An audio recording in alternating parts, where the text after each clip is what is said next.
Mic check, 1, 2. Let me know if the mic is working. They took me out the audio, mate. But yo, let's get straight to it.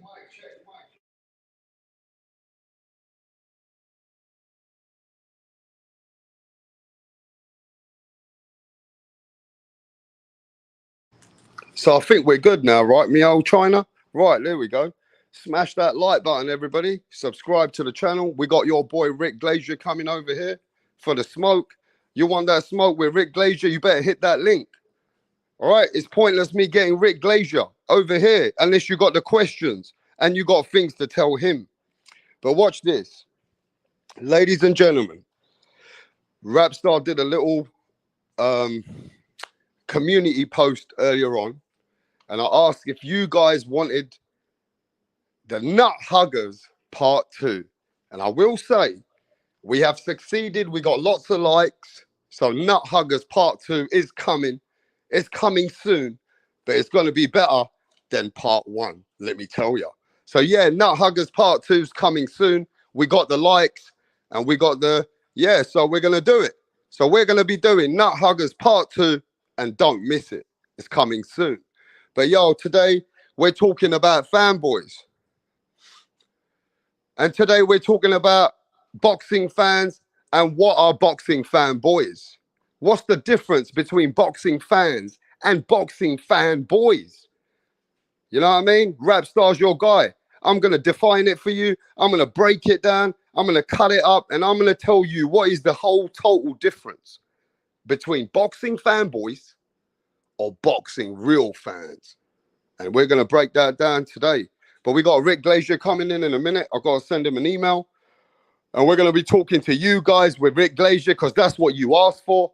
That's why he's coming back for the smoke. So I want to see who's bringing that smoke and them good questions for Rick Glazier. But yo, Canelo Alvarez. Ladies and gentlemen, Canelo Alvarez put up a tweet. And Canelo Alvarez is saying, it's me against the world. Laughing emoji. What does Canelo Alvarez mean with this tweet? Canelo Alvarez put this out earlier, bro. What does this mean? Looks like it's Canelo versus everybody. I love it. His first one in the chat. You let me know what's the meaning of this. Now, I've got a good idea. And let me see if you guys are on the same page as me.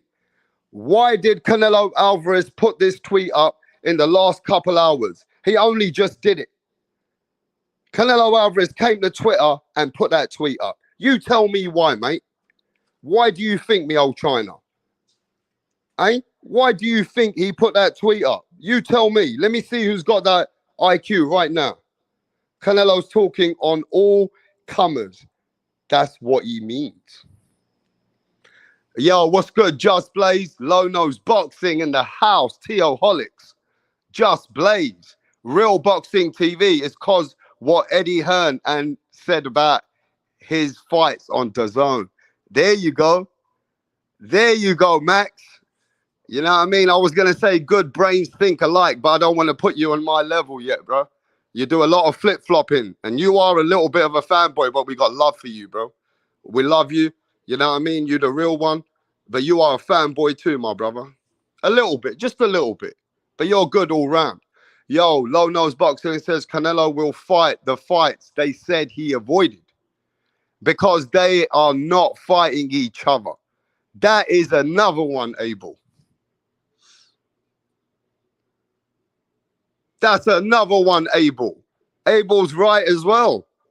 Abel is right as well. That's what happens when you drink coffee, not that beta male tea. You are a beta male, you can't. You silly cunt. Hey, listen to this. Because of all the backlash, yo, Tyson Fury drinks a lot of tea. You can't. Tyson Fury drinks a lot of tea, you wanker. And you've seen what Tyson Fury can do. He drinks enough tea. And look what he did with drinking fucking tea bags. You can't come over there and beat the fuck out of your king.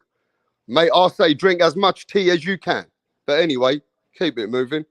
Chuck says, because of all the backlash he has been getting, shout out shout Benavides and cherry picking fighters, and most likely what Eddie Hearn said. So this tweet means a lot of things. This tweet means, well, nobody else ain't doing it like me, and I'm going to fight everybody. So it's Canelo versus everybody, because ain't everybody doing what Canelo's doing. It's Canelo versus everybody in his head as what he's fighting.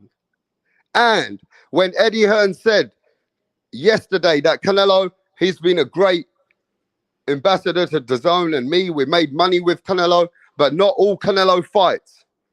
Not all Canelo fights have made money. Not all Canelo fights were blockbusters. And maybe Canelo Alvarez heard what Eddie Hearn said and what these fans are saying and what the fans and the boxers are not fighting each other. This is Canelo saying basically, it's me against the world. Me against everybody. Hey, listen, that's Canelo's tweet. You know what I mean? So you can make it for what you want out of it. But I'm giving you a few things that I think's going in Canelo's head. And that's why he put that tweet up. But yo, let me talk about the fanboys.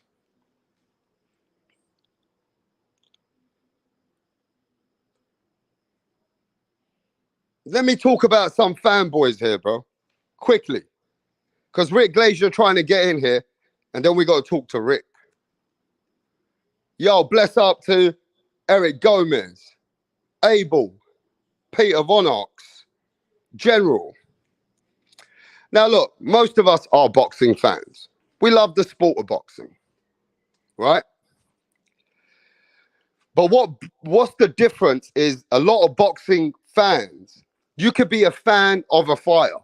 You could be a fan of a fighter. It doesn't matter, okay?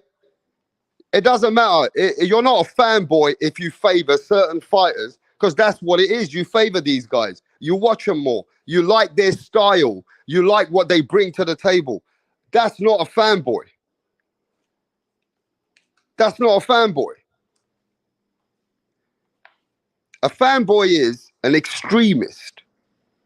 A fanboy is a person who has an obsession.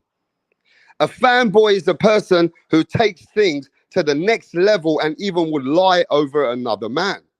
That's a fanboy. A fanboy is a person that never answers any questions and constantly goes to a certain way of their talking. You can tell them this is black and it's black. They will 100% argue with you, but they won't admit with you that that color is black, even though you put a black something there and they'll say it's white. That's a fanboy. A fanboy is an extremist. It's a person that's invested, emotionally invested into fighters. That's a fanboy. You understand what I'm saying, bro? And look, I got love for everyone. I'm just defining to you what a fanboy is. A fanboy is a person who will always make narratives for his boxer. A fanboy is a person that will trash everybody else. Let me show you. Listen, bro. A fanboy is an extreme fan or a follower. I sent this email, by the way, to somebody in boxing. Check it out. I told them about the fanboys. What? Check this out. An extreme fan or a follower of a particular medium to or concept, whether it be sports, television, film, video games, it's an obsession. Fanboy is an obsession. Do you understand that? And there's a lot of those on the YouTube. Now, if I ask you, who's the fanboys in the subscribers that you've seen? Like a Mirage, he has an obsession. Mirage is a typical, he has an obsession. You understand? He's on a mission. No, I'm not going to say, but you tell me the names in the channel that you believe are fanboys. You know, a fanboy is a person who takes things to the extreme level. He won't even answer the questions, bro. He lies for another man. He acts like a bitch for another man. So there is people like that out here. Just saying to you guys. Let me take it one step ahead. Let me educate you guys. Really, what's going on the YouTube, bro? You can't really look. I'm not saying, it's all love for everyone. But sometimes you just got to let fanboys get along with it, bro. That's just the way they're made. They're not going to change for you or me. They come with that kind of a mindset, bro. They're obsessed. They have a problem with it. So it doesn't matter what you say, bro. You can keep it logical for all fighters, but a fanboy will not keep it logical for all the fighters. Now check this out.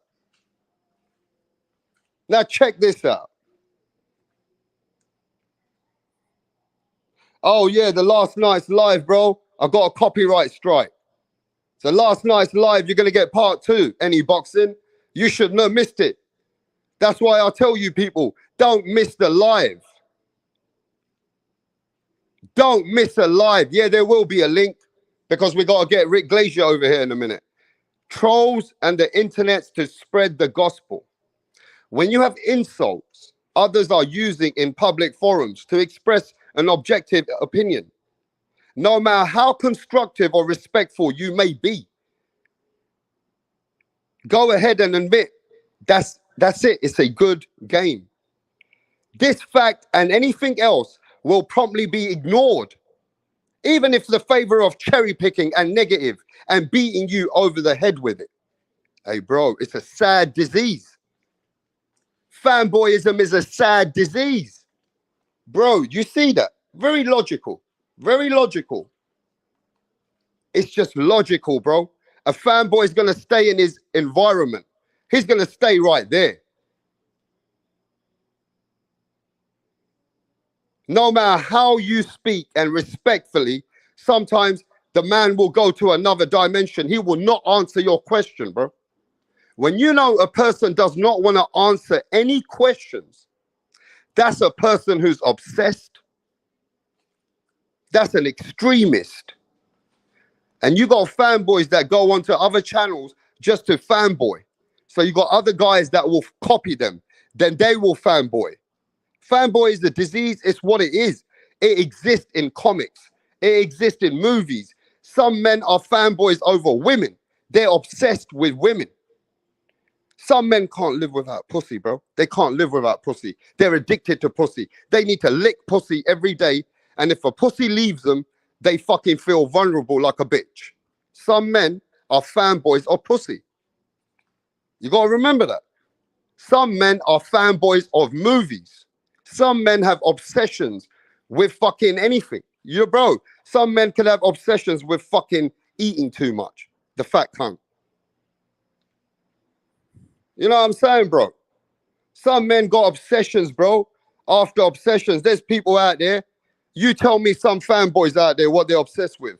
And there's fanboys obsessed with cars. The guy will sell everything he has, not provide his kids the best life, but he wants to drive the best sports car. Bro, he got some fanboy issues. He got some fanboy issues. Fanboy is a mindset, bro. And fanboys are normally weaker people, but they don't admit it. See, fanboy will never answer any question anyway. You get what I'm saying, bro? You get what I'm saying? Look, fanboy can't give nobody else credit sometimes. A fanboy will not be able to give a fighter credit. He will always downplay them. Now, let me prove something to you.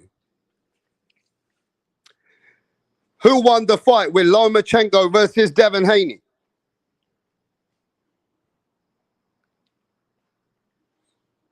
Come on, bro. And ain't nobody do it like Rap Star. Whenever I start a content, bro, I dice it down like I'm Tupac. I dice it down. I'll let you guys hear it how you need to hear it. So you guys know that the fanboys, hey bro, so many fanboys out here. I'm not calling no names, but there's a lot of fanboys. It's just the culture. It's fanboyism culture. Who won that fight with Lomachenko versus Haney? Who won that fight, bro? Now, look at this.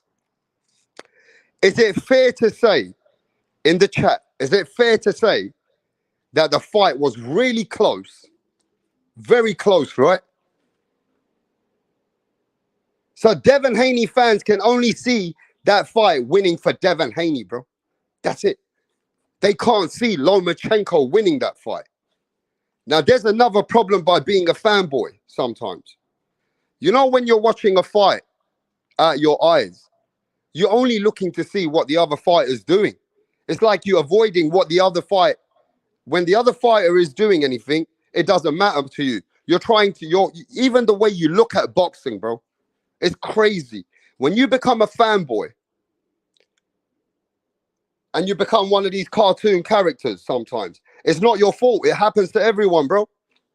There's fanboys out there which are addicted to everything. Fanboys out there addicted to too much fucking, well, that's an addiction though, cocaine. You know what I mean? All that's addictions. You start like a fanboy, you end up fucking nowhere. But this is what happens.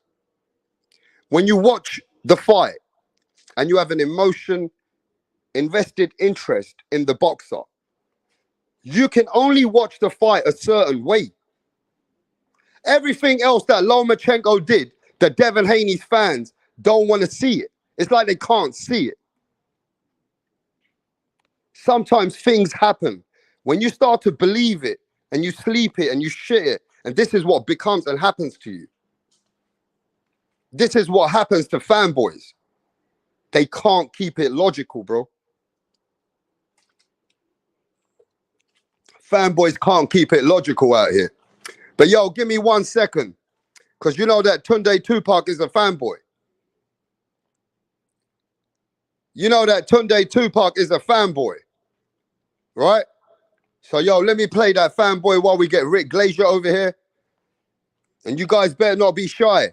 Mastermind, John McSmith, everybody else in the chat. You know what I mean? Low Nose Boxing, whoever's got the balls to come and ask some good questions. You know what I mean? Keep some boxing conversation with Rick Glaser. Let's get Rick Glaser over here, bro.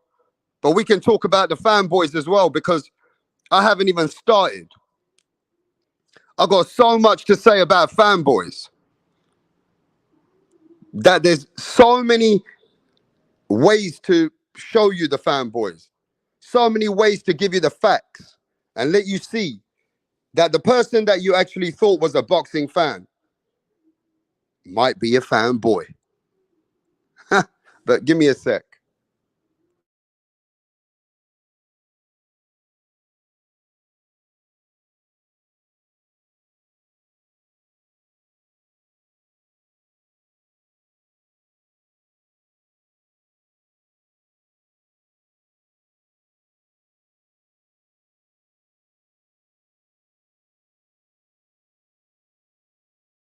What up? How are you? I'm great. Can we meet you? My name is Tunde Tupac, aka the Rap Killer, Tunde Tupac. the Rap Flexer, kill them all. Your name is Tunde Tupac. Tunde Tupac. You can write the Rap Killer there. But Tunde is your name. Okay. Yes. Okay. Thank you. Tunde, with your dressing, I know the kind of song that you're about to present. Yes. So you want to tell us about it? Just rap game. I kill the rap game because the haters want us down, but they're not gonna get us. You don't need to tell us about the haters now. Rappers, right? You're a Yes. rapper. A rapper. Good. Let's hear you. Check it.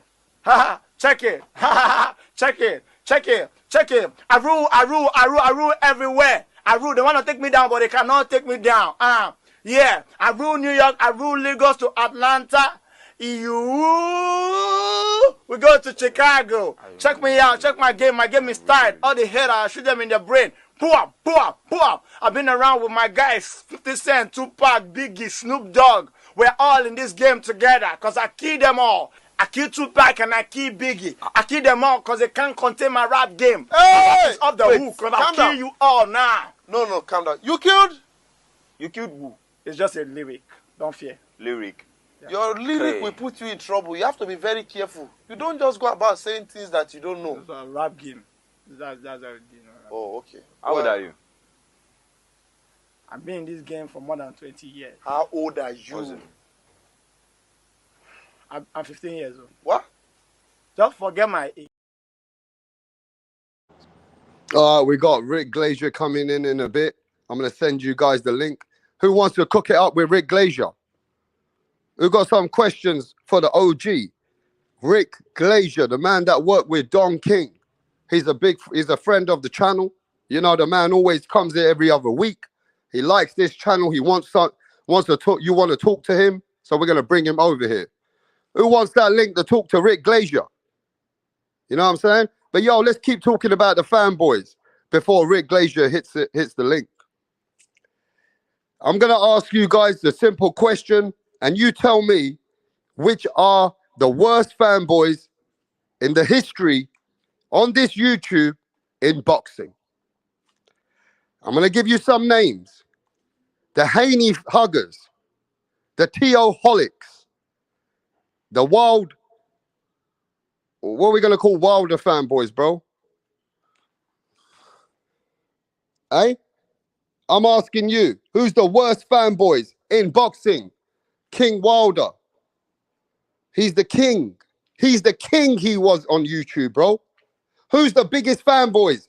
Canelo Alvarez fanboys. They're sucking Canelo's cock. And I'm telling you, there's a fanboy out there that everybody knows that I cooked him yesterday.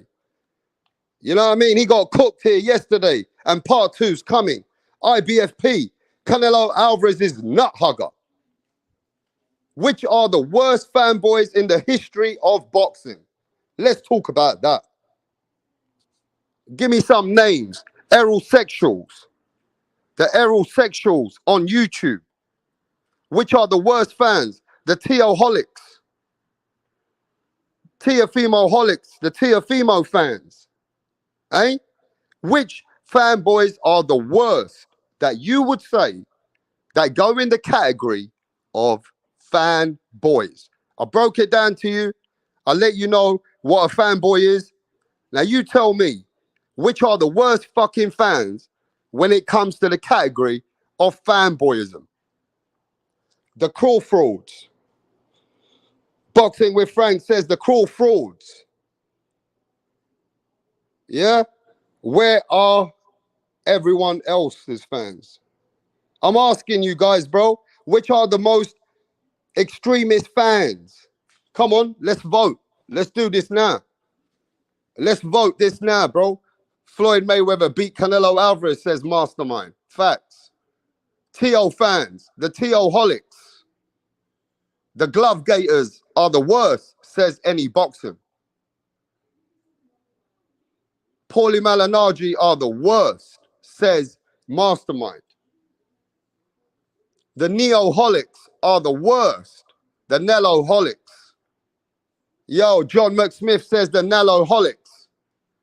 So for John, it's about Nello-Holics. I think the Wilder fans and the Haneys are the worst, says Max. Real Boxing TV says that the Wilder fans and Devin Haney fans are more of the fanboys. Canelo fans have defense for everything. Yo, Joseph Brown, why you don't have a wrench, bro? Are you new to the channel? Yo, somebody give Joseph Brown a wrench. Yo, Rap, the nut hugs. So Canelo Alvarez is the greatest. Rap star. Man, Low Nose Boxing, shut up, bro. Ain't no Josh Taylor fan like that. You capping. You capping out here. You Teofimo Holic. You suck his cock, bro. You know it. You already know you like that guy's ring piece. You only support certain people, bruh. That's why you support H Money. Because you twisted as well. Nah, I'm only... Hey, yo, big up to Low Nose Boxing and big up to H Money, the crazy motherfucker on YouTube. The flip-floppers. You know what I mean? But yo, Joseph, why you don't have a wrench, my brother? It's time to smoke the fanboys. It's time to smoke them fanboys, bruh. Now, who needs to be smoked as a fanboy? Yeah? Who's the worst fanboys, bro? Wilder, Haney's, Canelo fans, aerosexuals. We're going to ask Rick Glazer. We're going to ask Rick Glazer what's the worst fans in his mind. Yeah? Who's the worst fans out here, bro? The Wildettes, the Wilderettes. Mirage is the worst fan. Mirage is the fanboy, says Real Boxing TV. So let me just tell you what a fanboy means. Ladies and gentlemen, from this day onwards, understand what I'm telling you. It's very hard to take a fanboy serious. You take it out of one ear, put it in one ear, and you take it out the other ear. You don't really sit there to debate fanboys much. Fanboys end up becoming delusional. They won't answer questions. They'll run away, they'll insult, they'll find ways to be toxic, and they'll also troll you. Fanboys are good at trolling. They know how to build a group. They also very good at building groupies. That's where they get the word groupies. So I'm just letting you know, fanboyism exists, right? But yo, let me send you guys the link for Rick Glazer. Otherwise, I don't even need to send him over here, bro. I mean, I don't even need Rick Glazer here today. I'm only bringing Rick Glazer here to speak to you guys. You know what I mean? But I'm just saying, let's keep it real and let's keep it honest. There is fanboyism. It's getting more and more widespread. People are happy to be a fanboy now. They stand by that brand. They'll go and join a group just to be a fanboy, bro. They will go and join a group to just fucking be a fanboy. Come on, bro. Let's keep it real. Let's keep it honest. But look, at the end of the day, when it gets damaging is when it gets racial. When it gets worse is when the hatred cuts in. When it gets even worse than that is when a fanboy does not realize he's getting obsessed. So that's when it becomes, there's levels of fanboyism. Like, you know, there's like level 1, level 2, level 3. Just like how you rate fighters. Yeah, man. You know what I mean? He's an A fighter. No, he's a B fighter. He's a C fighter. It's levels to fanboyism. And it just, you can see for yourself that everybody out there, some of them people have got fanboyism kind of tendencies. And it happens to a lot of us. Yes. A lot of people are like that, bro. But Mastermind, you telling me I'm not cooking the truth? You cooking the truth. Hey, that's why you be having me on, because you know I'm the one that talks shit about my favorite fighter. I expose my favorite fighter weakness. See, they'll make an excuse for like they fighter ducking. I just say, yeah, he is ducking. Remember I said Floyd ducked Keith Thurman. See, so I don't try to make excuses. But that a fanboy will make an excuse for the person ducking. Yeah, Canelo my favorite fighter, but he's still ducking Benavidez. Why do I have to make an excuse? Why I just can't tell the truth? Like, I know he ducking. So what? He the number one. He the face of boxing. Canelo the best fighter in the world. Right? That's the difference with me and the other guys. See, they'll make excuses. You notice I just tell the truth. Like, okay, yeah, that motherfucker was scared of Keith Thurman. He went on and found all injury Berto. Well, a fanboy would say, oh, he would beat the shit out of Thurman. He wasn't scared of Thurman. He just wanted to a nice Andre Berto payday. See? Yo, Mastermind, while I send the link to Rick Glazer, can you do me a favor? Can you read to the fanboys what it means so you can dice it down for them? I'm going to put it up on the screen, yeah? And you just read it to them, yeah? I'm about to read it. Oh, shit. You know my black ass can't read. Illiterate. An extreme fan or follower of a particular medium or concept, whether it be sports, television, film directors, video games, the most common usage, etc. Yep. And like you say, it's the racial element. See, this boxing sport has a lot of racial elements. So you know, but like they say, the Mexicans are the biggest um, customers. They the biggest fan base. So that's why a lot of black fighters try to dress up like the Mexican warriors because Yeah, you know read that, blacks. read that, read that. Okay, here we go.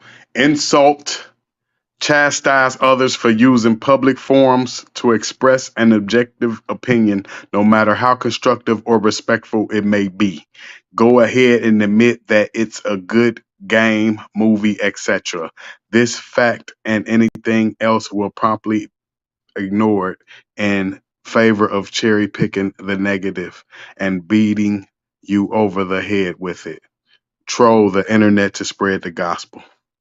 They tend to resort to petty annoyance replies when backed up against the wall, usually the grammar attacks and the non-replies for any questions that don't want to be answered. Right? Exactly. Right, keep moving. Right? Known for using the phrase objective of affection, best ever.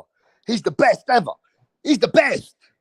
He's the best ever, man. We don't give a fuck about the other fighter, bro. Fuck him.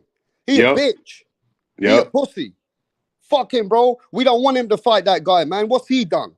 What's he done? That's Yep. all fanboyism tendencies, Right.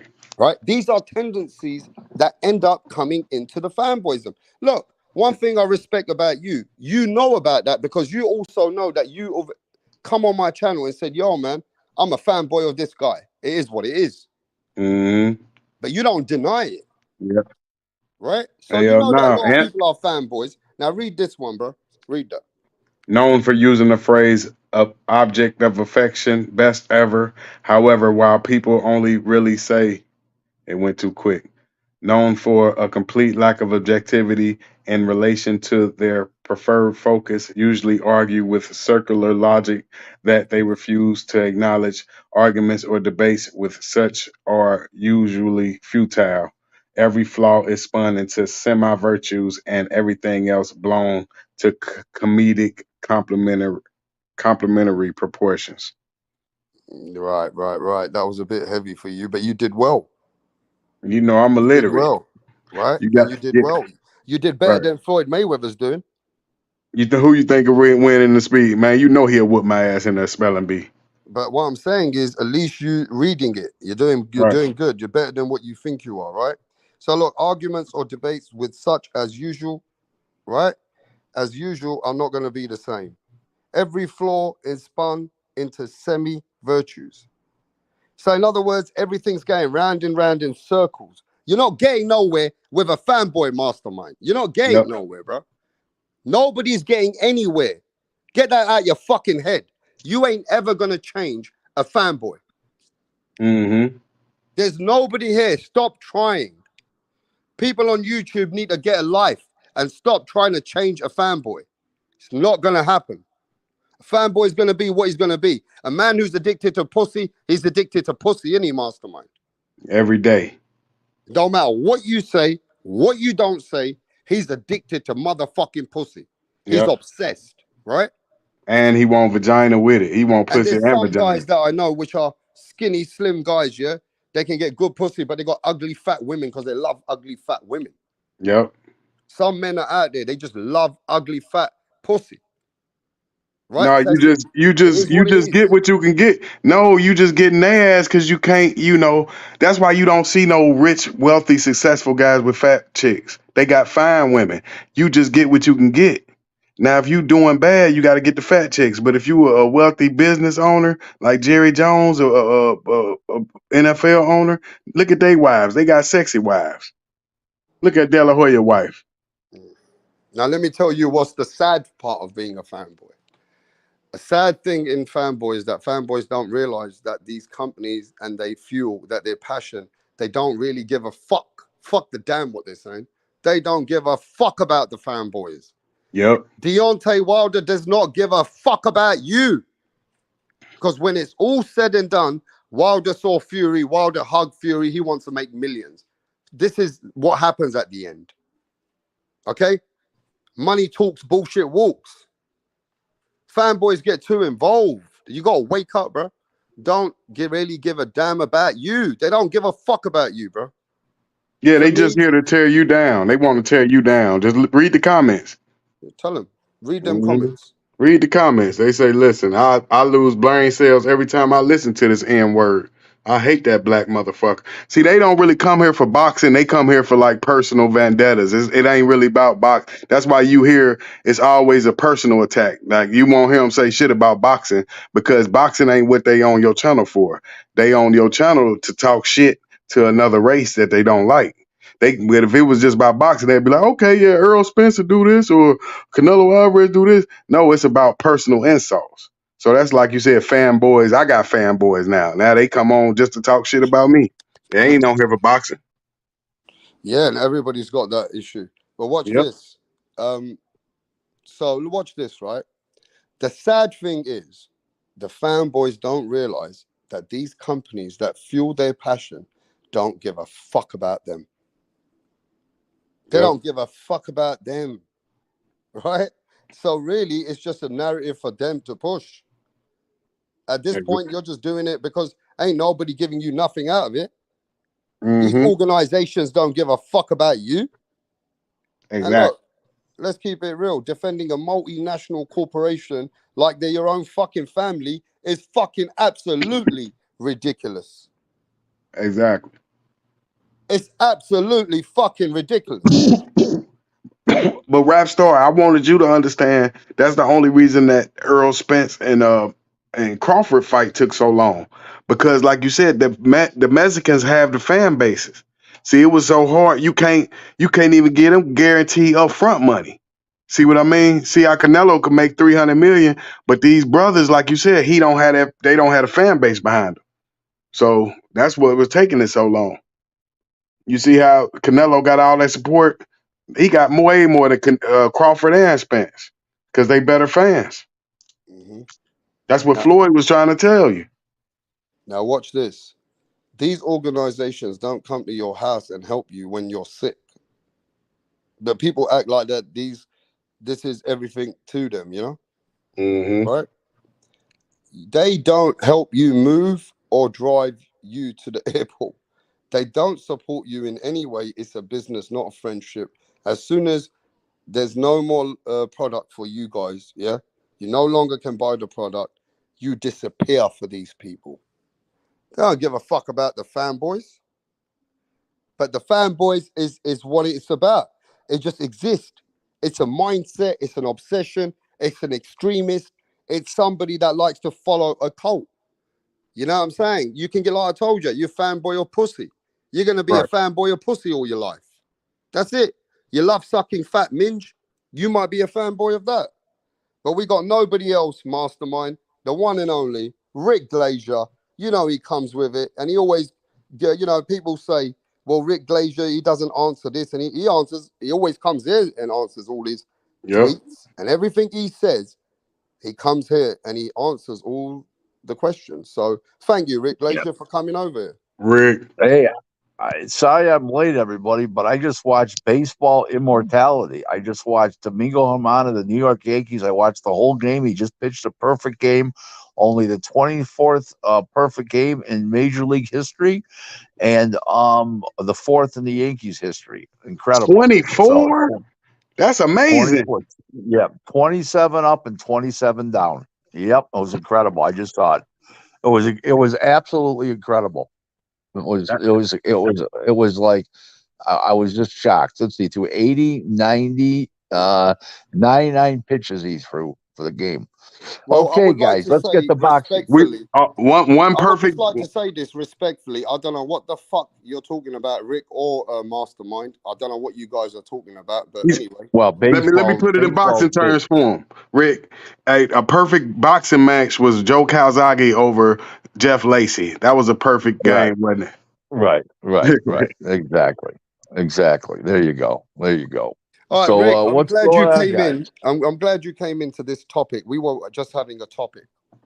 And the Right. topic was, in this boxing last 15, 20 years, and last 5 years especially, the fanboyism has really spread because social media is right in your face. And we were Right. defining, I was educating people that sometimes fans, they get obsessed. There's nothing wrong with it. Men have obsessions in women. Men can be obsessed in boxing. Well, What do you think about these fanboys and when they get a bit too extremist? well, I I have three complaints about fanboys, and I'll tell you what they are. They tend to believe what they want to believe, and they don't want to, and they don't want to believe the truth. And then when you try to, a guy like myself who's been in the boxing business as long as I have, and I get paid for my opinions daily by boxing professionals all over the world, and then they want to argue with me. And I'm trying to explain to them what's right, to give them the facts and tell them the truth, and they don't want to hear it. Then they run off and tell, oh, Rick Glazer doesn't know what he's talking about. As soon as you put one of their fanboys, as soon as one of the fanboys fighter in line, and what he really is, and he's half a fraud or just a guy, or his chin's not good or whatever. You know what I'm saying? And that's a problem I have with them. Number one. Number two is the other problem I have with them is there's no sight of reality. So in other words, if their fighter loses a decision, and no matter what to do, oh, you got robbed. Your fighter didn't get robbed. Thank you. That's a problem. And the third thing is, it's a misconception to a guy who's not a fight fan, and where he's thinking about becoming a fight fan. Then he's hearing this guy saying, "Oh, my man got robbed." Well, people don't want to hear that. I mean, that's a negative on the sport, and it's happening all the time. And those are the three problems with fanboys, in my opinion. I just, I try to educate people every day about boxing, like every day. Boxing for me, because how long I've been around, the experience, the people I've been around, it's like putting underwear on. Okay. Or and it's no big deal. It's like part of your fabric of your day. And, these fanboys, you tell them the facts and they don't want to hear about it. As soon as you insult their fighter, or they're thinking it's an insult when it's just reality. It's not even an insult, it's reality. They get all pissed off at you, and they get into a tizzy, and they get their underpants all wadded up. Want to get personal, don't they, Rick? They want to get personal then. Make themselves look like an idiot. Whoa, wait. That Rick Glazer's a racist. That Jew bastard. Oh, yeah, that Jew bastard. Yeah, we get the racist thing every way. I just say this to Mastermind. I want to know how they're going to call you racist, because I've seen pictures with you and your beautiful wife, and your wife is from ethnic background, isn't she? Well, she's black, but people say, oh, just because you're married to a black woman doesn't mean you're not racist. Well, let me just say this to you. Till my one attorney died. Okay, he was a black man. He was my attorney until he died. Okay, Don King's been like a father figure to me forever. The list goes on and on. The best man at my wedding was black, and still is today when I look at him. He's black. I took him to lunch the other day. He's still black. Just a joke. But to make a long story short, I donate to black charities. My wife recommends them, which ones to donate to. I gladly donate to black charities. I do what I have to do every day in life. And there's nothing racist about me. And these guys, as soon as you don't like their fighter, you're a racist. Okay?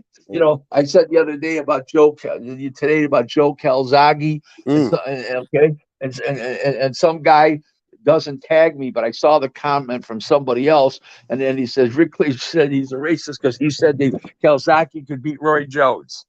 I said, first of all, I didn't say that. I said I don't know who would win is what I did say. I'm not sure in their heyday. Forget about Roy. Calzaghe beat Roy when Roy was shot, but the truth of the matter was Joe was shot too. He never fought again. He was 36 and never fought again. So, but it's crazy. I mean, I go through this every day with people. As soon as you don't like their fighter, you're a racist. Okay? Yeah, but I'm going to ask you this then, Rick. Sure. Okay, it's okay for boxing fans to be a boxing fan and have a liking. Where does the fanboy cutting when they start lying over another man, when No, they don't want well, to, when they want to go in conversations in circulars. What is it? three things. When do you define them to be When actually a when they fanboy now? when they insult you back, when you tell them the truth about your fighter and they insult you back, one, that's number one. Mm. Number two is that they're not in reality when the guy loses. You know, and that's just a sign of a fanboy. Those are two big signs of fanboys right there. I mean, listen, the greatest fighters in the world lose. Okay, Lennox Lewis lost a couple times. Joe Louis lost a couple times. Larry Holmes lost some times. 48 Fighters no. lose. Yeah. What's that? He was 48 What's that? no. He was one away from tying Who, Rocky who, Marciano. who was Larry Larry Holmes? Holmes. Yep. He was Right, 48 right. no when he lost. And Joe Calzaghe ended up 46-0. My Yep. point is, everything should go on merits. The guy shouldn't be jumping up and down on somebody's Johnson. I mean, Yeah, come on. you see what Frank Bay dick sucking ass said in the chat? Like, just dick Who? sucking. I mean, That's we're a talking to fanboy. Rick Glazier right now. You That's can a talk to fanboy. Frank in a minute, bro. But Chavo, I'm gonna get to you. You can talk to Frank in a minute, but we're talking to the OG Rick Glazier right now. But Rick, I'm gonna ask you this then. Are you saying to me there's a lot of fanboyism now everywhere you see on boxing social media? It's like everywhere now. Oh, it's just terrible. I go Give me a on percentage. podcasts. Oh, I don't know. I'm not, I don't know. But that's an unfair question. What percentage? Let me put it this way to you. I'll go on a site like Coach Malachi Williams' site, his podcast. Okay, and he's a nice guy. You guys know Coach Malachi Williams or no? No. Yep. But I Yep. seen him early. Yeah, I Yeah, know who early he yeah, days. I is. nice met him guy. once, Right, twice. nice guy. He's a real he's a brother, real cool guy. About 47, 48 years old, real hip guy, Yeah. funnier than fuck. And in the meantime, there'll be shit. Why do you have that racist Rick Glazer on the show in the comments? I mean, I don't know. I just don't understand it. I don't know what makes me racist because I say a Mexican's going to beat a black fighter or a white guy from the UK is going to beat a black fighter. I mean, it doesn't make me racist. I mean, I value my opinion. Other people do too. I get paid to give my opinion every day, multiple times, 3 times today. Hey, So, Rick. yeah. Hey, I'm thinking that but with this boxing, man, this is the most racially motivated Oh sport. no! It definitely is because Yeah. as a promoter and a matchmaker, you try to make mixed matches. You Right. try to make black fighters versus Mexicans, black fighters versus Puerto Ricans versus Mexicans, Puerto Ricans versus Dominicans in New York City sells really well. The list goes on and on. Italian versus Irish, and back years ago it was Jewish versus Irish, and was the big battle, and Italian versus Irish years ago too. So yeah. Okay, so No, look, let me educate them. There's always we always like to say what we're talking about where people can understand it for themselves. So after talking to Rick, talking to myself, Mastermind, we're going to speak to some others now in the panel. It's when it becomes insulting, when you're pushing narratives, when you lie for another fighter, you don't want to acknowledge the facts. It's like you're going in circular round and round. You become a proper fanboy. It becomes some kind of an obsession for fanboys to totally well, get away from the truth. I'll tell you, borderlines on a fanboy. Mm. Fucking our friend Moonshine with fucking Demetrius Andrade. He's got to be the only Demetrius guy admits to be. He's got to be the only guy I know that admits to be the Demetrius Yo. Andrade fan. You'd have to draft pallbearers if this fucker died. And fucking Moonshine be standing right there driving a Providence from New York, from fucking New Damn. York Hey, yo, City. where's Punch? Where's Punch? Yo, but let me say this. Let me say this though. Punch does do a lot of hard work for boxing though, behind the scenes. He goes to places. Listen, And let me just say this, Rick. listen. I understand that people say, well, why is he pushing for Andrade? They call him Andrade fanboy. Let But me he run doesn't this by he doesn't you. lie. Yeah, but he doesn't lie about him. He just Let likes to Yeah. talk about him. He don't lie about him. let me run this by you. I Yeah. like Punch, and if I lived in New York City, I'd go to lunch with him and everything. I really like him. I think he's a cool guy, actually. But when you get on the Johnson of Demetrius Andrade, you can't pick a better Johnson than that. The ride to Johnson. I mean, come on, Demetrius Andrade. Oh my God, that's low. Some Yeah. No, people say it's because of the interviews, Rick. Who knows, what's man? that? What's Some that? people say it's because of the interviews, man. Who knows? Maybe he need them Oh, interviews. No, but look, okay, oh. let me ask you guys this. If he knows Andrade and he can get the interview for Andrade, right? That means at least he knows the fight and he's bringing the content. The problem is Andrade don't go everywhere. He's a very, very controversial figure. He's a different personality for media. Media don't gel with him. He don't like media either. But with Punch, he'll give him an interview. Does that make Punch a fanboy? Or is he bringing the content?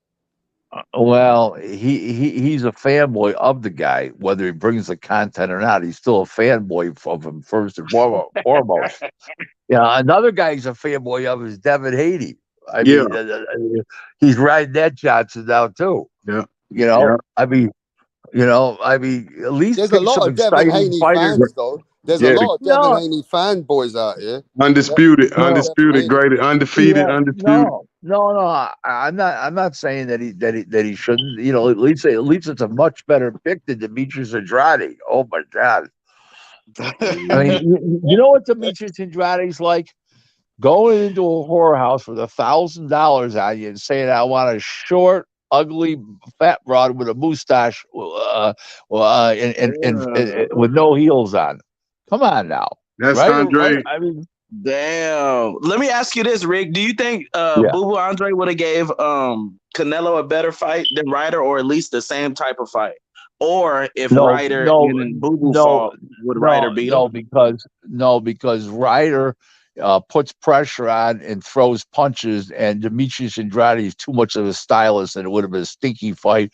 And Canelo would have won because he's physically stronger, and he's one of those more on you type fighters. Like putting pressure on.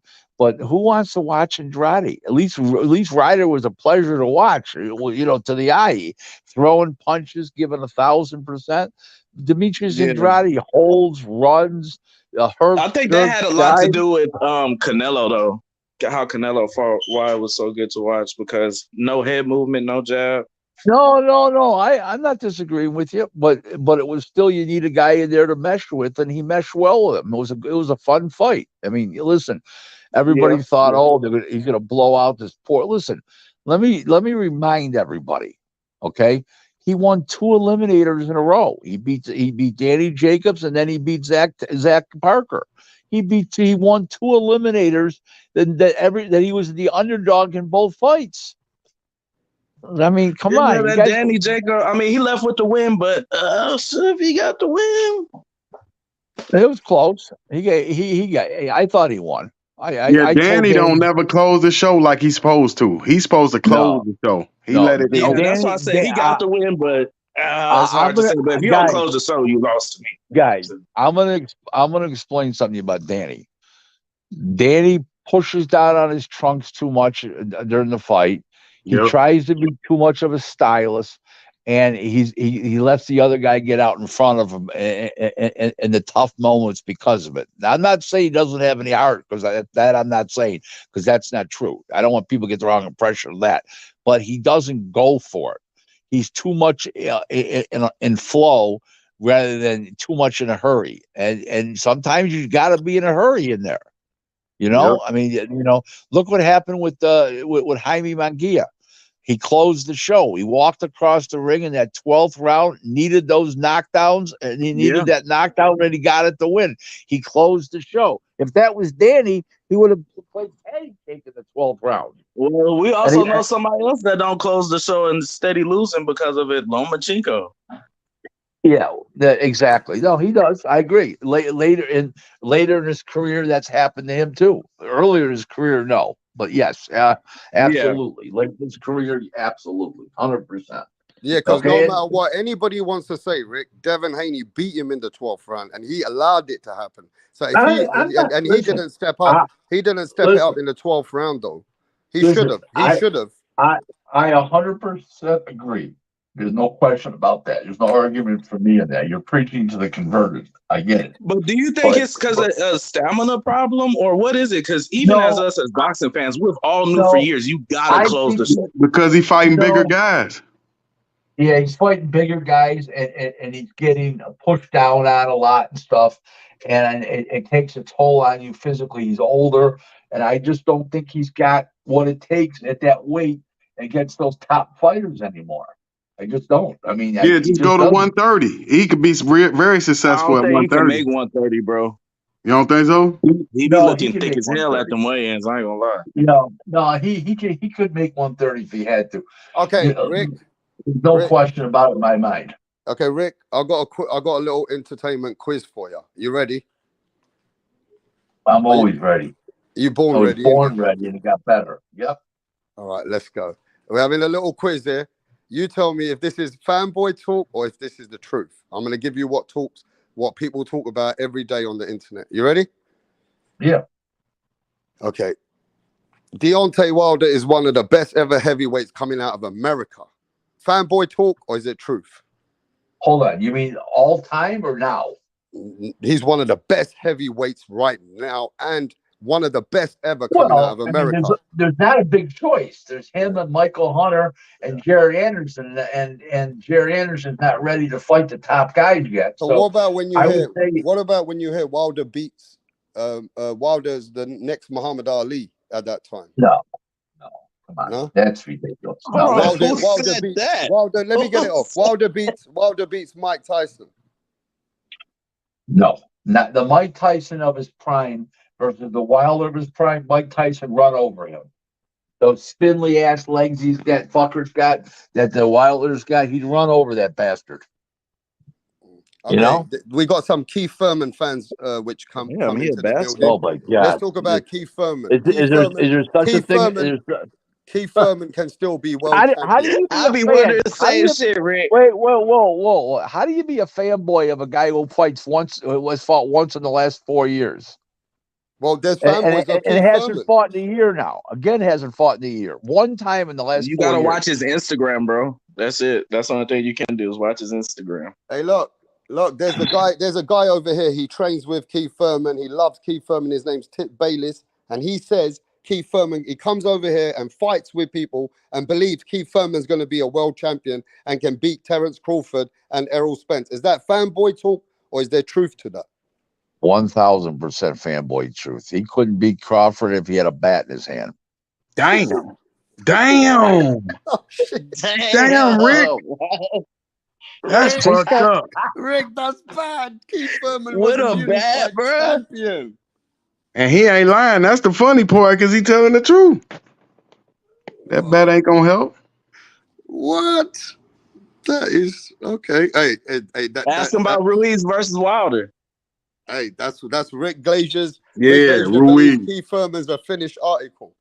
Okay. Who you got? got? Ruiz or Wilder? Rick, are you there? Rick, we lost you, mate. Are you there? I know he didn't run. Hold on, you here? Hello. No, we can hear you, Rick. Yeah, listen. So we got Rick. We've got Okay, hold it. Hey, Rick, we got Keith Thurman's fan over here. Ruiz versus Wilder. Hold on. Let him answer the Ruiz versus Wilder first. Forget Ruiz Wilder. Let me just explain something to you. No, we'll get to that. Okay, so let's get this straight. Thurman lost to old Pacquiao. Pacquiao loses to fucking Ugas, and Ugas gets knocked out by fucking Spence, and now Spence is fighting Crawford. Where does that leave fucking Thurman? Fucking is 6th tier. Think about that. He loses to fucking Ugas. Ugas loses to Spence. Now Spence is fighting Crawford. I mean, that's 4th tier. Think about it, guys. Okay, Tip, introduce yourself, Tip. No. Can you repeat that? You said Thurman lost to Pacquiao, then what? Thurman lost to Pacquiao. Pacquiao then lost to Ugas, and then Ugas loses to Spence, and now Spence is going to lose to Crawford. So we're doing triangles. Think about that. We're doing triangles. All right. No, I'm not doing triangles. It's just that this is how far back Keith Thurman's down on the pecking order. He's not even that far down on the pecking order. Oh, stop! He You hasn't think fought once in 4 years. What fight would he qualify for? What money fight would he qualify for? you think Come Thurman? on. You think Thurman The who losing to guys fight is Pacquiao? cool though. You think Thurman losing to Pacquiao drops him that far down off the ladder? It doesn't.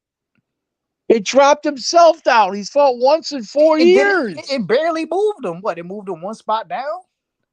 You don't. You're missing the point. He's fought once in 4 years. He beat Mario Barros once in 4 years. That's not a fighter. Fighters fight. Okay, they don't go on the internet and complain that guys won't fight him and stuff like that. He doesn't mean anything. He doesn't mean yesterday's news. This ain't March of 8. This isn't March of 2015. Him and Garcia anymore. This is 2023. Okay, and he's way out of it. He means nothing. Yo, Rick, it's funny that you say that, seeing as Earl and Crawford only have one fight more than Thurman in these 4 years. That's not one true. Fight more. Yes, it is. What true. Are you talking you about? You want to look it up? Thurman had 2 fights in 2019. Well, wait, time out. I'm not a Thurman. Wait, time out. I'm not a Thurman Crawford fan. and Spence have only had one more fight. Well, hold it. I'm not a Spence fan. Spence was injured twice. He got a car accident and an eye injury. Totally different. Okay, well, Crawford's fought regularly. What are you talking about? And they only have one more fight than Thurman. Both of them. Crawford does not have one more fight than Thurman. He's fought once a year. No, he hasn't. Yes, he has. What are you talking about, Rick? No, he hasn't. Do we have to pull up the box recs? Yeah, pull up the box recs. I go over this every day with these guys. I'm telling you. Okay. I can't believe that Crawford's fought one more time than what's his name. So you're saying he's fought twice in 4 years, Crawford? Nope. No, hell no. He fought more than that. Well, of course he did. He had 2 fight minimum with Top Rank. And 1 year he had 1 fight because of the pandemic. Yep, that pandemic threw off everything. Right. Exactly. Wilder got knocked out right before the pandemic. All I know is that Heyman can't afford to pay Thurman what he wants to fight Crawford or Spence. That's why he has to do that's why he has to do Crawford, because he can't afford to pay Thurman what he wants, because it doesn't mean anything. Okay? Doesn't mean enough to pay everybody. That's why he's sitting on the sidelines jerking off. Jamal Charlo too. He hadn't fought in a long time. Jamal Charlo. Yeah, but by the time Jamal Charlo fights, what's his name? Canelo, it'll be 27 months he'll be out. Yep. You know? So that's a guaranteed loss. Guys what they want. Yeah. That's a guaranteed loss. You got to put the money on Canelo for coming off that kind of layoff. That's right. Exactly. And Canelo and Jamal didn't look like before he was going the distance with regular guys. Mm-hmm. You know, before how good of a fight is this though, Rick? How good of a fight could it be? It'll be a fun fight. Crawford has 2 more fights. 2 more fights. Okay. Yeah. 2. Okay. There you go. 2. But they both fought twice. They both fought twice in 2019. They each fought once in 2022. Thurman was injured at the start of 2020, and he sat out for the rest of the year during that pandemic. Mm-hmm. Thurman could have fought. But you take since he lost to Pacquiao, he's fought 1 time. He's put himself out of business. That's why Heyman can't. That's why Heyman couldn't do Spence and Thurman. He couldn't pay the 2 guys what they wanted, because Thurman doesn't mean anything. He can't pay him. He can pay Crawford because Crawford means something. You know, I mean, don't you think Heyman would have preferred to make Thurman his own guy versus Spence rather than put Crawford in? Yeah, come on, guys. Oh, for sure. Right. Exactly. Thurman means nothing. He's made himself irrelevant. I mean, I guess, man. Now that we've identified what Thurman is all about, what else you want to talk about? Wilder Ruiz. Wilder Ruiz. You know what? I don't know. You know what? He looked great throwing 1 punch against the the Viking there, Hellenius, The Nordic dude. Wilder, but yeah, exactly. But who knows? He's got any chin left and any legs left? We don't know. Let's see when Ruiz hits him. But also Wilder could catch Ruiz because Ruiz isn't what he was. So it's a matter of two fighters that are in the back nine. Who's more shot than the other? I don't know. Yeah. Wilder got to win this so he can get the big fight with AJ and Usyk. I think he starches him easy. I don't even think it's gonna be That's what they said with AJ, and you see what he did to AJ in New York. Put that boy to sleep. Gave him his first loss. Yeah. But that's the thing about it. No one ever seen him do that before until then. We've already seen it now, and I think that was AJ. AJ not knowing him, no one knowing him, and then he still end up dropping Ruiz. How many times? 2? Once. Maybe. Once. Oh, he dropped him once. How many times he dropped him, Rick? One time. I think he dropped Ruiz one time. In the first fight. I don't remember exactly. But I watch some guys. I watch so many fights that sometimes you just forget how many times the guy was down. 32-1 coming into the fight. If you get dropped by Chris Arreola, come on now, you're not coming back up off of Wilder. I don't see how you get hit and come back. Well, don't forget one thing, guys. Some knockouts are not caused by a chin or the other guy's actual punch itself on the power. Sometimes you're stepping to the guy and you got 1 foot off the ground. Okay. Sometimes you get spun around and you get caught off balance and you get smacked at the same time. Yeah. So you gotta cross the difference between a guy who doesn't have a great chin and a guy that gets caught off of balance or out of position. They're totally two different things. So let's not confuse. So you think he got crawled out of position with Chris Arreola? Ruiz. No, I'm not saying. I'm not saying. Walking in there. I'm not saying he did or didn't, but I'm saying some knockdowns. What I'm saying, some knockdowns. I'm not saying that particular one. I'm just saying to you, you can't go by if a guy gets knocked down. You got to go understand why he went down. Was it just a punch? Yeah, for sure. Yeah, that ain't gonna mean nothing. So if you had to put your money somewhere, where would it be? Ruiz or Wilder? I'd put the fight doesn't go the limit. Because so you got two shot guys. You got 2 shot guys, and neither have a good defense. Wilder was knocked out cold twice, especially the second time, literally laid out. And Ruiz, Ruiz doesn't have a whole lot left, so I don't think it goes the limit. Who wins? I don't know, but I'd rather bet it doesn't go the limit. Yeah, but Wilder is one of those few guys that he could reclaim all the glory. If he can get these victories, he could be right back where he is with a victory over Usyk. Well, Anthony Joshua. I don't think Usyk wants that fight. You know what? Usyk will fight anybody if they pay him.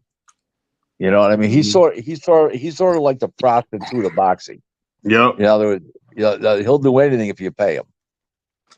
So, and you see how Manny Pacquiao came back after he was shot. He shocked the world. He got knocked out cold and came back winning. I think he wants to more than money. I think he wants to be that undisputed because I think he has more of a chance against Fury than he does against Wilder. Let me explain to you guys something. Manny Pacquiao got knocked out with 1 punch. He wasn't getting beat up in the fight. He just got caught.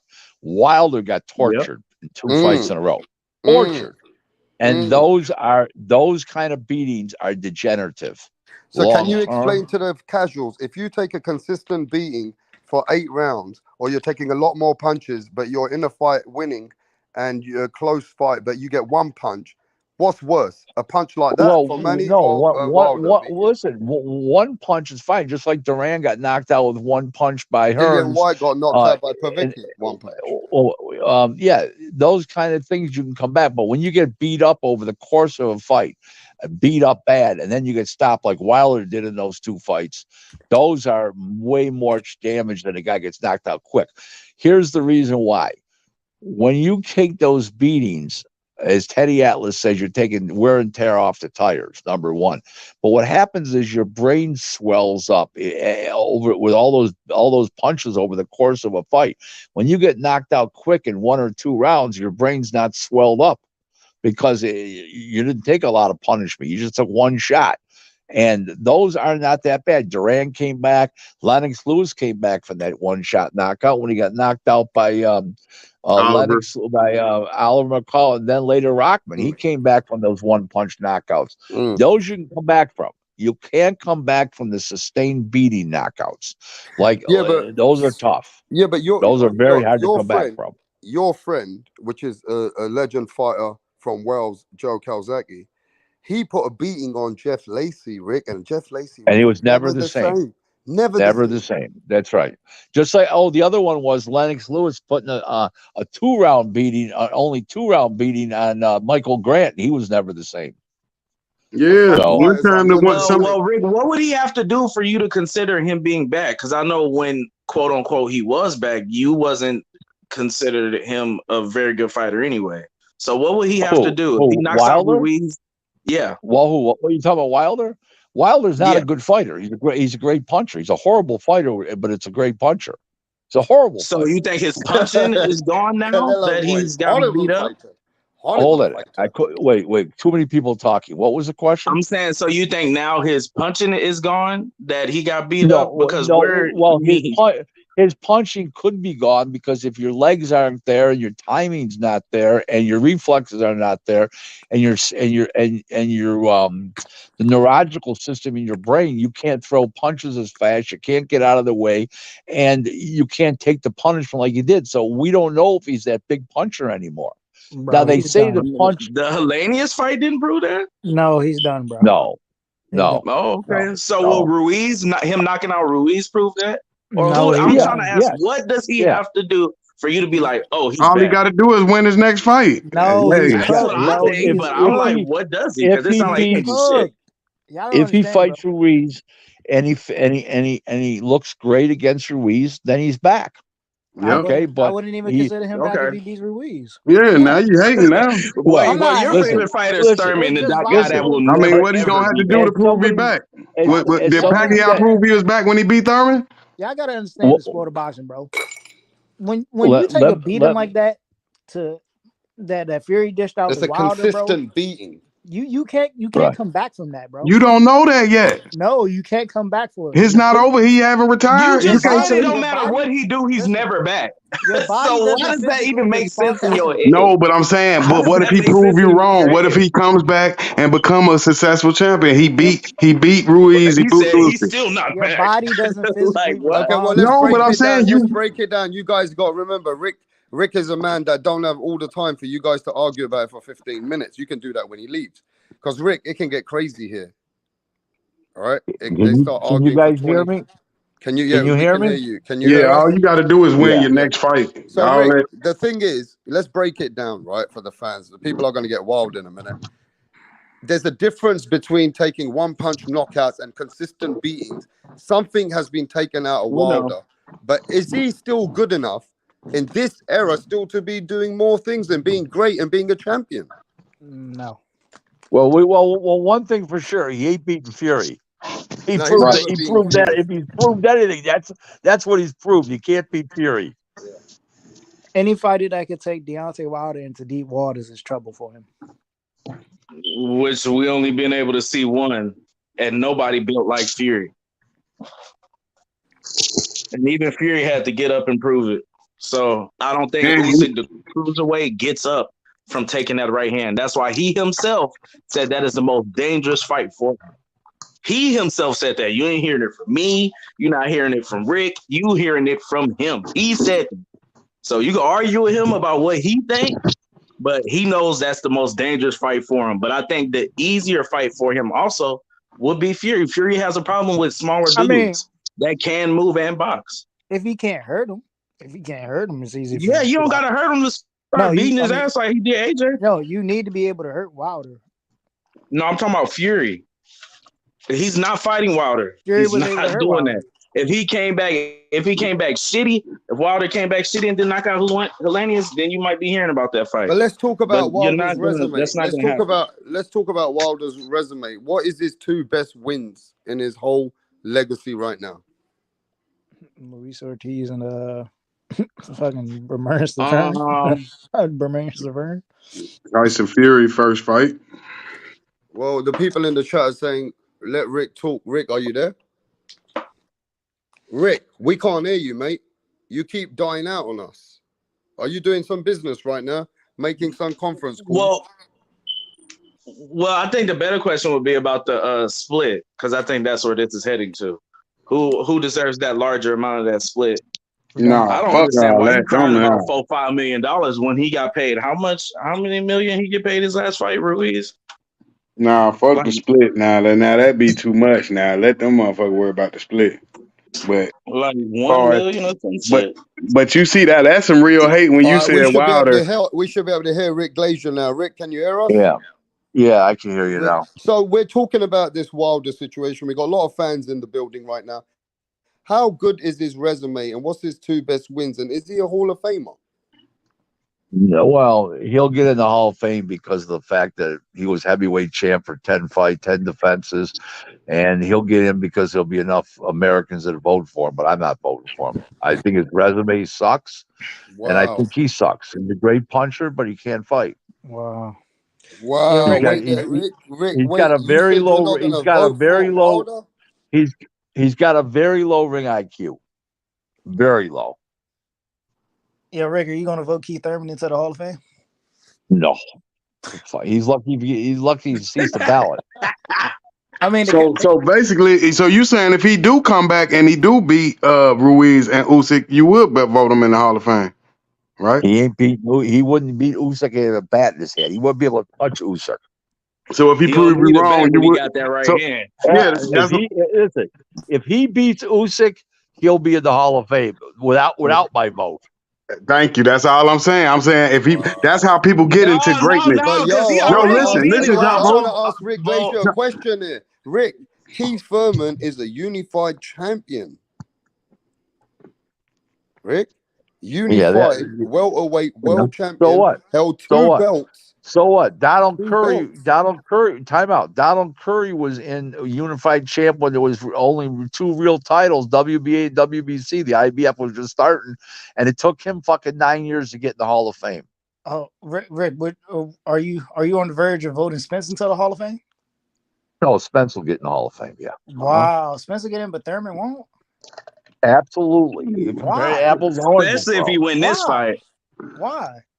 Spence will get. Oh, please! You actually this will be a Hall of Fame type of God. It's a serious question. I mean, look, the guy beat Porter. Thurman is not getting in the Hall of Fame. Okay, that I can see. Now, could he? Okay, Spence is getting in for sure. Why is Spence getting in and Thurman not getting in? You're actually asked that question?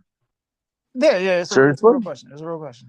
It's not even their resumes are not even comparable. Please. What? And Tip, you can't tell a person. Rick is the man who votes, so it's up to him, isn't it, Tip? I'm saying, why aren't their resumes comparable? Did you vote Tim Bradley?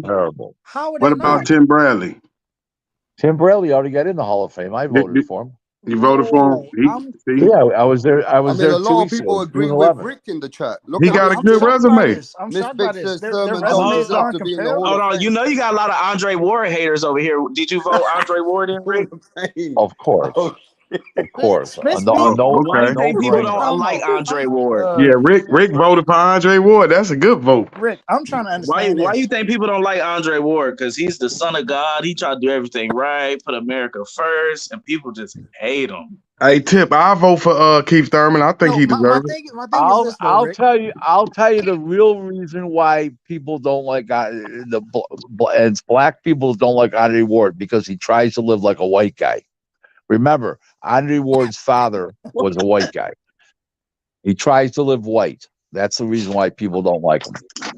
Well, the people that are up here that don't like him are all the black people like him. We all like him. I think it's the black Canelo folks like fans him. and Triple G fans. I It's the don't know people that about do that not because like every time I see somebody putting them down, it's either a guy, a Russian type of name, or a black guy. So I don't know what you guys are talking about, but they're always putting them down. Well, You know, yeah, and it's I just always what we Damn. experience here, I But guess. that's the same way with Keith Thurman, right? No, that's Devin Haney. Now Devin Haney get the most Let me hate. get this straight. Time out. Let me get this. You're comparing Andre Ward. I mean, Keith Thurman with Andre Ward. Did Thurman not receive the same type of hate when he was champion? I could have swore the LDBC were hating on Thurman crazy. Oh, I don't know about that. That I don't even know about. Yeah, because Thurman's I don't know mom is about white. that. Thurman's mom I is don't white know and about dad is that. black. I didn't go on Twitter really until January 2020, so I'm not really that familiar with the prior hate of Thurman before that. All I know is Thurman's fought once in 4 years. He's made himself irrelevant. And that's the story there. And Andre Ward, retired on top of the game. He's an excellent TV announcer, and that's the story there. And what's his name's tiptoeing through the tulips with his wife. There you go, Thurman. Wow. Well, I say a lot of other people don't like him resume because of the thing, though. Canelo beef. The guy beats a bunch of 140 pounders. You know what I'm saying? All of a sudden, he's a Hall of Fame. Who's Tim Bradley? 140 pounders. Earl Spence. Tim Bradley. Yeah, Earl Spence. What are you talking about? 140 pounders. What do you mean? You know exactly what I'm talking about. Look at his resume. All I know is listen, I'm no Spence fan. Okay. I don't like him as a person, but he's got a great resume, an excellent resume. And he's had some tough luck with injuries and car accidents, which is his own doing. Don't get me wrong, but in the meantime, he'll be in the Hall of Fame unless he gets caught on steroids, or if he's on steroids. If he got caught or something like that, then he won't be in the Hall of Fame. He's headed towards the Hall of Fame. I'm trying. That's crazy. Like There's people in chat saying right now, Kovalev won the first fight. And you put Thurman's resume side by side with Earl Spence, and you compare the fighters they fought at 147. It's not even close to being comparable. Oh, please, Tip. Come on, man. Like, let's be serious. Get your mouth off to Johnson. Lamont please, Peterson? Please. Mikey Please. Garcia? You asked. Come on. Mikey Garcia was a timeout. Let's be serious. Timeout. He beat Porter before Porter became the champion after he vacated.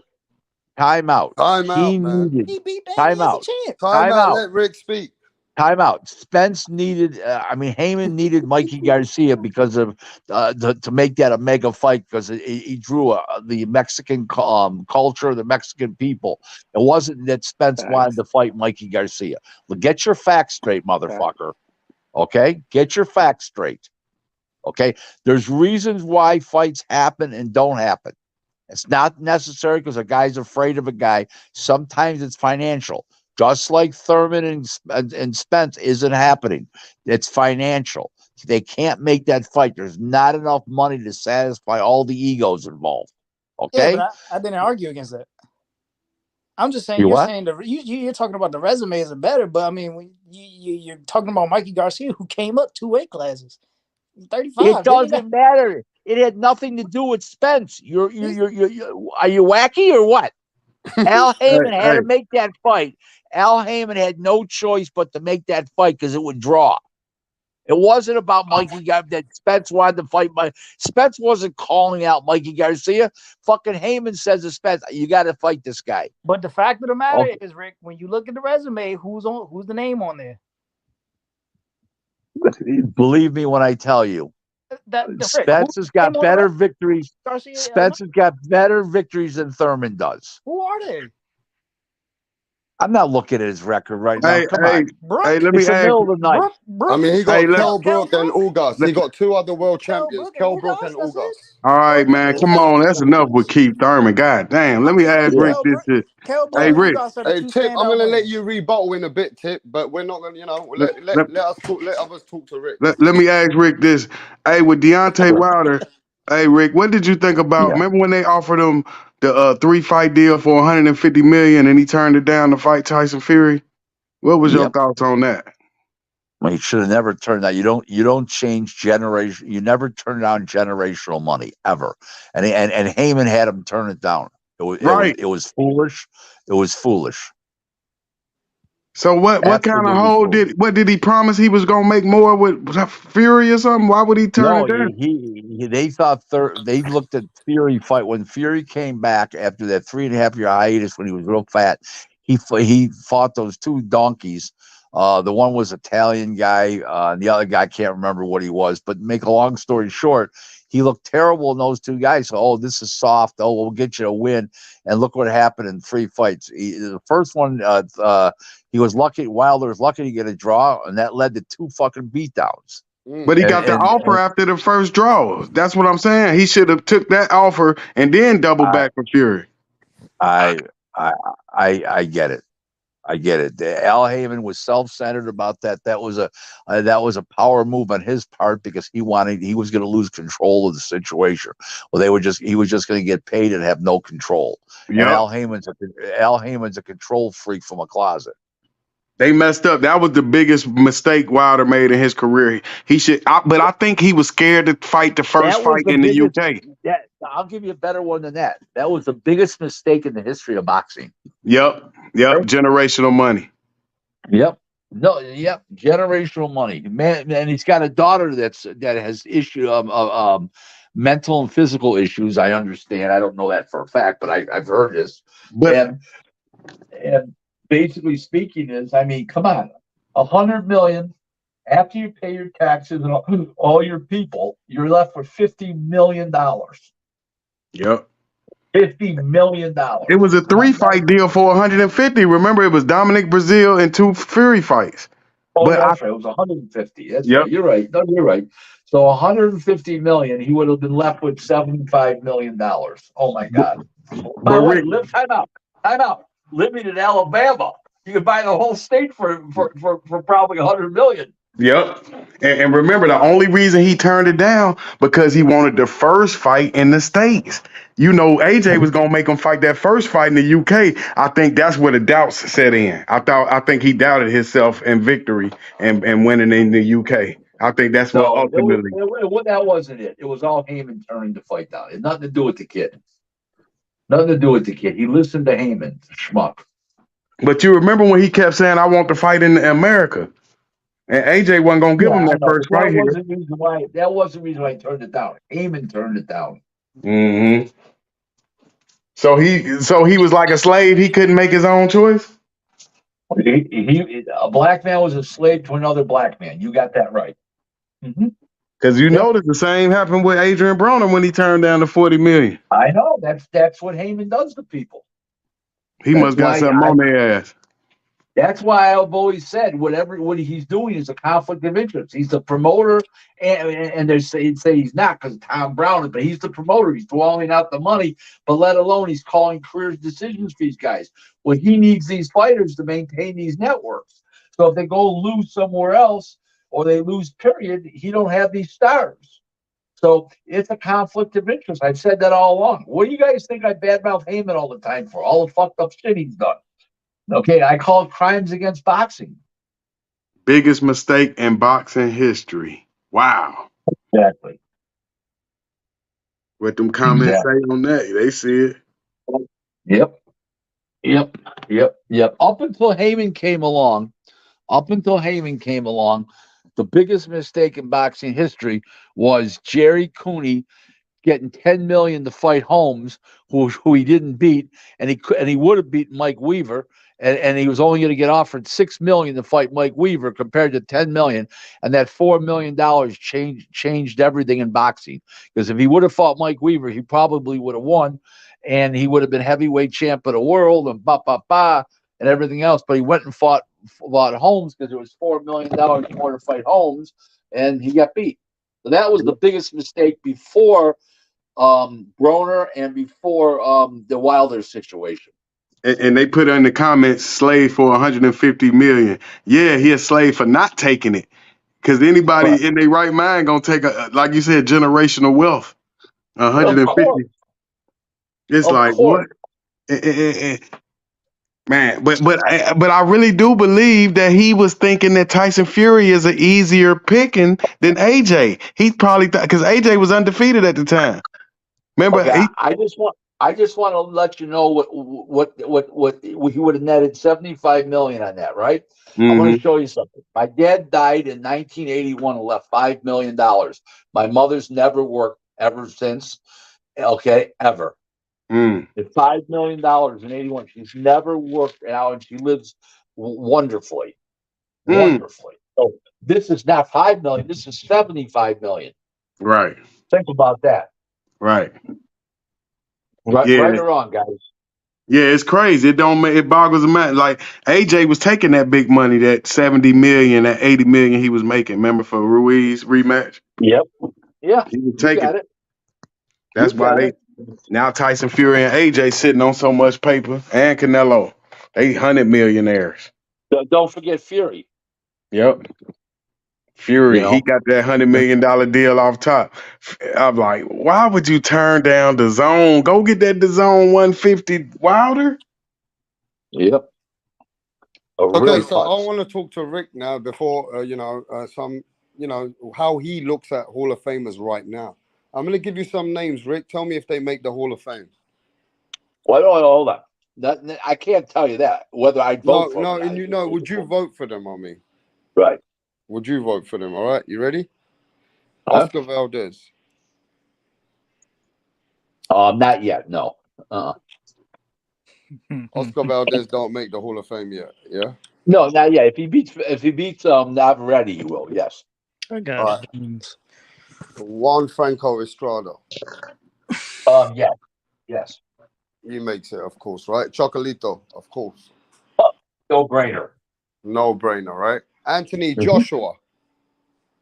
Yes, absolutely. Deontay Wilder.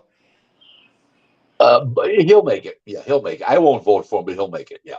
Okay. Tyson Fury, obviously. Yeah, 100%. No brainer. Andy Ruiz? He won't make it. Based on what right now, if he quit right now, he wouldn't make it. First ever Mexican 3-belt holder. Okay. Don't matter.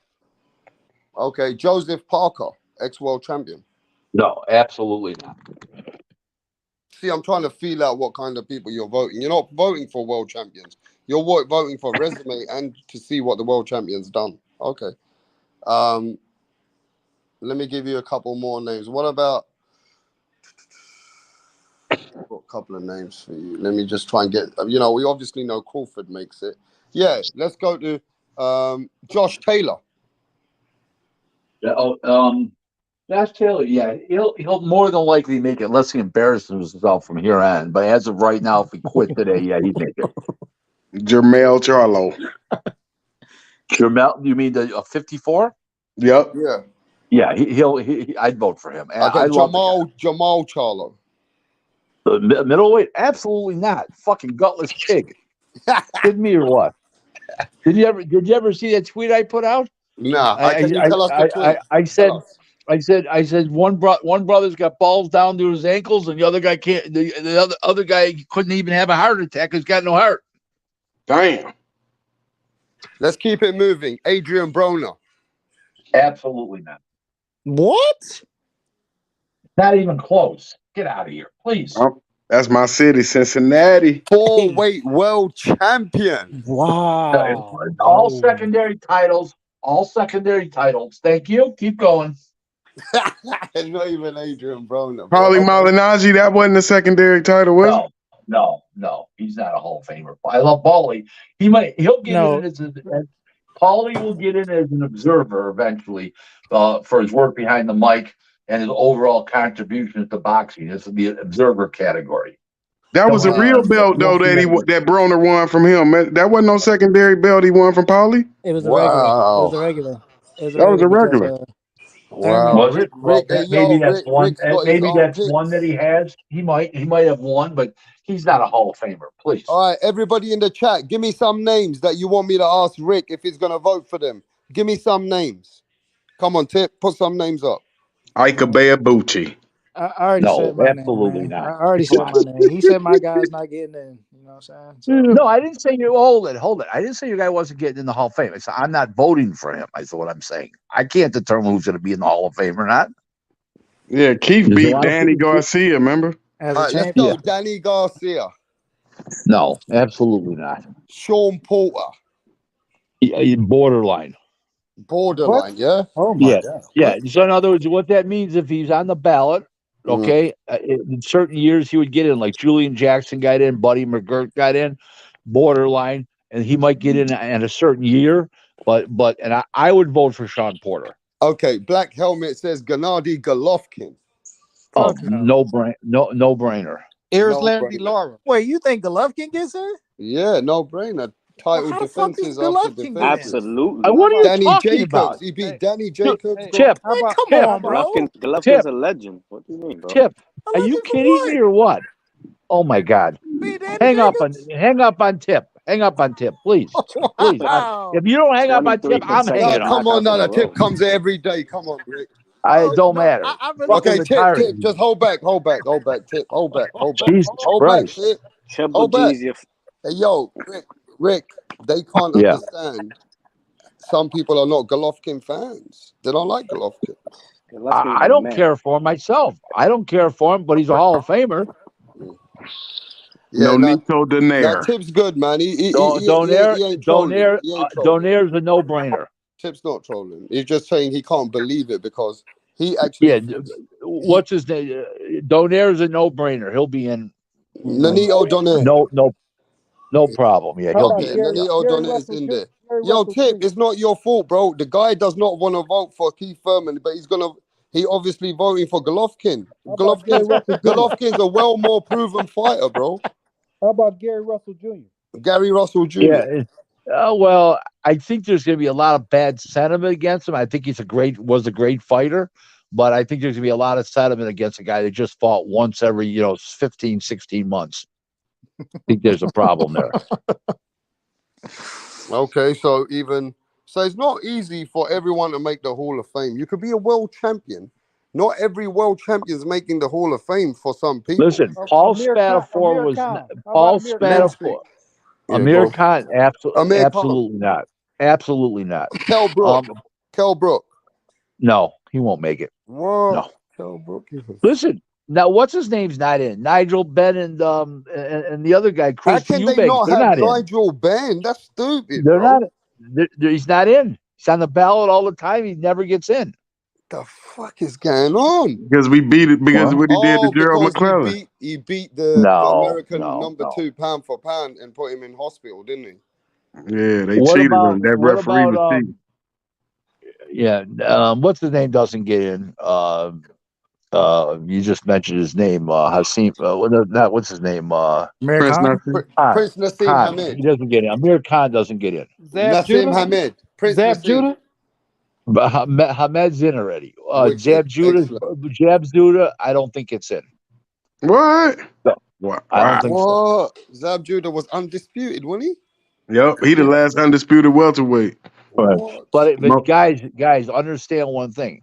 He had too many losses after that. Okay, look, he was champ for a day for a little while, and then he had too many losses. Roy That Jones affected. had too many losses after that too. That don't mean nothing. You're comparing. Wait, did you just hear? You comparing Roy No, Jones? you Oh said my too many God. losses after the fact. But Roy Jones. Yeah, but Roy had a lot Jones of still losses. Roy Jones, whether he had a lot of losses or not. He's still Roy Jones. Like Frankie Randall he's never on the ballot. The late And he Frankie should Randall. be. He should be. Well, he had 18 losses. Ended up with. So that's the reason why he's not on. Maybe not 18, maybe 14, whatever. It's an awful lot. I'll be shocked if Zab don't make it. Now that'll be a hard pill to swallow. I doubt if he don't make it. Wow.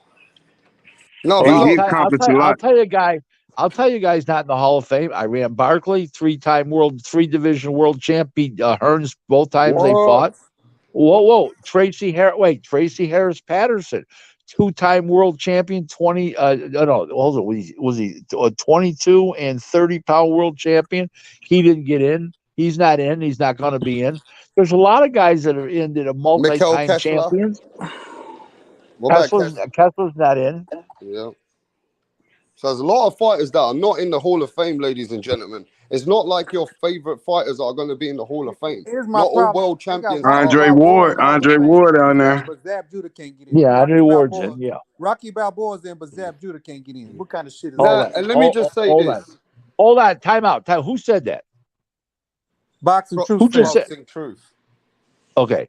Boxing Truth. It's a different Sylvester Stallone's in a different category. It's called Observer.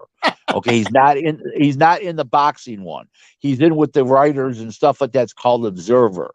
His a contribution to boxing. That's what that was. It's not Rocky Balboa in the Hall of Fame. It's Sylvester Stallone, and it's in a different category. He's not in a fighter category. He's an observer category. So let's put that on the record there. But he shouldn't get even that be out of in your as mind. an observer. He ain't never boxed a day in his damn life. Yeah, but there's a different category in there. There's like different categories. Oh my God! Right? Oh my But God! look, let me just dummy. say. He ain't Yeah, even look, let me comment- say he this. never Let me even say this. commentated Look, on look, the look, fight. look, look. Let me say this. Fighters that you guys might think go in the Hall of Fame doesn't mean that Rick Glazer will vote for them. He's only going to vote for fighters that he feels that he needs to vote for. You can't ask a man to say, well, why are you going to vote for that guy? Buddy McGirt, That's what he wants to do, bro. Guys, Buddy McGirt is one of my favorite people in boxing. He's been a friend of mine forever. I did not vote for him. Okay? And I told Buddy I didn't vote for him, but I congratulated because I'm glad he got in, but I didn't vote for him. I didn't feel as a fighter. He was a 2-division Hall of Fame, 2-division champion. I felt that he actually, as a trainer, he should be in the Hall of Fame. That's a fact. He was giving Sweet Pea problems, right? He fought Sweet Pea twice. Did Frank Bruno get in? Not at all. Somebody said Frank Bruno got in. No, Frank Bruno's not in. So fucking hell. Now look, I know that fighters will get voted in, but Rick's just going to be voting for the fighters that he feels that have done more than others. Now, what's the first ballot Hall of Fame? They're the ones that when they retire, they get the first ballot, do they? Well, no, it's 3 years, and like the 1 year Trinidad, De La Hoya, and Calzaghe all got in. They were all 3 no-brainers. Okay, they were first ballot. They were first ballot is like the no-brainers. That's what that is, you know. So who's the first ballot in this era right now? Who's the first ballot in your eyes in this era? Canelo. Yeah, Canelo and Crawford would be 2. What's his name's not in the Hall of Fame? Ricky Hatton's not in the Hall of Fame. Wow. Floyd Mayweather. He shouldn't be. Floyd's already in. They already put him in that quick? Yeah, 3 years. Yeah. So he was the first ballot. Yeah, of course. Pacquiao about to get in that first ballot. Yeah, when he retires. Is Juan Manuel Marquez in? Yes, he is. Yes, he is. Why do we look at Terrence Crawford as first ballot? Yeah, why? Why? His resume is very weak. His resume ain't that great. Well, here's why. He's undefeated. He was world champ at 35, 40, and 47. And I'm going to tell you something. You might not like this, big boy, Tip, but I'm going to explain this to you one time. A real testament is not who Terrence Crawford beat. It's who has refused to fight him. Who refused to fight him? That's even a bigger. Everybody. Pacquiao. Keith Thurman wouldn't fight him. Pacquiao wouldn't fight him. That's a fucking lie. You're a liar. Don't do that, Rick. Because I'm a liar. I promise you. Don't say He that. wanted $10 million. He told Bob Arum he wanted $10 million. Clear proof. He told Bob Arum he wanted $10 million. Bomac himself saying they turned down the fight because they said Thurman was asking for too much, which is a fucking lie. Too much. But he was asking for $10 million, though, wasn't he? $10 million. He wanted $10 million for a $3 million fight. The fuck? You believe? Hold on, Rick. You believe Thurman asked for $10 million when it's I had 4 people from Top Rank. I had 4 people from Top Rank tell me that. Yeah. Crawford is a guy with a $6 million guarantee. He's been getting $6 million guarantee over at ESPN.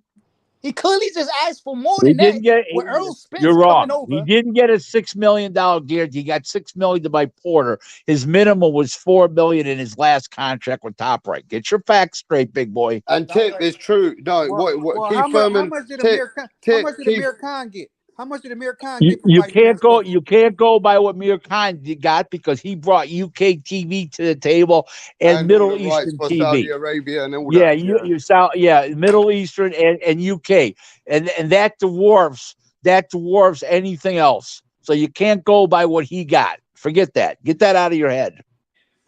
So this is the You problem. don't. The problem, Chip, is you don't understand. You don't understand the business. You look at the sport. then Okay, the business. The business is when you want $10 million to fight Crawford, and the fight's worth $3 million. You don't want the fight. You're barking. sounds like That's all you're doing. Sounds like they said Thurman asked for 10 mil, but then when they asked was there a counter offer, they said no. They didn't even bother to do. They didn't even bother to do a negotiation process. No, Rick. there was no. When you're that far I'm pretty apart, sure you can get that number lowered. I'm pretty sure you can. If you negotiate, you can get the number. You're too far, lowered. schmuck. You're too far apart. They're wasting their time. I guess There's $3 million. T.O. want 20 million. Now, Remember, if he would have said, "Hey, I'll take the $3 million, but I want $4 per home over 300,000 homes," I'm sure it could have been worked out. Okay, then he wasn't going for that. He wanted $10 million. You put yourself out of business when you do that. People think you're a jerk off. They don't want to negotiate with you. You don't understand business. Tiafimo want 20. Moving, bro. Tiafimo want 20 million for Devin Haney right now. He want 20 million. It's ridiculous. It's ridiculous. It's not printable. We ain't never heard Thurman say he wanted 10 million, but you know what I'm saying? Go on. No, but he said that for Spence. He said he want 10 million for Spence. He told Bob on a conference call. He told Bob Arum he wanted $10 million. So there you go. Don't tell me. Tip, leave it there. Because if I recall, Rick, Thurman is on record saying he didn't ask for 10 mil. Thurman himself. No, Thurman said that he wanted to negotiate. He was willing to negotiate.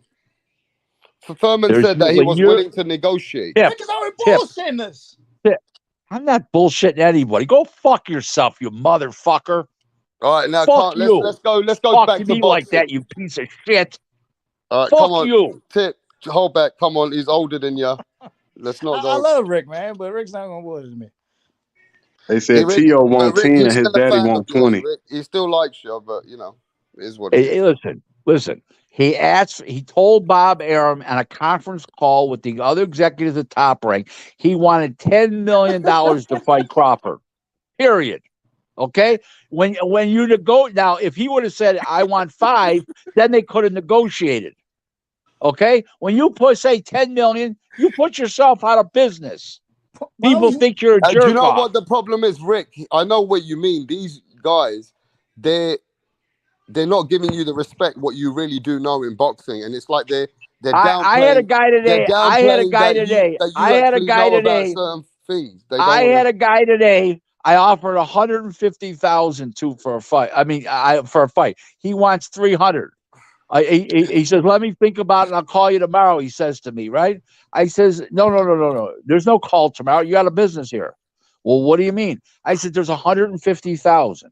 If you ask me for 175, I'll go back to the promoter and see if I can do that.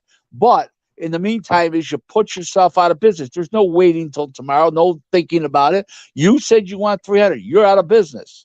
Okay, that's Rick, how this business works. What did Thurman ask for the second time?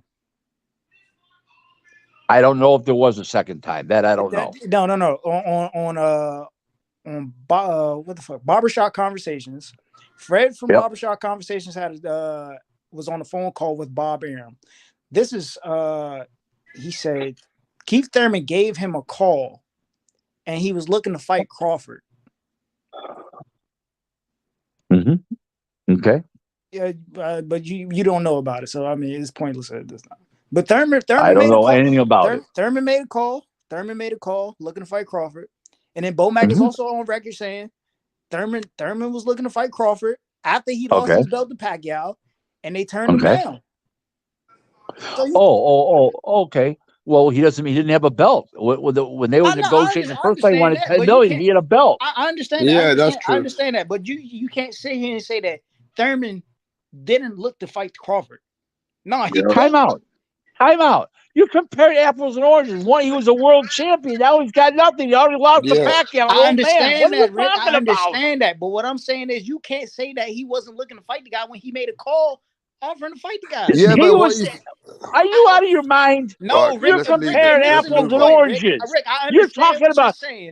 you got to look at the chronological order of this situation. You don't have a clue. Please get rid of this fucking moron. All right, let's move on to the next subject. Confused, stupid. Yo, Mastermind, come with the next thing, bro. You know, go on. Only let Mastermind talk. Forget the tip. They said he pricing himself out, man, with that 10 million. Thurman never asked for 10 mil, but all right. Okay, well, let's move on. T.O. asking for 10 million against Devin Haney. Let me ask Rick. Rick, why do fighters these days price themselves in such a big value? How do you know because they don't want the fight. That's why. It's a way to get out of a fight. Oh, they wouldn't pay me. Oh man, they come with chump change. Bullshit. That's market value. The promoter's trying to make the fight. Yep. So these days, when you got Saudi Arabia saying they can pay that much money, does that make the fighters go on like divas? Do they have so many options that they actually have to wait for the biggest payday? You're talking about heavyweights. You're not talking about the rest of boxing. So that's an unfair comparison with the Saudi Arabia thing. You know, all these guys, they price themselves out. That's how they turn down fights. They just ask for too much. Oh, they were going to pay me chump change. No, they're going to pay you market value, you thoughts. Okay? But in the meantime, that's what they say. Oh, it's chump change. It's this, it's that. Fuck that shit. But, these guys are fraudulent, for Christ's sake. And that's the truth. Hey, by the way, I never asked you, did you see that big interview? I mean, not the small interview that went viral with Adrian Broner being drunk on the podcast. Yeah, he was drunk. He was drunk or high or some fucking thing. I don't know what the fuck. He was on drugs. What do you think about that look when Don King just giving him a chance?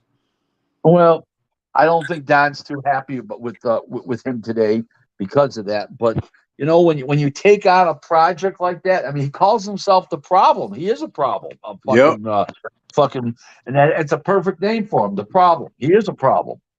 And he, people acted like that was his ring name because he was a problem to other fighters in the ring. Well, now he's a problem to himself and society. Well, he has a problem. Shit, that's the problem. Yeah, so he has a problem. That's my city right there, Cincinnati. Yeah, so we got the problem. Adrian Broner looks like he got some issues. But what do you think about that being on a podcast? I mean, that shouldn't have been shown, that shit. Well, I didn't think it was too classy of the guy who did it. I can't remember who did it offhand, but it definitely wasn't. It definitely wasn't too classy. But who's for me to say it's not my thing? He's a loose cannon. The guy. What can you say? I mean, it's already been said. He's a fucking loose cannon. The guy. It's a shame he's like that. But he's proven what he is. He's a problem. Let's talk about Tank Davis for a sec. I want to ask you about Gervonta Tank Davis. Does he make anywhere close? They call him a 3-weight world champion in America. Does he make anywhere close to your Hall of Fame list? Who's that? What fighter? I said Gervonta Tank Davis in America. They say he's a 3-weight world champion. He'll make the Hall of Fame. Absolutely. He will make it. He will. Oh yeah. Super talented, right? Yeah, he's talented. Wow. He'll turn into another Broner eventually. All kinds of personal issues.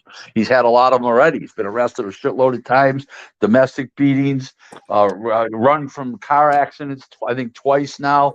He'll be a headache eventually. But for now he's all right. He's just an unruly guy. But he is an excellent fighter. There's no question about it. But you'll vote for him, but you wouldn't vote for Adrian Broner. Well, as of right now, you got to go as of right now. If Gervonta Davis stopped fighting today, he'd be a Hall of Famer. And what about Adrian Broner? He's a 4-weight. They call him. It's not how many titles you win. It's resume, impact on boxing. It's greatness. Wait, He got about 6 undefeated Let fighters me too. speak. Let me speak. What Tank got resume? 6 What undefeated resume? fighters. What resume does Tank have, Mastermind? Hey, Chip, He got 6, 7 undefeated fighters. Chip, when you get a ballot, when you get a ballot in your hand and you can vote, let me know. Thank you. I've been a voter for 14 years now. Stop. Yo, Rick, if you put me in position, bro, I will make you proud. Yeah. Okay. I'll make you proud. I know. And I'll say Rick Glaser got me my Hall of Fame ballot. That you won't ever be able to say that. I guarantee it. Keep going. See, Tank put himself in position to make the Hall of Fame. I guarantee you won't either. But you see, Tank Davis put himself in position to make the Hall of Fame. You know. But Rick, let's be serious. You just said if we're comparing resumes, Broner's resume is much better than Tank's. Stop, please. He's got how many losses does Broner have? 4, 5, 6? We got about 4 of them. Okay, let's look at the names Broner beat. He beat Paulie Malignaggi. Come on. That's better than any name on Tank's resume. If you're comparing Tank and Broner, you're fucked up. Seriously. Damn. Please. Not even a comparison. Come on. Hey, stop, he blowing. please. He's a way better. Broner will tell you Tank is more accomplished than him. Please. Wow. Please. I'm not even a Tank fan. I think he's a creep as a person, but he's an excellent fighter. You seen what he did out there in that square circle. Knock Brian Garcia out cold with a body shot. I think Tank. Yep, I saw it. So wait, let me speak to Rick. So Rick, you go by the performances of a man who knocks people out, or what they do with opponents. When as Adrian Broner, he's not throwing his hands. Some of the fights are stinkers, and even when he got to 140, what is terrible. it? Who wants to watch that shit? Come on, guys. Holding, grabbing all day long. All he do is grab you. No defense. Don't even try to win. That's right. And then Pacquiao, he said, I beat that boy. He said, I beat that boy. He ain't try to win the fight at all. Right. He's a joke. All right, ladies and gentlemen. Hey, hold on. I got one more. I got one more. Iris Landy Lara, does he get in? No, absolutely not. Best 154 pounder that Canelo ever fought. That goes by the saying. The guy's more known for his losses than his wins. Exactly. Like Razor Ruddock was like that. Those kind of guys. Canelo Alvarez, he got famous off a loss. Who did? Canelo.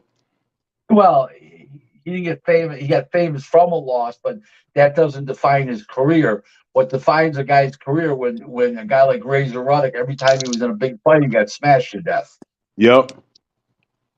Tyson beat his ass twice, broke his jaw. Mm-hmm. Exactly. And they don't give Tyson credit. They don't give Tyson enough credit for beating that big ass left hook artist. Had a left uppercut. Believe me. You guys want to hear a funny story? Go ahead. Okay. I live in Buffalo, which is an hour and a half below Toronto, but in the United States. And, Razor Ruddock was in Toronto. So he came down here one night for dinner, and I walked into a restaurant, I guess right after he just left. Guess who was just in here? Razor Ruddock. That's what the manager said. I said, no, you missed. You guess who's just in here? You missed Razor Ruddock. I said, I didn't miss a thing.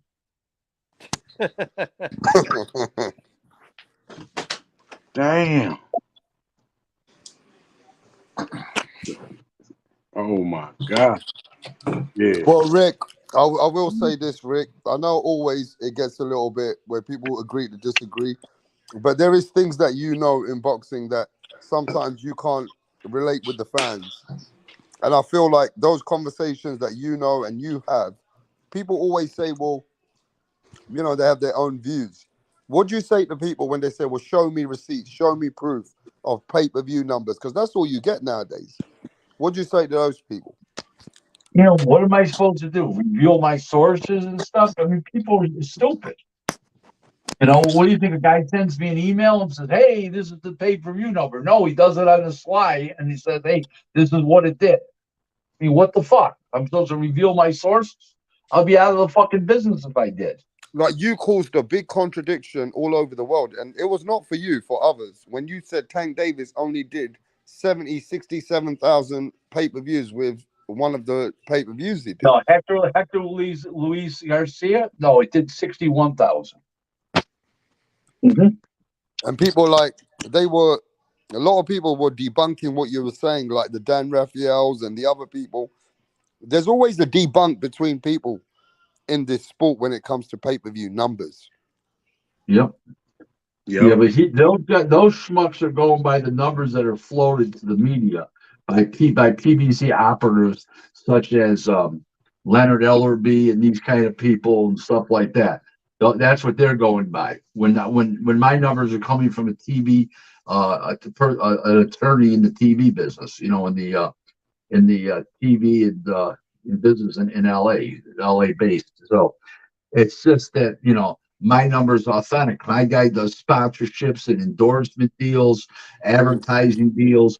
So he gets the real numbers because he's selling that shit or lawyering the deals for companies and stuff like that. So in the meantime, he gets the real numbers.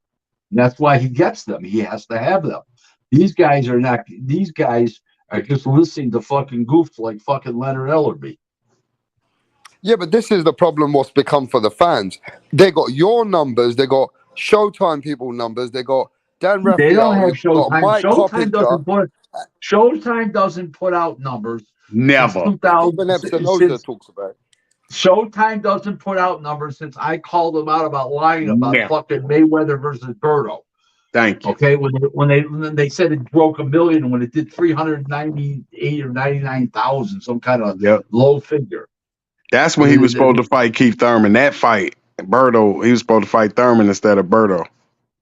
Yeah, well, you saw how that happened.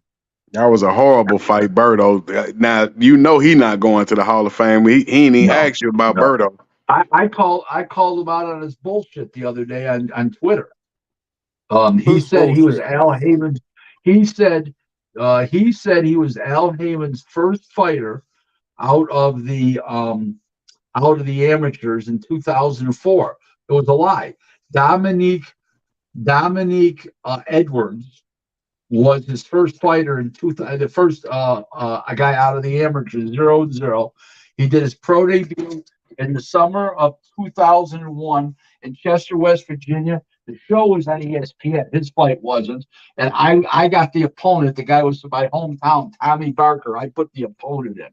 Okay. And so he's bragging on Twitter that he was the first guy signed from the amateurs, right out of the amateurs to Al Heyman. And I said, bro, you're wrong by 3 years. Who said that, Rick? I did. Andre Berto. Oh, Berto. Oh, okay. Right, so Berto's not the first. He's not the first. Well, let me ask you this, though, Rick. You made a tweet, and on that tweet, you said the last couple of guys that you remember who fought everyone, Mastermind's going to love this, James Toney and Carl Froch are the last two guys that you remember fought anyone. Why you say that? Because they turned down no one. Everybody else has turned down somebody. Yeah. Along the line. They didn't turn down anybody ever. What's his name? Somebody said about Bernard Hopkins. Bernard Hopkins turned down Frankie Lyle. Yep. So everybody but those two guys. James Toney took everybody, did he? James Toney was, and Hopkins was scared of James Toney. Who did De La Hoya turn down? Because he seemed like he fought everybody. He turned down Winky Wright. Yeah, he did turn down Winky, and did he turn down Paul Williams? Paul Williams, the tall lefty. No, he turned down Vernon Forrest. Vernon Forrest, rest in peace. That's two of them. Vernon Forrest, he turned down. Listen, Oscar's a very close friend of mine. I do a ton of business with him. You know, I mean, I'm on the phone with him constantly. You know, we're very tight. But he did turn down Vernon Forrest. Now, that doesn't mean he turned him down. Top Rank may have turned him down. I don't know that. But he didn't fight Winky, and it was turned down. So there you go. Oh, why did he? That doesn't mean he did directly, but And you know Winky would have taxed that ass. I think Winky would have beat him. Easy. Right, right. But you know, Oscar had one big thing with works on southpaws. He had a great jab and a great left hook. So you don't know that, but yeah, I would have thinking Winky would have beat him. Yes. Yeah. That Ike Corte fight, that was his best performance of his career. That one in Fernando Vargas. Yes. Oh yeah, the 12th round of the Ike Corte fight was the 12th round of Jaime Munguia versus Sergey. They needed that knockdown to win the fight. Yep. And he did. And Ike Corte had the best jab you ever seen in your life. Larry Holmes jab. Yeah, that fucking thing came straight from his chin right to your fucking chin. Oh my God. Knockout. Yeah. The only people that could match that jab one thing now. I like about Oscar De La Hoya though, he fought everybody. Yep, except Winky Wright and Vernon he Ford. He fought so Ford. many people. His resume. Vernon Ford. So Hey, who else should I have mentioned besides James Toney and Carl Froch? Give me other ideas. So you mentioned the last two fighters that you remember who fought everyone was James. By the way, I'm talking about top fighters. I'm not talking about just anybody. You know, the top fighters. But keep going. Yep. The guy who fought everyone. Yeah. Sean Porter fought everybody, didn't he? Mm-hmm. I don't. You know what? It's a funny thing about Sean Porter. I didn't pay that much attention to his career until later on. Early on, I really like when he fought. I never even watched when he fought Kell Brook and Sean. And Sean fought Kell Brook. I didn't even watch it. I just didn't have any interest in the fight, and I didn't watch it, and I didn't start taking notice to him until later on. So I don't, and I'm not that close to PBC, so I don't know who he turned down and who he didn't. To be honest. Right. Okay, let me tell you a guy from, I think it's Denmark, Mikkel Kessler. He fought Carl Froch and he won one and lost one. He fought Joe Calzaghe in a very close fight. He fought Andre Ward. He fought everybody at that time. Right, but the reason why I didn't put Kessler on the list, and this is the reason. This is a good reason. He retired early. You know, he didn't have a full career. In other words, he left the game real early. That's a good point. He did leave very early, I guess. Right. Yeah, he did. I mean, there was fighters that you could say they fought a lot of people. What about, what's his name? He fought everyone. What's his name? The guy who went to prison. Did he fight a lot of people? No, he didn't. His career got cut short. Michael Nunn. He fought Tony, but he was trying to get a fight with Nigel Benn. He turned down a lot of guys. Michael Nunn did? Yeah, Michael Nunn turned down like 3 or 4 guys over the years. Yeah. Mm-hmm. Okay, yeah. Well, Rick must know, innit, Rick? What other fighters that you guys think took everyone? Like Manny Pacquiao? Yeah, Pacquiao, I would say I sort of missed that, but he didn't play Crawford. So that's why I didn't put him on, you know? Mm-hmm. He turned down Crawford. Aaron wanted to do that fight, you know, and you know. I heard Bob said that he stopped that fight from happening. Well, yeah. Bob true. was a hero. Bob made himself look like a hero. Manny's wife and Freddie Roach didn't want the fight. Oh wow! Bob made himself. You know what Crawford would have did to him. And Spence, I really wish Spence could have got in there with. I wanted to see what that fight was going to look like. Yeah. Oh, Rick, before you go anywhere, the fight with Errol Spence and Terence Crawford. Can you give us like a prediction what you think it could be? Numbers? I think I hear Spence is slurring his words, talking slower than he ever has, and those are not good signs. I think that prior to the accident, it was a 50-50 fight, and I think that Earl's on the slide. Earl is hurt by Ugas, and let me tell you, if Crawford was in that fight, he would have finished him because Crawford's a great finisher. Ugas stood there and looked at him. Yeah, sure. And I think Crawford's got too many ways to adapt, too much agility in his feet, lefty, righty. Can bang with both hands. He's a great finisher, and I think he beats Spence. Okay, and what do you think the numbers? What pay-per-view numbers you think they can achieve? I think they're going to do well. I think I can see them doing 600 to 650. Oh, you better than me, Rick. I was going to say 500. Well, I did say 500 a while back, but it's sort of catching on, and I think Showtime's going to put a lot of oomph behind it because the fighters are getting a lot of money, so they're going to put a lot of oomph behind it. It's not like it's a $3 million fight where they don't have to put a lot of oomph behind it, and I think they're going to try. I think it does 650. Hey, Rick. Rick, I want to know. Yep. I want to know who you thought won that Lomachenko Devin Haney fight. I thought Haney won. Okay. Yep. I thought it was close, but I thought Haney won. Yeah.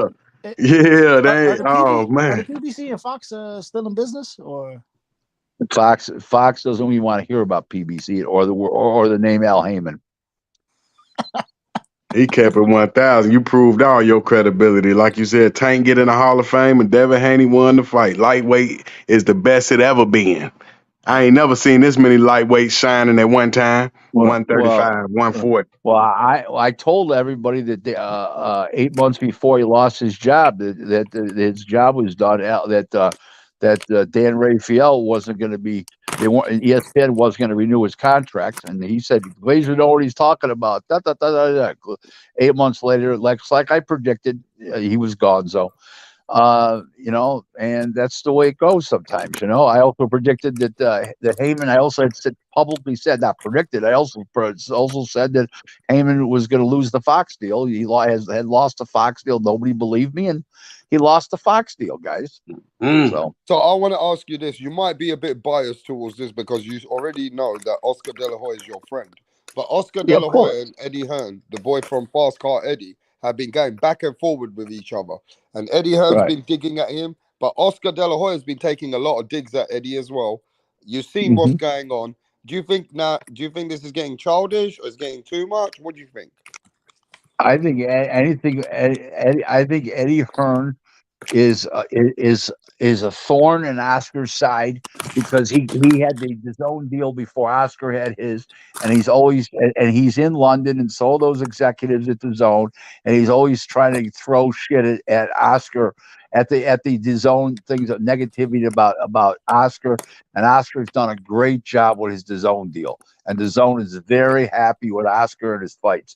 That's why Oscar's getting all these shows on DAZN, the developmental series on Thursdays, Saturday night, once a month. They got the next show. They just had a show July 10th. They got one. Let's see, June 10th. They got another one every month. They got a big show. They got a little show every month, and then they got one in August. They got one in September coming. They got it, and Hearn doesn't like that. Hearn thinks that he should be the only guy on DAZN and everything else, and Hearn doesn't want to be the biggest boxing promoter. He wants to be the only boxing promoter. Yep, James Bond. Yeah, he bet, like you said, Bob Arum #1, him and Don King.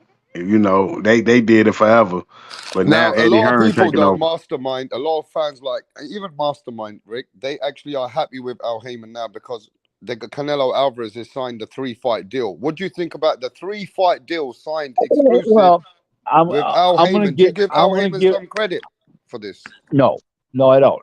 No, I don't. No, I don't. Who laughed? I'm laughing, Rick. Me. I'm laughing. I'm thinking to myself, you're not going to hold your laughter back till I explain to you what happened. Go on, Rick. Go on. The Paramount executives got on Espinoza, who got on fucking Heyman, and said, straighten this out or else. The best fight the best, or it ain't happening. Make the biggest fights because we're not buying the shit on pay-per-view anymore. Because remember, Espinoza now has Paramount Global as his boss. The executives of Paramount are his boss now.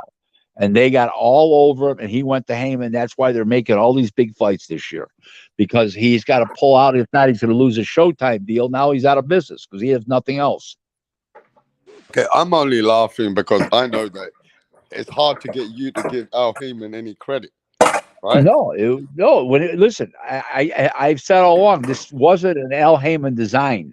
This wasn't Al Heyman's business plan, guys. This was Paramount Global, the parent company of Showtime, jumping on fucking Espinoza, saying, we ain't buying this shit anymore. You got to put on the biggest and best fights.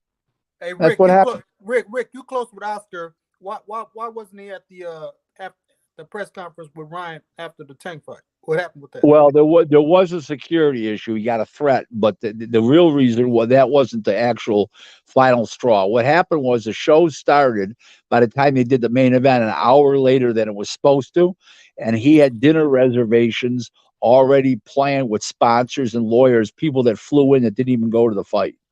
Okay, that's why. And he sent his president, Eric Gomez, the president of Golden Boy, the #1 officer there, he sent to the fucking thing. Okay, he was there right next to him. So that's all bullshit. Bernard Hopkins went to the sponsor thing himself, and he's a real fighter. Well, Okay, Eddie he Hearn went to the sponsor tweeted. thing. Eddie Hearn said that Oscar De La Hoya don't even have stars anymore. Even Ryan Garcia doesn't want to work with him. He's hungry. He's hungry for stars. He's hungry for the people. I was just at a show that Oscar did with with Alexis Rocha in a small building. 6,500 people were there. Okay, how many people showed up for Manguia? I don't even know, but the fucking place was packed.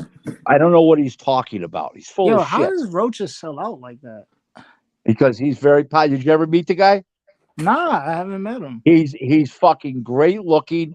You look at him, you can tell he's charismatic, and he opens up his mouth. He's so classy. It's unbelievable.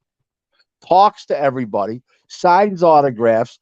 I mean, consoles people.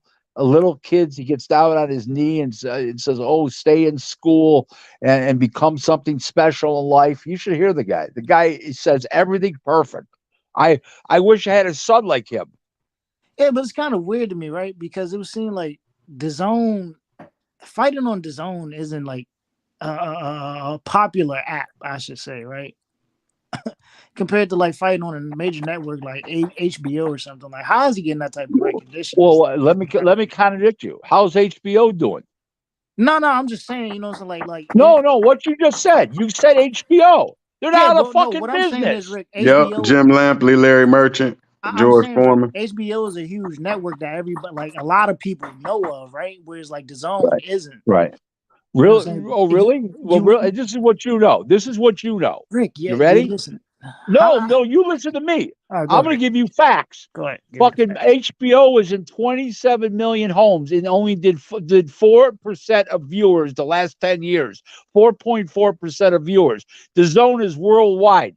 Their fucking budget dwarfs HBO's budget. Okay, so you don't know what you're talking about. You're going by HBO in the heyday back in the fucking 80s and 90s and the early 90s. By the time the last 15 years of HBO, they were fucking down the fucking shit. They had no budget to pay anybody. Okay, their border did not go beyond the United States. You couldn't even get it in Canada. Okay, you don't know what you're talking about. But it's still a house. It's still a household network recognizable to the American audience, is it? Boxing's not American; it's worldwide. Get that through your fucking thick skull. I'm talking about the network, Rick. That's what I'm talking about. The network. You're talking, and you're talking about another network that's worldwide. DAZN right now dwarfs the biggest HBO ever was. Dwarfs it. Okay, one's worldwide. What are you talking about? Yeah, but let me say this. Let me say this. Are we realizing that this new platforms that you said BLK Prime, they came up, you was doing business with them, weren't you, Rick? No, I never took a check from them. So what happened? To do it. I don't know. Maybe the backers pulled out after the Crawford fight. I don't know. I lost touch with the guy. The guy hired Zab Judah as his boxing guy. I knew he was in trouble, even though I like Zab, but Zab's not a businessman. So these newcomers that come and go, the Trillers, the BLK Prime, and these many other platforms, they're not, you know what I mean? It's tough for people to trust but DAZN's already been in business 5 years, and DAZN is worldwide. I mean, they've got like 3.6 million subscribers. Yeah, DAZN is worldwide. A lot of billions to get where they are. No, that's because of all the sports total. We're not talking about profit. We're talking about reach. and how many people are watching worldwide. HBO is limited to the United States. Do you know what the budget was for HBO in its last few years in existence in boxing? Do you know what the budget was, guys? What is it? $15 million for the competition. That's it. Okay, 50. That's right. For the whole fucking annual. That's right. And when back in its heyday, it was 55 million. When 55 million would be like 150 today. Okay, so whoever thinks that HBO, okay, for the last 15 years was bigger than the Zone. Now you're smoking crack.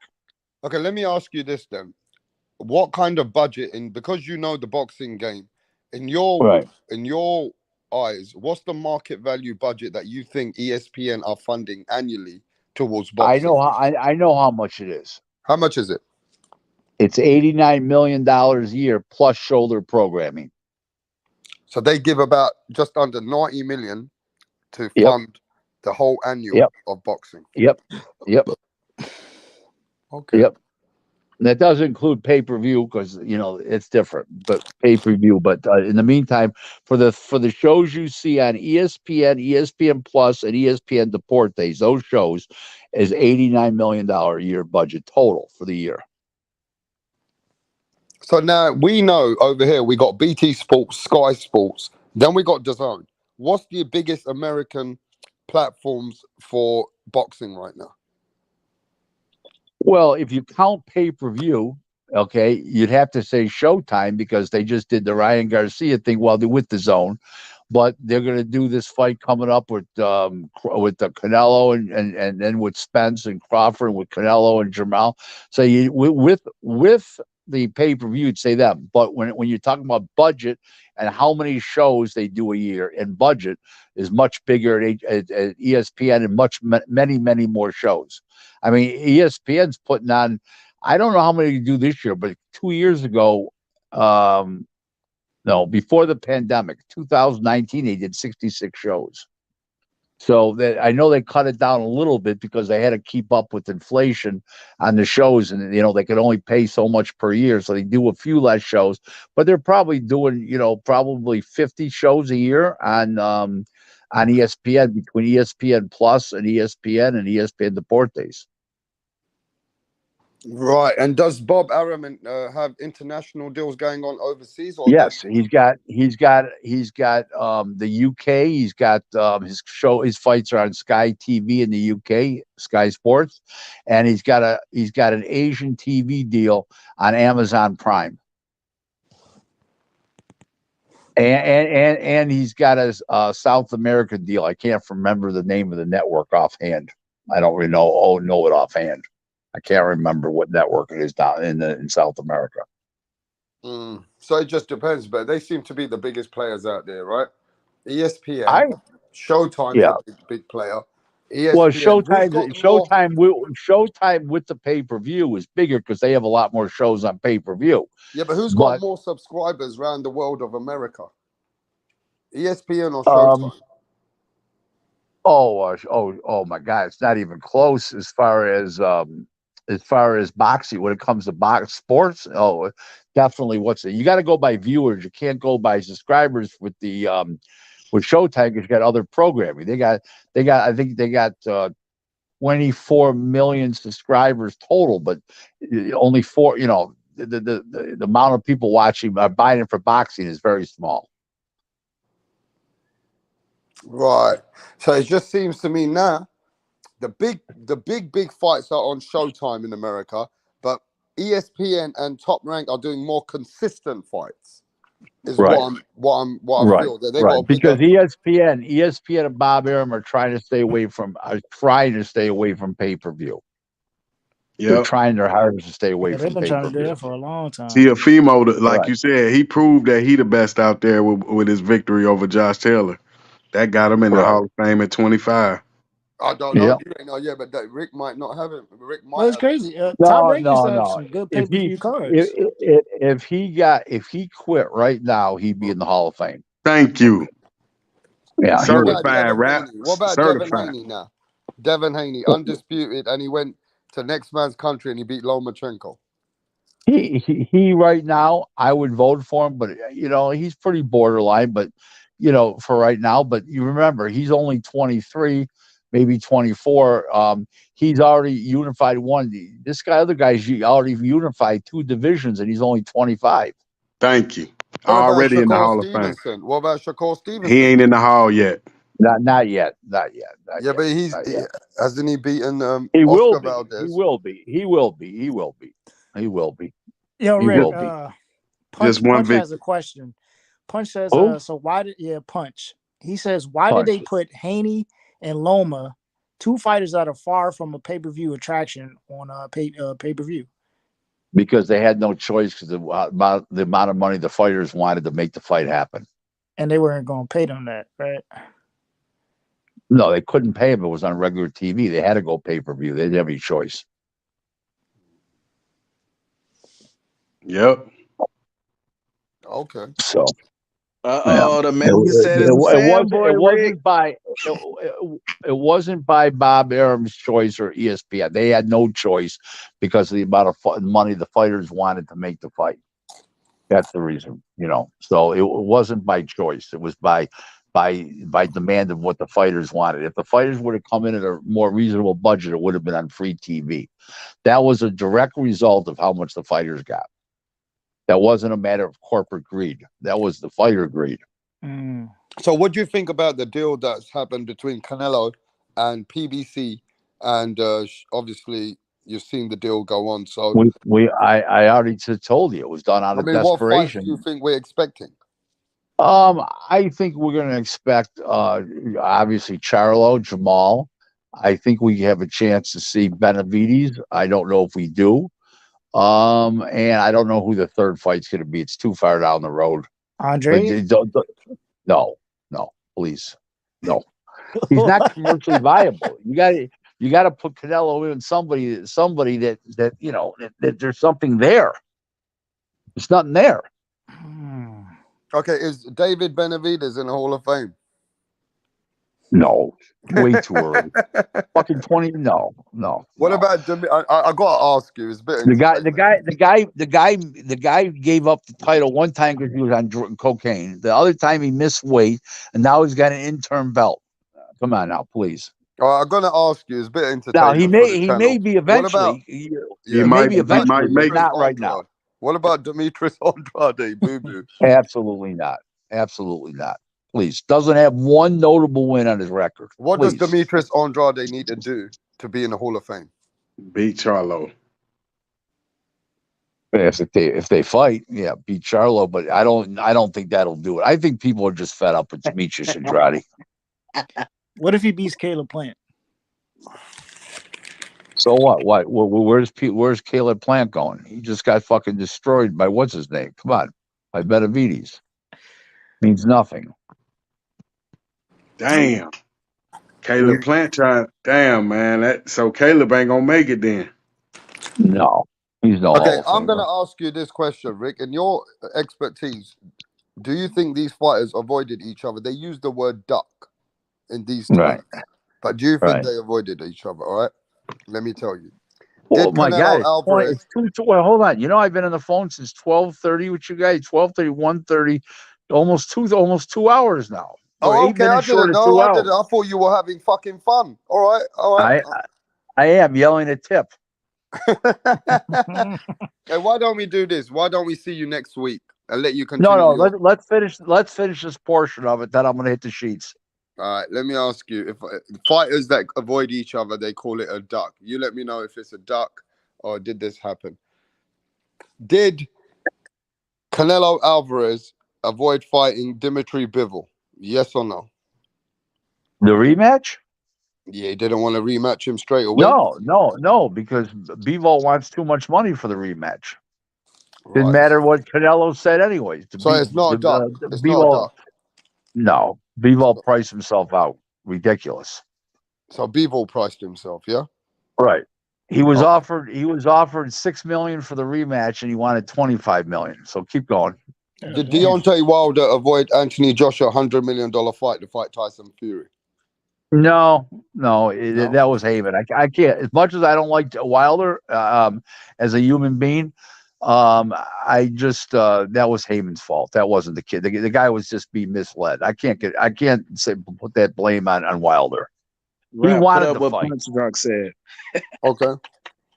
Did let's just keep it straight. We're going with everything here. Did Canelo Alvarez avoid to be undisputed to fight Demetrius Andrade to have legacy to be a 2-time undisputed? He could have done it before Crawford. No, because so I'm just giving you what gets spoken about every day on the channel. Right.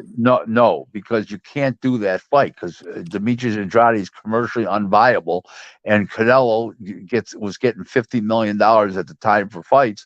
How are you going to pay him that to fight him? Nobody knows Demetrius. The public doesn't know Demetrius. It's only the hardcore boxing fans. So you can't make a fight like that. So no one knew Abner Yildirim either, though. Let's be fair.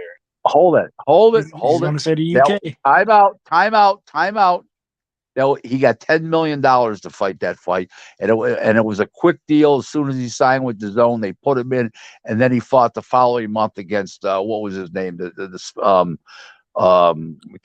Callum Smith. Like 2 months later, that was a favor. Canelo took a $5 million pay cut to avoid Andre. What did you say? It's on the net. It says this on the net on Google. It's on the screen. If I'm not mistaken, Demetrius said did Canelo take less money to fight Sergio Kovalev? Hit the link, Punch. No. I don't go by what says on Google. I know what goes on behind the scenes in boxing. I'm in the business. I recall Andre saying Canelo was supposed to get what 40 or 50 mil fighting him, something around that. Some crazy shit. They couldn't pay him that. That was the point. Okay, did Gennady Golovkin avoid Demetrius Andrade for unified championship for DAZN? Eddie Hearn said it. Go on. Yeah, I believe he did. Yes. So Gennady Golovkin. Wait. Gennady Golovkin avoided Demetrius Andrade, but Canelo never. Well, because the finances are different. One guy's getting $12.5 million, and one guy's getting 50. It's impossible to pay a guy when the other guy's commercially non-viable. To pay him $50 million, the other guy paid $50 million what he's used to getting at that time. Is that why DAZN let him go? Is that why DAZN let him go? One at a time. Fire away. I'm sorry. Is that why DAZN and Eddie Hearn had to let him go? Yeah, they couldn't pay him anymore. He knew that. He had discussed it with Eddie. They can't pay him. He had nobody to fight that they could have paid him the big dollars for. Isn't that the same reason Devin Haney left? Devin Haney left what? Hearn. Well, no, Hearn didn't have the fighters to fight. But I thought they did Triple G dug Andre Ward? I don't know if you've seen his documentary. He put up the emails and shit. Triple G dug Andre Ward. No, they were in 2 different weight classes. How's that a duck? But Triple G said he'll beat anybody from, I think it was 160. Well, what he says, and when you're a world champion, you're already making big money. Why would he move up and wait like that? There's no reason. There's none at all. That's what him and his team were saying. I don't know. Me and you think the same thing, but that's what they were saying. Yeah, they sent an offer and they got shot down. That's not a duck. It's not in the same weight class. You got to go by the same weight class, guys. Can you let us know some recent ducks that you saw that you think these were avoiding each other? Well, Riddick back in the day, Riddick Bowe wouldn't fight Lennox Lewis because through the thing in the ash can. That was in '92. That was a clear duck. I mean, there's been a lot of clear ducks, but that was one of them. Mike Tyson wouldn't fight George Foreman. Yep, that was a duck. Let's see. I'm trying to think of the other ones offhand. That George Foreman movie was good. I got it. I'm trying to think what other ducks there were that were pretty, let's see. Riddick Bowe and Lennox Lewis. The rematch the rematch that they tried to make with Klitschko. And after Lennox Lewis stopped on a cut, he wouldn't do the rematch. He was retired. You can't go by that. He retired. He never fought again. So you can't say that's a duck. You can't say that's a duck. Lennox Lewis, the first email champ. He was the first one to get mailed that belt, wasn't he? Well, not really. It didn't happen that way. What happened was, okay, this is what happened, because I was close to the situation, but here's what happened. When he fought Razor Ruddock, that was the official eliminator. They didn't have interim titles back then. And it was declared that if Riddick Bowe refused to fight him when the mandatory came due, he would be automatically champion, because what's the name didn't want to fight him. They knew it already. So that really wasn't an email belt. That was basically the title fight, but it wasn't official yet. And they said, hey, if you strip him, this is what he gets. He's getting the title. And that's what it was. All right, Rick, I got to tell you, man, we always appreciate it, even though people agree to disagree. Rick Glaser, once again, and we'll probably see you in a couple of weeks if we don't see you next week. Rick, let's well, guys, real quick. Next week we got an American holiday. It's called Independence Day, and it falls on a weird time. It's in the middle of the week this year. Right. And I'm going to be with friends and family and stuff, and then they got the big fights next weekend. Why don't we schedule this for Monday night, July 10th? We'll have a lot to talk about, because Virgil Ortiz is fighting Stanionis, and what's his name? What's his name's fighting? Ennis is fighting. Yeah, exactly. So we'll have a lot to talk about. So let's schedule us for Monday night, June 10th. How's that, guys? Is that good? Yeah, we'll do that Monday night, June 10th. But Rick, I'm just gonna say, man, at the end of the day, it's nice having you here. But like I said, at the end of the day, we got fights coming up in July 29th. I need to see you, because I know you got Crawford as a clear winner. But a lot of people feel Errol Spence can still turn it around, being the bigger guy. So I'd like to see you after that fight for sure, Rick. Yeah, well, yeah, but let's take one show at a time, and let's go with Monday night, June 10th. Are you guys all set for that? Yeah, we're good. Yes, sir. Okay. Yes, sir. Thank you, guys. Identify each your names. What city are you guys from? Cincinnati, Ohio. Okay, very good. Hey, Rick, I got one question about if I wonder, is this a real tweet you have? But if you said this, bro, you are full of shit. Did you say after the fight with Tank and Ryan that they didn't show up because they had dinner reservations? They did. Okay. They had dinner reservations with sponsors. I already said about it earlier in the show. Didn't I just say that about a half hour ago? I don't know. I left for a while and I came back. Yeah, so that was the reason why. If he would have won, they would have still been at that sponsored dinner. No, absolutely. Bernard Hopkins even went to the sponsored dinner. He did not go to the press conference. He went to the sponsored dinner. And what's his name went, the president of Golden Boy went to the thing with Eric, and then he hurried up over to the sponsored dinner. They had people in from out of town, sponsors and stuff. Some of them went to the fight and some of them didn't. Okay. Well, can you explain why your excuse for him is different than his own excuse? Because his excuse was he was getting death threats. He did get a death threat, but that's a different. Anyone famous gets death threats. Pretty sure you've got them. Right. But that was the reason why he said he didn't go, which he did get a death threat. That's what it was. Bullshit. But he did go to. They did go to dinner. There's no question. They had dinner reservations. But I will say 100%. this, Rick. I will say this, Rick. Thanks for answering all questions. But on Oscar De La Hoya and that Ryan Garcia thing, a lot of fans from their perspective. They got, Ryan's put out some tweets out there and stuff, and people are trashing Oscar De La Hoya. They're trashing him. Let me just run this by you guys. Okay. Oscar and Eric Oscar and Ryan don't have to get along. There's nothing in a promotional agreement that says the promoter and the fighter have to like each other. Don't ever forget that. Okay, guys, had a wonderful evening. If anybody wants to follow me on Twitter, it's at Real Rick Glaser 1. There's a lot of fake accounts out there in my name, but I'm verified.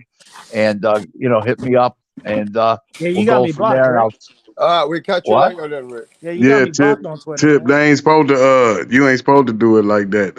Let that. What did you say? No, Rick got me blocked. Rick, you got me blocked on Twitter, and I don't know why you got me blocked, bro. Well, there has to be a reason. I don't block people for no So why reason. don't you? Stay blocked. Stay blocked. Rick, Stay blocked. I've only Yep. typed Stay it black. once. It All says right, Stay stay blocked. black. Yep. catch you later. I said stay blocked. I'll talk Yep. to you guys I'ma later. stay black. Bye now. Yep. Thank you. Hey, I told you. He told you everything, right? Hey, what he told you already. All the, Shavo wanted to come with the smoke at the end and turn him up again. Yep. Like I forgot when we started talking the first time. I forgot about the about what I was saying. Nah, Bro, that's Chavo, he kept full it of shit. real. He said Devin He Haney full of won. Yo, shit. Tim Hey, listen, Bayless man. nearly sent Rick Glazier into the fucking heart attack hospital, bro. Yep. Look, Chavo, he kept it real. He said Devin Haney won and Tank Davis already in the Hall of Fame. listen to what Rick said, man. Nah, Right? I know he kept it real, but I'm saying on what I said he was full of shit about, because bro, I don't know what ties he got with Oscar, but bro, that's bullshit. Nah, but you already know Oscar, His man. own excuse. Talking about he had to go Hey, eat. Shavo, He had to go to the dinner. You There was tried no. to bring him. You tried to bring him that What? smoke. Nah, man, but you already know what Oscar about now. Come on now. Look, just listen to what Oscar Rick about said. some Rick bullshit. That's what Glazier he said. about. Yeah, he didn't even come to Canelo Floyd fight. Let me tell everybody what Rick Glazier said to Shavo. He said to Shavo, Oscar De La Hoya had executive business meetings to go to. Yep. But Oscar De La Hoya said his life was on danger. So which one? Yeah. He didn't even show up to the Canelo bro, Floyd. we have all gotten death threats up here. That don't scare nobody from moving nowhere, bro. You're a fan. Bro, I'm pretty sure if he opened his DM right now, it's 1 million Ryan Garcia fans that's talking about killing him. Chavo, ain't nobody people from moving around. He too big time to go to Ryan Garcia. Fuck him. He lost. I'm not finna show up to your shit. You should have won. Exactly. Yeah, I'm not showing up to your shit and you lost. That man well, Rick said, not me personally. I'm still showing up on my dog. Nah, but hell no. And not if you lose. You guys I'm gonna don't leave even you know there. this. Mastermind, you don't even know that's this. fucked up. I'd be You suing your guys ass don't even too. know this. You guys don't even know this. Tank Davis told Ryan Garcia in his ear that your guys have been fucking you over. Your boy Joe Goosen put the mole in the camp. And Tank Davis is the one, if you go watch, you'll see Tank Davis whispering in his ear, you don't need these people. Check it out. Yep. It's because of Tank Davis. PBC, and Al Heyman, bro, they're going to get everybody. They're going to get all the fighters. Well, we seen, remember how he fucked over? He said he fucked over Wilder $150 million. He should have just went to the zone, whooped Joshua ass, and he had that generational wealth. Why you saying? I think it's something with him and Anthony Joshua where they felt like that neither one of them, like, say if one of them wanted to fight, it's something extra there that was past the money, I think. Like, they think they can get more money. They think it will be a bigger fight if someone else has this belt or whatever the fuck. I don't know. I honestly don't know. You'd rather get your ass whooped by Tyson. That's what it is. The business deal Al Heyman did with Oscar. Well, some people call that a cherry pick, so who knows? That kind of fucked up. That fucked up boxing. What Heyman did with De La Hoya fucked up boxing. I'm not gonna lie to you. When he stole all the fighters. Yeah, man. Because like boxers, De La Hoya can't keep a fighter to save his life. Can't nobody keep fighters from PBC. But look, the sport was in a good place when they were working together. When PBC and Golden Boy. Yeah. But let's talk about this right now. Yeah, that was the best fighting they was putting together there. I want to Floyd talk about and Oscar De La Hoya and Ryan Garcia. Chavo pulled it up. At the end of the day, you're seeing these guys going at each other. It doesn't look good. Ryan's there talking about Oscar in social media. Then Oscar's there talking about his own fighter. And then they're coming at each other. You saw Tank Davis's team say that Ryan don't even need these people, whatever. We're seeing that there was a mole in the camp, but they did not even come to the post-press conference, bro. Oscar didn't come to his they were at dinner, conference bro. because he's not supposed to. Executive dinners, and they had a death threat. Now, does anybody believe Oscar De La Hoya in his? Is it an excuse, or do you believe him? No, if your fighter lose, you don't have you shouldn't be there. Only reason he should have showed up if Ryan won. No, bro, you gotta be there, bro. It looks sad to see. I almost want to cry for Ryan, bro. Man, Like the Floyd, shit you think hurt my Chief heart, Keef would have been? Hey, Mastermind, you Yeah. some fucked up shit, bro. You I'm cold leaving as your ass, man. I've put all this money in your ass. right? You Fuck cold as you. fuck. You cold Yeah, as fuck. yeah. And that You go for gonna Tank make the Davis money too. whether he won or lost, though. No, I'm not fucking with you no more. Get off my team. We don't lose around here. We won't Tank Davis. You see how But Tank is? look, Chief Keef do and you all really them? believe Oscar thought he would win? Because Oscar even said before that somebody need a bat to take a bat in there to beat Tank. He Oscar knew knew I Ryan Ryan don't. wanted wouldn't that win. fight. Yeah, Oscar I knew he know wanted you're to win not that gonna fight. win. That's why I'm not gonna show up and fake support you after you get your Well, ass why whooped. you show up beforehand? Because I Oscar, gotta sell the fight. Oscar knew Ryan wasn't I ready. ain't trying to sell Floyd's it after not you even got your ass there. So whooped. why would you have to sell the fight? That would be the only key that will sell the fight even more if Oscar and Floyd was there to talk shit back and forth. No, you remember that? Yeah, Floyd walked him in the ring. Walked Tank in the ring. Yeah, but y'all not arguing there. I'm Yeah, talking but about see, at the no. press conference. It was good for Floyd not to be there because then it would have put Floyd in the limelight rather than the Tank. Exactly. Yeah. He As just showed long up. as it sold that shit, I don't give a fuck who in the limelight. Nah, that's Yeah. Give me that's that not bread. good. That's not good. Give me Yeah, that right. paper. That doesn't help. That doesn't help Tank, and it doesn't That help got the him to sport. where he is now. It You doesn't gotta help. I'm understand telling you, Tank Chavo, Davis it doesn't is help Tank human. or the sport. It doesn't Like help you Tank or the crazy. It sport. got him to where he is now. If you That- think that Tank knocking people out and having Floyd behind him too talking that shit ain't never helped that man, you out your fucking mind. Yeah, but now you're going into bigger fights. Yep, it's bigger than Floyd Yeah. now. You got to get Well, Floyd out Floyd the way wasn't because he as big as beat a too part much. of it as this. Right. But like you said, you got to knock out Tank Davis, then we'll show up. I'm not fucking with you if you lose to Tank because this the biggest fighter of my, you know what I'm saying? This going to put us at number one. I want But they who is spot. Oscar gonna have now? Moving Exactly. forward, Oscar get all his fights stole by PBC and that shit. That looks like where Ryan might be going. He already got Derek James, and you know Derek James, the best trainer in the game.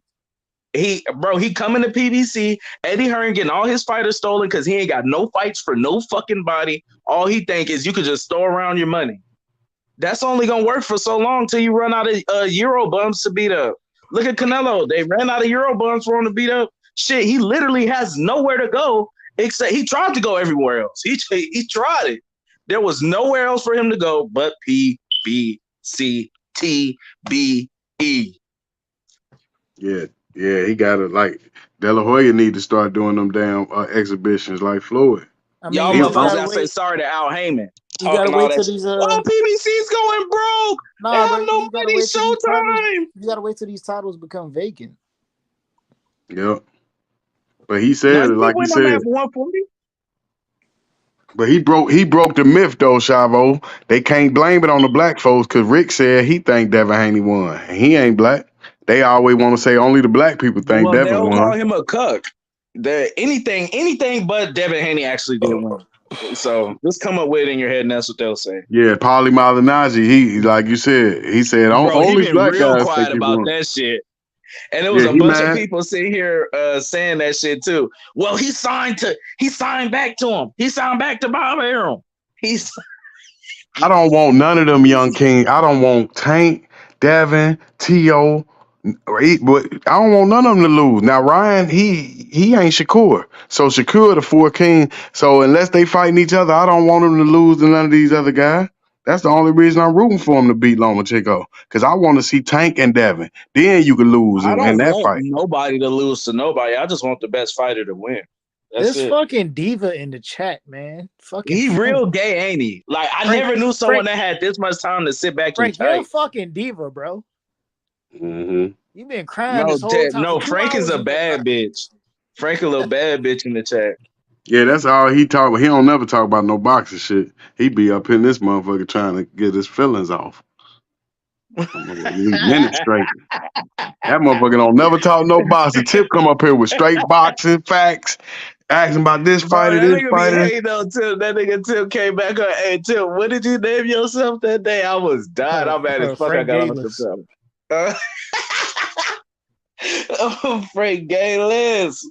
That shit was funny, bro.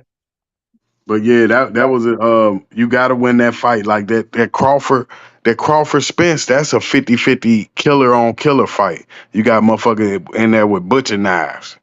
Man, I we think all that's know. a Listen, fight that you would be more lenient towards the loser because that's literally like top of the top of the top Yep. of the top, and they're both very proven. So taking a loss isn't like okay, I told you so. Like it's like a shit. It happens. Someone had to lose. listen, Yep. bro. Trinidad If you're a sports Oscar. if you're a sports bettor, it's common sense. Bet the house on Terrence Crawford. We all gonna win. You know what I'm saying? It's common sense, bro. Hey, we gotta see it, man. You said bet on Ali. You see what happened to Ali? He lost. You remember Ali? Which Ali? Ali against Frazier, part 1, 71. Damn. How old is you, nigga? I wasn't around. Nah, he joking. Man, I go back to motherfucking. I told you, Rocky. I go back to Rocky Marciano, Joe Louis. Bro, you really gotta watch that Big George for it. It took me about like probably a month to watch it, but then I was God damn, a month. I thought it was gonna suck, so I just waited around probably a month, maybe like 3 Not weeks. even in theaters anymore. That shit on like fucking. No, I watched it on. I didn't go to the theaters to watch that shit. Yeah, yeah, I watched it at home. It was good, bro. This is real good. I didn't think it would be that accurate too. Even the dude that played him looked like him. Like all that shit showed him in Job Corps. Rick didn't cook shit. Rick wasn't trying to let me get my shit. And then Rick said some bullshit. Rick gonna sit here and say, "Oh well, Pacquiao and Crawford didn't get made because well, what the fuck did he say?" Look at what Frankie said. He mad as fuck as soon as you bring up Al Heyman, he gets angry. He said Pacquiao didn't want to fight Crawford. But here it is. We all know Bob Arum is on record. Bob Arum is on record saying, yeah, he doesn't want Pacquiao fighting Crawford. But he don't want to say that shit. He gonna say he gonna get his ass beat. He gonna tell me that this same Bob Arum, the same guy who went on record and said Keith Thurman asked for $10 million, is telling me Thurman duck Crawford when Thurman didn't even ask for $10 million. Listen, I understand Rick, that's your guy. You know what I'm saying? But they full of shit over there. All right. They definitely is. Bob Arum and them definitely is full of shit, bro. He didn't even get $10 million fighting Pacquiao. Why the fuck would he ask for $10 million to fight Crawford? Time out, Tip, time out. Keith Thurman ain't shit. Keith Thurman ain't shit. Time out. Shut the fuck up. Yeah. And then his whole thing about resumes. Fuck Keith Thurman. I'm gonna one-time fuck his wife. Fucking Keith Thurman, Tip. I'm gonna fuck you up. He went mad at you, bro. He wanted to kill you. Then his talk about resumes. Oh my goodness, bro. Yeah, Keith got a good resume though. He just got the one loss. He got a good resume. Bro, it's but not he even just you got. He said Spence's resume is better than Thurman's. Then he's like, yeah, I don't really follow these guys much. I'm like, bro, what the fuck are you talking about? The motherfucker, bro, look at Spence's resume.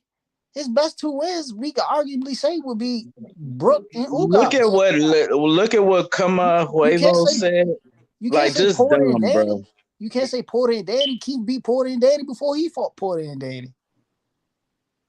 Yeah. Okay, yo, let's talk about the all the Crips got their own main event. They headlining their own cars, Boots. Yo, I want you guys to tell me Frank what Martin you think about the Chavo. Check this tweet out. Canelo Alvarez made the tweet. Check it out. Look at that tweet. Yeah, I see. Now look at what I want everybody one by one in the panel, in the chat. Tell me, what do you guys see this tweet? What do you think Canelo Alvarez means by this tweet? One by one. I'm gonna just say exactly what he put, and I like it. Shit, he love it. I like it. I like the tweet. It's reminiscent. It's reminiscent of Keith Thurman. You know what I'm saying? When Thurman used to say, it's Thurman versus everybody. You obsessed with Thurman, though. I'm just saying Thurman did it first. You obsessed. Boy, he love you some Keith Thurman, don't he? Look, I got Kung Enigma. The fight is stacked with people that no one watches. Yeah, what does this because tweet, they pay so much for this fight mean to you, though, bro? What does this tweet mean to you, Tip Bayless? It's like I said. I said the same thing. Canelo gonna show everybody. This is what he planned to do. He gonna show everybody. Is that what it is? Is that what it is? He the best. That's what he gonna show everybody. He gonna knock Canelo Alvarez is basically saying it's me against a whole lot of you motherfuckers. Yeah, all y'all. Wow. He already got his ass whooped. Sound like Money Brown. Everybody. Yo, Chavo, that's a bit too much. He's saying that he wants everybody. Hey, nah, he already beat. If he run the table with these three, can't nobody say shit. You can't move the goalpost no more. But what he gonna lose his first one like he already lost to Bivol. Hey, look, I gotta give Canelo this tweet. This tweet could mean a few things. This tweet can also mean that Eddie Hearn was speaking about Canelo's last fights were not blockbusters. Right? Remember that. It's no secret. There's a tweet out here that Canelo's telling all the fighters, you ain't fighting everybody. You ain't fighting each other. I'm going to fight everybody. So is Canelo having an Adrian Broner moment? No, I'm saying Canelo's tweet means more than a few things. Could mean, for sure. Mm-hmm. Yeah, but he already did that with the deal he signed. Because that's everybody we've been asking for you to fight since, shit, what was that, 2017 probably? Even longer than that? Like, bro, finally, fuck, yeah.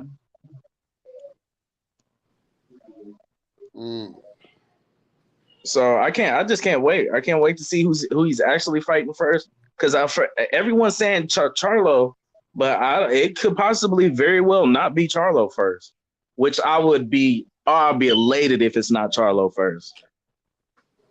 I'll be clapping, jumping up and down if it's not Charlo first. Tell us why. Because in the perfect world, I would love to see him fight Benavidez first. Then you could fight Charlo. Then I would like him to see him fight Morrell. I ain't gonna lie. Because Charlo just been out of the ring almost 3 years, especially if it's about time they fight. Like, bro, that's insane. The last person on the list is Errol Spence, bro. He not fighting no Morrell. Yo, Errol Spence, a guy that's at fucking 47. That's the guy. Right, that's ridiculous. That's the last person on the list. Ain't no way, yo. If he fight Errol Spence before, do it in Texas Stadium. Gonna do it in Texas Stadium. That's where it's going down at. That's disgusting. If he fight Errol Spence before Andrade, and if Spence fight Canelo before Thurman, I would be pissed. Yeah, that'd mess up the whole boxing I can game. see that happening too, but it's a lot of factors that go into him fighting Spence. What if Spence loses? You right to Crawford. Like, it's a lot of factors that can go. Shit, the third fight could be a lot of different people. We could play around with this shit, but I'm saying what I would want to see. I wouldn't want to see that. Not saying it can't happen, but in the perfect world, it'll be Morrell the third fight, second fight Charlo, first fight Benavidez. We've been asking for this Benavidez fight. Yo, past 4 fights, bro. Like, come on. And then Charlo ain't saying shit. Matter of fact, when he did say something, he said he ain't never been to 168. He ain't ready to fight at 168. He definitely said that, but here he is about to fight. So I don't know why it's keep being. I guess because other people keep saying it. I don't know where they even getting it from. I have no clue. Hey, man, I don't know. If you think Jamal gonna pass up an opportunity to be undisputed like his little brother, man, he ain't gonna pass up that opportunity. Nah, not a second time around. Not passing it up, but he could be the second fight. No, fuck the second fight. If you already signed 3-fight deal, but look, the first one Benavidez. Here's the thing, though. If you pass it up and let Benavidez fight and Benavidez win, now you got to fight Benavidez. He already said he didn't want to fight Benavidez. So shit, I'm trying to tell you. No, he don't got to fight Benavidez because Canelo on contract for 2 more fights. It's not predicated on what he win or lose. If Benavidez win, he going after undisputed. He ain't going up to 68 to fight. He's going after Canelo. He wanted to fight Canelo when it wasn't for undisputed. Not going up there to fight Canelo without no belts, bro. Yeah, he will, bro. No, so you telling me he gonna give up Canelo's the payday with or without the belts? Dude, he didn't want to fight at 168. He didn't want to fight at 168. He already keep telling you he's not a 68 pounder. So if he gonna but you get one fight up there. Bro. If you get one fight up there. So what makes you think he'll fight him the first fight then 3 years off if he's not a 168 pounder there? Wasn't he trying to have how does that make sense? Because he think he can beat him. He ain't gonna pass up that. Okay, so what's the difference in him fighting him the second fight thinking he could beat him? There's nothing in it for him. He might There as ain't well no stay at money for 160. him? Is that what you're saying? He's not going to fight Benavidez. I'm asking, is there no money in that fight for him? No, it's money in all the fights. Okay, then that's what drives most of these boxers. They don't give a fuck about no belt. He wants You see to be faking Ryan undisputed, Garcia? though. He wants to be undisputed more than he wants to be anything. He want to be undisputed like his little brother. Did he say that? Two twins with being undisputed. That's what he cared most about than the money. He gonna get But the money. did he say is that what he cared more about than the money? He's gonna get the money regardless. I'm asking you, did he say that, or are you thinking that's how he feels? No, you didn't see. Because the only thing I've heard him say was he wants to fight Canelo. Because of course his little brother said that too. That's because he got all the belts. Well, that's his little brother. I think that's why he want to fight Canelo, because it'll be undisputed versus undisputed. But Jamal want to fight him regardless. No, but Jamal wants to be undisputed too. He said him and his brothers go because he would have spoke up and said something about the fight. I'm just saying him and the his fight would brothers already be goal- inked in. He said him and his brother's goal was to be undisputed together. Yeah, Jamel could do it, but Jamal ain't got the trainer or the talent like his little brother. His little brother got a better trainer and a little bit more heart and talent. Actually, I was just watching them both, and Jamal's he is a better boxer. He does throw that stick out there way harder and way faster. No, his jab is nice. His jab is nice. He do, and he's more of a boxer. He don't rely on that power. Sometimes Jamel will like let rounds go, and his power do save him. I ain't gonna lie. He catch that ass and it'll be over with. I think Jamal's a better boxer than Jamel. Yep. If you look at that Deverchenko fight, he looked nice. He looked real good in that fight, boxing. You know. Because when he lost to Tony, the big brother was supposed to lose, and Jamel supposed to win against Tony. He won that fight easy.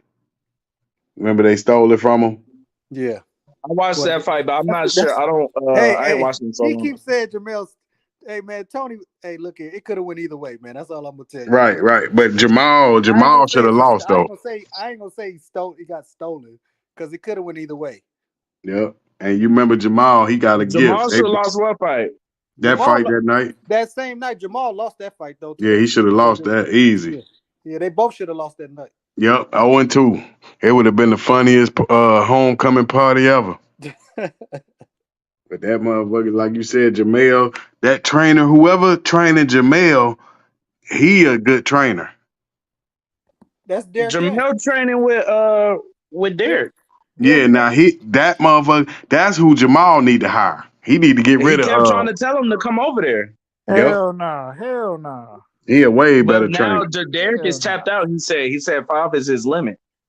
Oh, okay. To be effective, he said 5 is his limit. But I think he ain't gonna be training Anthony Joshua for too long. After Anthony Joshua get that payday and get knocked the fuck out. Nah, he ain't getting knocked out with Derek James. You know that motherfucker ain't losing no more fight. Derek don't provide the style to beat the top echelon, bro. He just don't. Shit, he ain't never win. You see him lose. Derek James does not provide the style to beat the upper echelon. Yeah. Now you right, because Bomac is a better trainer than everybody out there. You see the type of conditioning he got him in. Bro, I think bro, you gotta be joking, fam. The trainer of the year don't have the Bro, look at listen, bro. Look at what the man did against John Jackson, and look at what he did against Tony Harrison. It's really his raw power that he's relying on to beat them dudes because he can't outbox them. Well, that's him. He was that way before Derek James. He was losing both those fights up until he clipped them. There's nothing Derek James could have said that would have helped Charlo win that fight. His preparation. So it's not Derek James. It's them. Hey, Charlo, Jamel wasn't stopping people before he got with Derek James. Thank you. He taught him that shit in preparation, man. He taught him how to knock him out. Yeah. Taught him how to sit down on his punches. Motherfucking best trainer you ever seen, Bomac. That motherfucker, hey, he don't even get in the ring. He respect this fighter so much. Cheeto puff eating ass. That shit was so funny. That picture of him. No, but he eat back there eating a big family size bag of Cheetos, bro. But that's how you do it. He eat everything, so Crawford ain't got nothing to eat. That's why he stay in great shape. Crawford ain't never eat nothing. That motherfucker drinking No. water. Let me eat that for you, Crawford. Let me eat that for you, Crawford. There You it don't need to is. be doing that, boy.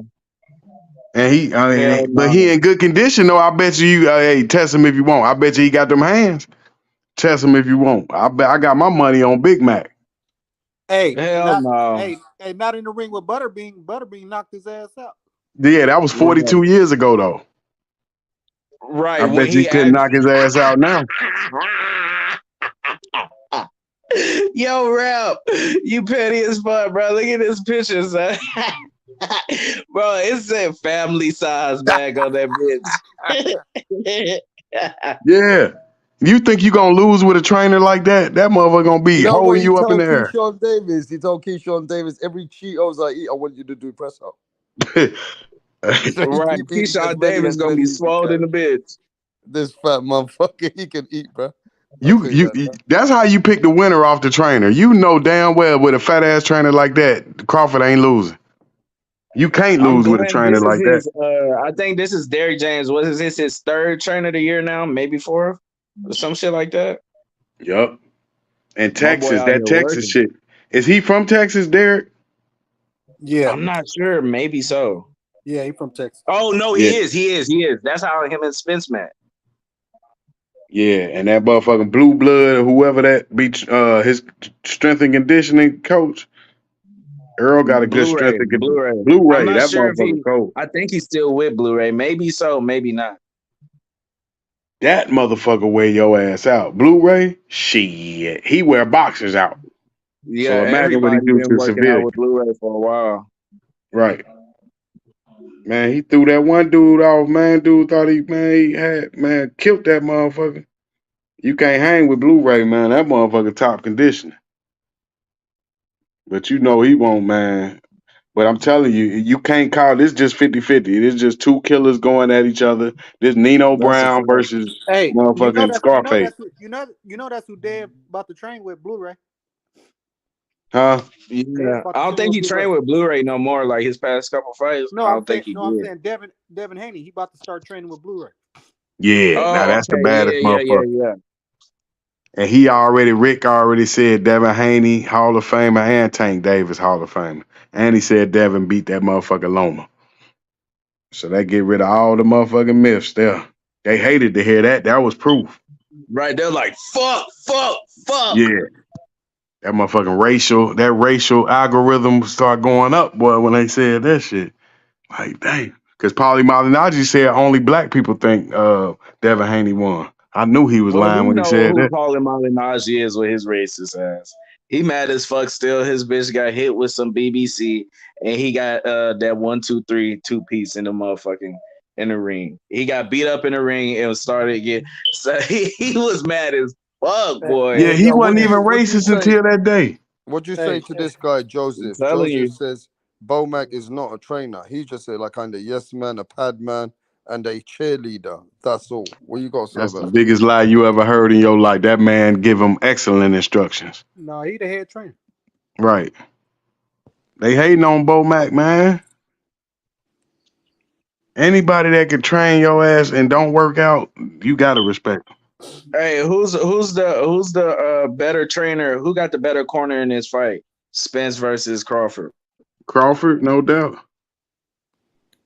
I can't say that. I can't. Right, I think it's Spence for sure. Nah, Bo Mac showed you. Mikey Garcia said he thinks that Spence got the better corner. Hell yeah, Bo Mac always, cause Bo Mac more confident than Derrick James. Who you think more confident? That could be false confidence. It don't matter about your confidence. I mean, Bomac was confident Amir Khan was gonna beat up fuck out of Kell Brook. Bomac ain't got to instruct Bud on much, bro. Because Bomac trusts Yeah, that's a Bud's fact. abilities. He don't really be given too many instructions. I forgot they trained Like Amir Bud Khan knows. for that fight. Yeah, they gave Amir Khan steroids. They're saying behind the scenes in England now. Man, Now Amir they're Khan looked saying like that shit in that fight. Bomac bring Amir Khan like put. You know he was the one, and Amir Khan got caught with steroids after, didn't he? That's crazy. Wait. Bomac trained Jamel Herring against Shakur Stevenson too, didn't he? Mm-hmm. I think so. I remember seeing Yeah, he some did. fat ass. Yeah, he did. Yeah, he did. Didn't he? Yeah, man. They need to give Frank some steroids because he keep taking them estrogen pills. Acting all feminine in the chat and shit. Right. His booty hole started bleeding once a month. Why these motherfuckers wearing purses and shit? Now they got the boxers wearing Hey, purses. I Devin, say, Devin damn. Haney wilding out, bro. Y'all seen Devin carrying a whole purse? Yeah, Devin, and he Hey, tried to copy boss. everything Tank do. I'm like, man, be yourself. You ain't supposed But to I carry no seen purse because Tank got a purse. No, that's Devin I Lane, seen but a, Devin into that high fashion shit. but you also gotta remember these niggas is also I wouldn't wear this shit, but they wearing shit like the almost like the shit that look like you put your laptop in and shit. I don't Hell know what it's no, called. nah, that's that A shit you put satchel, your like a lipstick satchel. in. Tank Lipstick literally and had what looked like a purse, fam. He yep. literally had something that looks like a purse. I know the difference, but I seen that nigga pull out the racks out that bitch, paying for that whatchamacallit. I don't know what else you would put your racks in. I mean, you could always use a backpack. You could always use a backpack. But hey, that's just me. I'm a little old, you know. Well, Nah, I'm that's around just the the age. I feminine. don't know Like you what say, you you think just feminine them up, just making them. You know, they like, okay, if we can get this motherfucker to wear a purse, we really got the ass. That shit, man. Remember Tyson Fury? He was doing all that gay shit. Like, man, that motherfucker's crazy. You got to go for the kill, Hey, but that's Wow, right, the chat's Punch. going It's the crazy. The chat's fanboys going sitting here crazy. protecting them. Yo, the chat's going crazy. I see Punch saying that Canelo don't need no fanboy protections. He don't need Yeah. people protecting him. And then the fans are telling Punch, fuck that shit. Canelo don't need to do that. They don't need to do this. Now, does Canelo need people to speak for him, or is he just a bad motherfucker? He can speak for himself. Yeah. Canelo needs people like the boxing scientists to speak for him Right. every day of And his Frank, life. he need people like the box scientist and Frank. Those are true fanboys. No matter what Canelo does, shit, it's okay. even if he lose the fight, that's the level you need to make it to when you can lose and still be loved. Canelo and Pacquiao, because Floyd could not lose not one fight. He couldn't even just go 41-1 or 36-1. Them motherfucker Yeah, turn but their can I back one ask you time. something? Can Yeah, I ask because you, a lot of why do hate. they want? You gotta be. Why do Canelo fans in America every time I put this guy's picture? Why do they want this man Boo Boo Andrade dead? Why do they think? Why do they think Boo Boo Andrade is a piece of shit? He don't need to fight Canelo. Why do people Because think it's that? somebody that Canelo won't fight. So Why won't Canelo fight him, bro? I don't know. That's I know why he wouldn't fight him back in the day. I don't know why he wouldn't fight him now. But He's the Canelo, biggest He threat. might yeah, fight but him you now. just heard Canelo's fighting badder motherfuckers. They say. He's a threat to his career. If Canelo loses to Andre, then everything is out the window. So you mean to say that Man. Canelo fans in America, are you guys really for real saying that Canelo fans all over the world, the Mexican Punch fans, want that yo, link. are you guys saying that Canelo fans are weak motherfuckers? Call it out, bro. Yeah, What you man. The Listen, saying? fanboys if for sure, What are not Canelo you fans, saying, because I was bro? a if fan. Canelo Are you loses to saying that Canelo Andre, fans are fucking weak and they're Damn. fucking making excuses? What are you saying? if Canelo was to Let me send that link, bro. lose to Andre, they will hold that win over his head. That loss, they will hold that loss over his head forever, bro. You know what I'm saying? Just because he called Andre a bad fighter. And And he it's didn't gonna fight look him. real And then bad. he didn't fight him. What was that at 160, 154? He been running from him. 154. Yeah, he been running from him. So it'll be like, well, this is why he been running from him. But So you Andre, mean to say you guys are telling me that the fans would rather see Canelo lose to Bivol, Benavidez, even Charlo, but not him. Not him. Demetrius Andre is the next Joe Calzaghe. well, Bevo's the best one because they could just be Yeah, like, but well, he why was the too fuck are big. He you tried guys for great. calling him a bitch and a pussy? He's the most. That means he scares. This guy Demetrius Andrade scares Canelo fans. He scares you guys. Big time. Wow. Wow. We gotta let Demetrius Andrade in the panel. Punch, you gotta bring Boo Boo over here, bro. You gotta bring Boo Boo Andrade here, bro. We gotta Hey, speak rap. to the Hey, fans with rap. Boo Boo Rap. I ain't Andrade. gonna lie. Andre Yo, might we be a gotta problem get for Charlo. Punch. We're Punch. You gotta bring Boo Boo Andrade on this channel now. I think No. it's enough. Hey, Boo Boo might be a Even Enough problem. is Rick, when he enough. was talking shit about him, you heard he didn't say he would get demolished. Something he was just like, he's gonna hug him. Who wants to see that? Like Hey, what? Boo Boo might be trouble for Canelo though. He might be trouble for Canelo, bro. His style of boxing. Yeah, Okay, he so you definitely guys, beats him. so That's you why. guys That's are why not being Canelo don't want to fanboys. fight him So because you he know guys he are gonna lose. Canelo fans. It made Let me get his this right. Jason Let me get Quigley this win right. look even better. But motherfucking, let me get this right. You guys are Canelo fans, but you're not fanboys. For sure. When he fights, I'll watch. Okay, so yo, why is this guy got people on lockdown? Why has he got I used people to be shot? even more of a fan though. Till all this shit, like he's not fighting, he not giving us what we want. I'm not finna just stay quiet and be like, no matter what you do, Dad. Okay, Looking I at him. got a message from Boo Boo Andrade, and I got somebody to back it up. He has turned around and said, and this is a fact. Boo Boo Andrade has said, if you get David Benavidez on here, he's willing to come on here and talk to him about it. Let's have a fight. Is that true or false, Punch? True.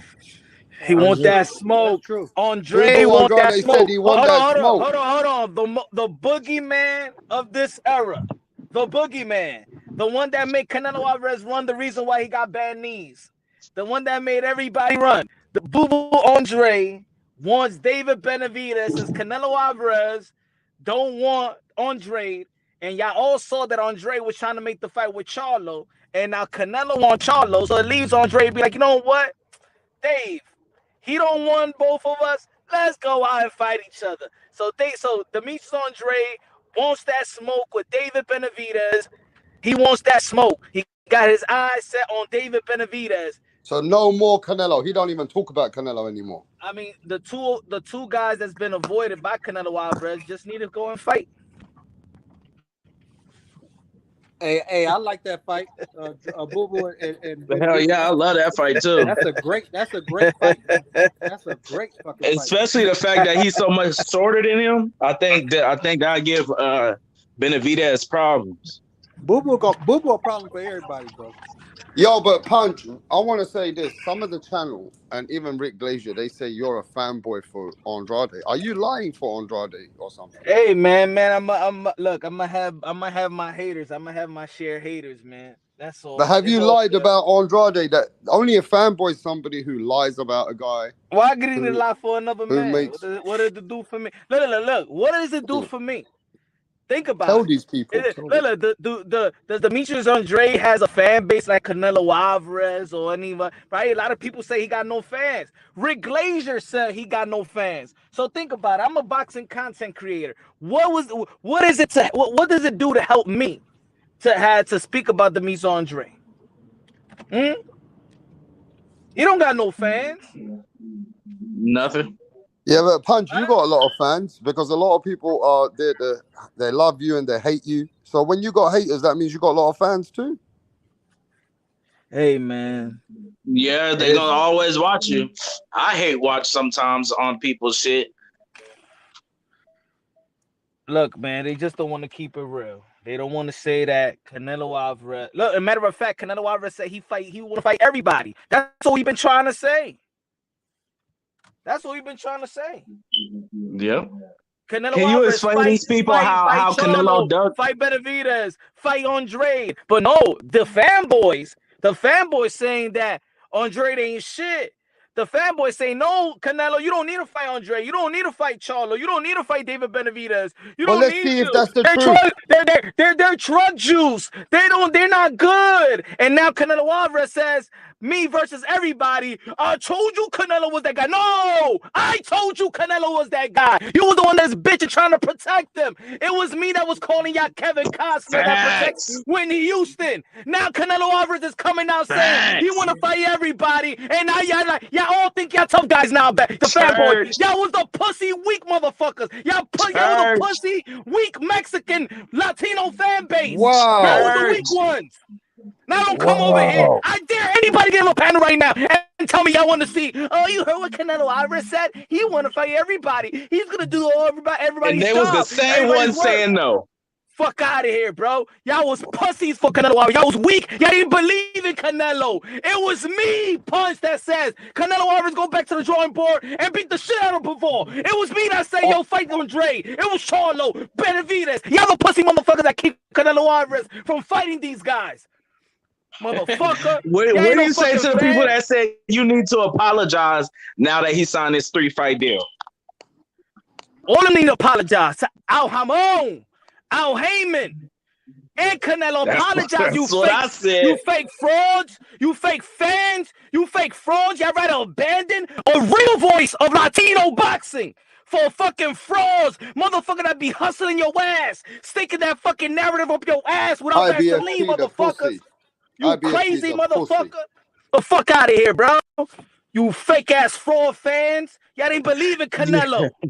Now Yo, I Canelo watched that Alvarez, shit with you now, at IBFP. The motherfucker was quiet. I'm like, bro, this is a whole new dude. This is a whole new person. You heard what Canelo Alvarez have to say. He will fight everybody. Duh, you motherfucker. Why you think Canelo Alvarez that dude? He will fight everybody. But y'all motherfuckers This is want to Canelo IBFP. Alvarez. This is who IBFP is. Look at IBFP. Yo, look at IBFP on the channel, bro. This is who he is. This is the biggest nut hugger. This is the biggest nut hugger on YouTube, bro. He look like Frank. Oh no, man! Frank's my guy, bro. I swear, there's nobody that hugs nuts harder than IBFP. Nobody, like no fan base, nobody. He's the top don of dick. Yeah, that's the new. He's impressive. Tupac. That's the new Tunde Tupac right there. Yep. Yeah. Hey, dude be going hard for. Dude go hard for Tank Davis though. He Tank Davis #1 fan. Nah, that's Canelo #1, no matter what, bro. No, Southpaw and Tank Davis #1 Southpaw, fan. but the hardest nut hugger gotta come from, because Southpaw, he's like a troll, bro. IBFP thinks he's actually saying something. Yeah, IBFP, he go hard for Canelo. Told you motherfuckers. Like, bro, what? You was literally saying he didn't have to fight none of those people. Then when he want to fight them, you be like, apologize. Nigga, for what? We was the one telling him to do it. You the one said don't do it. Yeah. Lisa say all Tank fans are fanboys. She don't like Tank. But what about Rick? Shit, he said he going to the Hall of Fame already. That motherfucker only 28. And everybody got fanboys, every fighter, but to make your whole channel about something, it's crazy, bro. Like IBFP is the worst of the worst. That's the best way to do it, man. Like you said, you build your whole channel behind one person. So you know you at least got their backing. Just like you build it around Demetrius Now, let me Andre. ask everybody. That motherfucker ain't never gonna talk to his raggedy ass. Everybody a simple motherfucking question, bro. Would you rather see Jamal Charlo, who's been 3 years nearly inactive, coming up to 26 months, 27 months, right? He's coming up to that much inactive. Would you not rather see Demetrius Andrade, who's more active at 168, now he is, than Jamal Charlo? Yes or no? Yes, for sure. I want to see anybody else in that lineup Would of you 4 or rather 5 see people Jamal against him. Charlo? Would you rather see Demetrius Andrade than Errol Spence? Yes or no? With Canelo Alvarez? Yes. Hell yeah. Okay, so it's true to say that Boo Boo Andrade is still in the lineup of those 3 fights. Oh, hell yeah. He is, for sure. But no one knows what's going to happen. Literally, no one knows. He signed a 3-fight deal, so he gonna get 3 fights. And Al Heyman not putting up with you. Not finna come over here and do that bullshit you was doing that Dazan and shit, fighting who knows who the fuck, and getting 40 million a fight type shit, 50 million a fight. You not doing that there. That's not gonna happen. PBC put on them big boy fights. But that's why Eddie Hearn said what he said. And it's no like secret. A lot of them fights didn't do good, and that's halfway on Eddie Hearn, because you just paying this motherfucker crazy amounts to fight nobodies until the money started getting a little lower. Y'all like, hold on, we're not gonna pay you that much money to fight another Euro bum. And then Canelo's like, yeah, y'all are. And left their ass and wound up spinning back around. Hey, yo, he felt the same way that we was feeling. We know that fucking John Ryder fight was shit. We know we ain't want to see no trilogy with Triple G. We ain't never asked for Bivol. So Eddie Hearn was driving his value down. If anything, if his value was going down, If it was not success, Yeah. it was because of Eddie Hearn greedy ass giving Canelo Alvarez a bunch of fights that we didn't give a fuck about. All right, And can then I Canelo speak to you? Alvarez, Can I and speak now to you? Canelo Alvarez woke up and says, you know what? Let me go to Al Hamon and let me get the fights that the fans want to see. And now everybody praising Canelo Alvarez for signing for PBC. And he been And could have Rick went to the Glazer, PBC. and They Rick been Glazer offered him. said, and then Rick Glazer said that it's not Al Heyman, that it was Paramount. Get the fuck out of here. It was Al Heyman, motherfucker. He don't like them, bro. That's why he said that shit. He didn't even want to say Showtime's name either. I think Rap had to say it. He was like, it's Showtime. It was Al Heyman. Yeah, he don't. I guess he got some type of beef with him. I'm not sure. Fuck So out of here. what are we saying now? That Canelo Alvarez and Al Heyman now are in a joint adventure, right? The Canelo Alvarez, the Canelo Alvarez posted done deal Showtime, or was it done deal PBC? So what did Canelo Alvarez post? Yeah, but is it fair to say, Punch, that all those Canelo fanboys that were hating on PBC now all of a sudden they like PBC? Yeah, that's what Hell no, they hating on PBC. That's what happens when the narrative kicks you in the fucking ass. That's what happened with narrative pushers. That's what happened with narrative pushers. Now they're humbled because they spin the narrative so fucking much, and now they got humbled by their own by Canelo. Because they were hating on Al Heyman for over 2-3 years, 4 years. No, they still don't like him, but it don't make no sense not to like him. So you just look at those people like, no, they feel stupid. Remember, he's still black though. So look, right, that's why I'm like, they still don't like him. They feel stupid, but they gotta be nice about it. They gotta smooth their way into, because they feel dumb. Right. Yep. They gotta come through the back door. Yeah, exactly. Shit, I wear my fucking Showtime pay-per-view shirt with pride. Fuck out of here, bro. They've been sitting on Dezan and everybody else for years now, like putting on the biggest fights. The only one but PBC was a part of that one too, with Fury and Wilder. They was a part of that shit too. They a part of all the big shit. But you a bad, like you said, you a bad motherfucker. Turned down 150 million. Man, I ain't even know that was possible. That just show you how much they fuck with Heyman, the people that's over there. They don't be having you like Heyman more than money.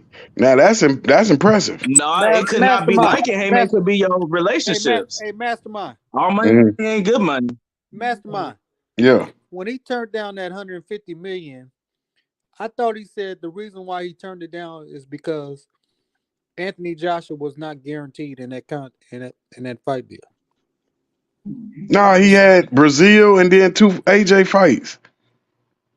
No, I thought I heard Wilder say reason why he turned it down because they couldn't guarantee me that I was gonna fight AJ.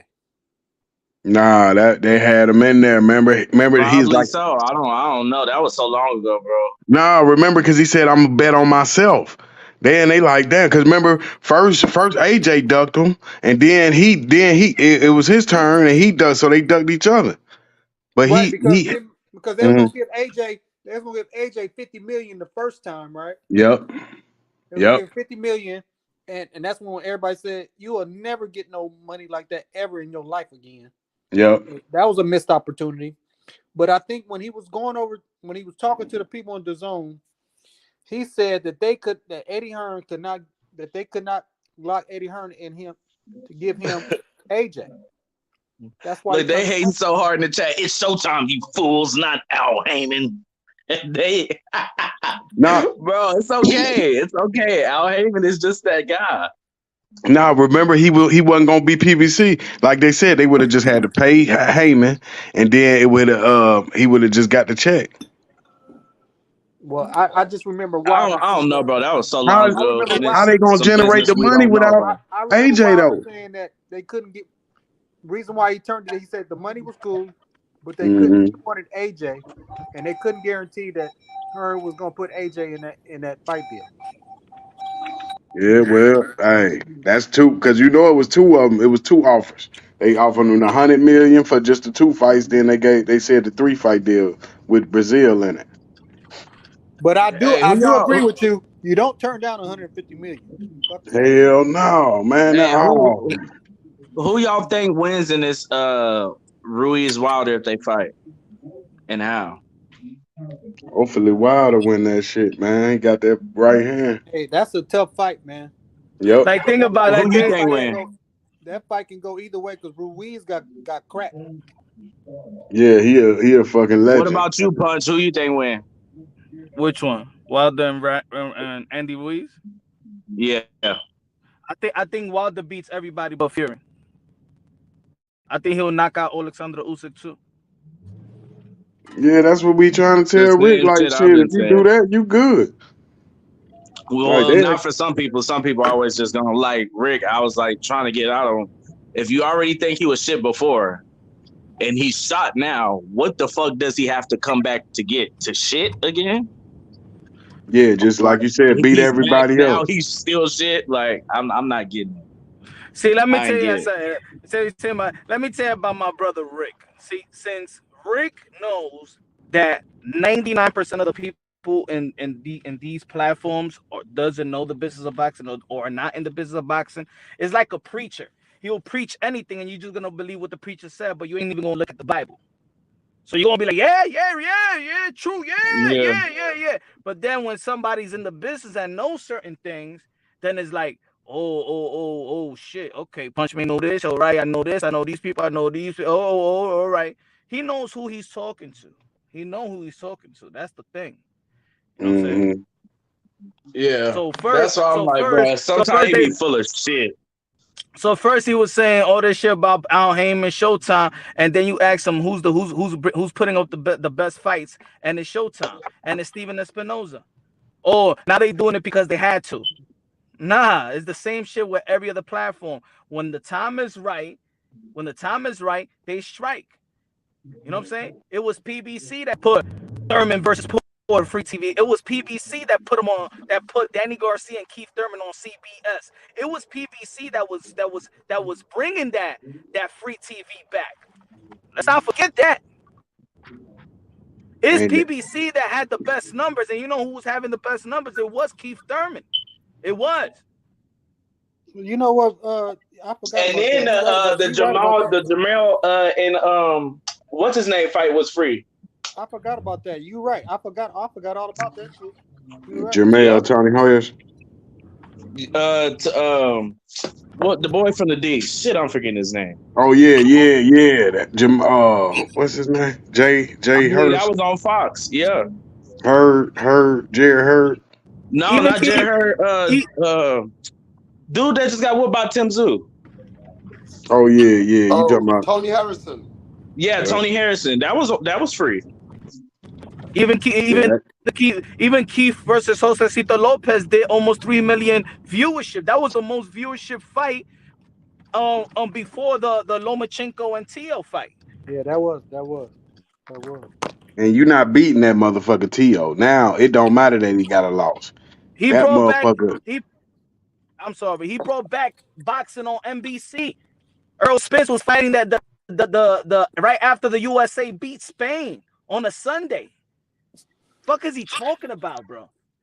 Yeah. Al Heyman done a lot. Yeah, I forgot he brought back free boxing. Yeah, and everybody, and that's what they was all trying to promote. Yeah, but what you say to the people that have been watching boxing for many, many years? And let's not talk the cap, because Rick is also remembering the times when Al Heyman was no way near to be in boxing if it weren't for Oscar De La Hoya. Oscar De La Hoya is the one who gave the arms to Al Heyman. And if it wasn't and I just don't want to, I'm just going to call it. What's the Nanitos Dones promoter? Probellum? Richard Schaefer. Richard Schaefer was the one when Oscar De La Hoya was having issues. He's the one that was making relationships more for the fighters to transfer to Al Heyman. Al Heyman took Oscar De La Hoya's stable, bro. Who the fuck was Deontay Wilder? That was because of fucking Oscar De La Hoya. Who was Errol Spence? Who was Jamal Charlo? These guys were only there because of Oscar De La Hoya, bro. But what does that have to do with anything? But I'm just gonna keep it that Al Heyman's big in the game, but he also did had to do some tricks, and he had to play Oscar De La Hoya. He had to do some dirty moves on him. Yeah, see, that's Oscar De La Hoya slipping, and he just better. You gotta And start I'm not gonna cap. He did a better job than Oscar De La Hoya for those fighters. Hey, Rap. Here's gotta- the thing. Am I right? Am I right or wrong? Al Heyman prepared these start guys on for somewhere. life after boxing, though. See, that was Yeah, the but difference. Al Heyman took Oscar De La Hoya's fighters and he gave them more money. Am I right or wrong? Yeah, he made them Yeah, rich. that has, and he got him in better fights. That has something to do with him just being better at what he do. If I can come take your shit and do it better than you, I don't know. I don't know what to. But that has nothing to do. But it has nothing to do with promoters, though. And Rick knows that. It don't. Yeah, That's why I was like, I don't know what that has to do with. If you got a deal, if you got a deal with the network is giving Al the money or the investors. The network is giving Bob Arum. The network is giving. But Punch, you've come out openly and said it yourself. I can't finish my thought, bro. Let me finish. Bro. Damn. The network gives Eddie Hearn. That's why Eddie Hearn could pay Mikey Garcia $7 million after the Earl Spence fight. Is he worth $7 million? No, that's network money. That's network money. That's it. It's not so what the fuck? Where's Richard Schaefer now? If he did all that fucking work, what the fuck is Richard Schaefer? Where's all the fighters that he supposedly put on? Well, he got buried somewhere. Well, he got some backdoor bonuses and percentages and commissions coming out of all the fighters that he's introduced to Al Heyman. Where is he now? Where is he? Where's the stable? He got Nonito Donaire. He got exclusive contract with Nonito Donaire and Stanley. Oh, that's it? Out of all the fighters that they say that he gets the credit for saying that it was Richard Schaefer, the Richard Schaefer, Empire was Richard Schaefer. And where is he at now? Where's all his relationships? He ain't that big, but I thought he had a problem with Probellum. There was some there is no more Probellum. Shady stuff was going on or something, they said, with the MTK and Richard Schaefer, and he moved on to another company now. Man, Richard Schaefer ain't do shit. That was Golden Boy Promotions. That was Oscar De La Hoya that built that empire with his bare hands, bro. With his bare hands. He built that empire.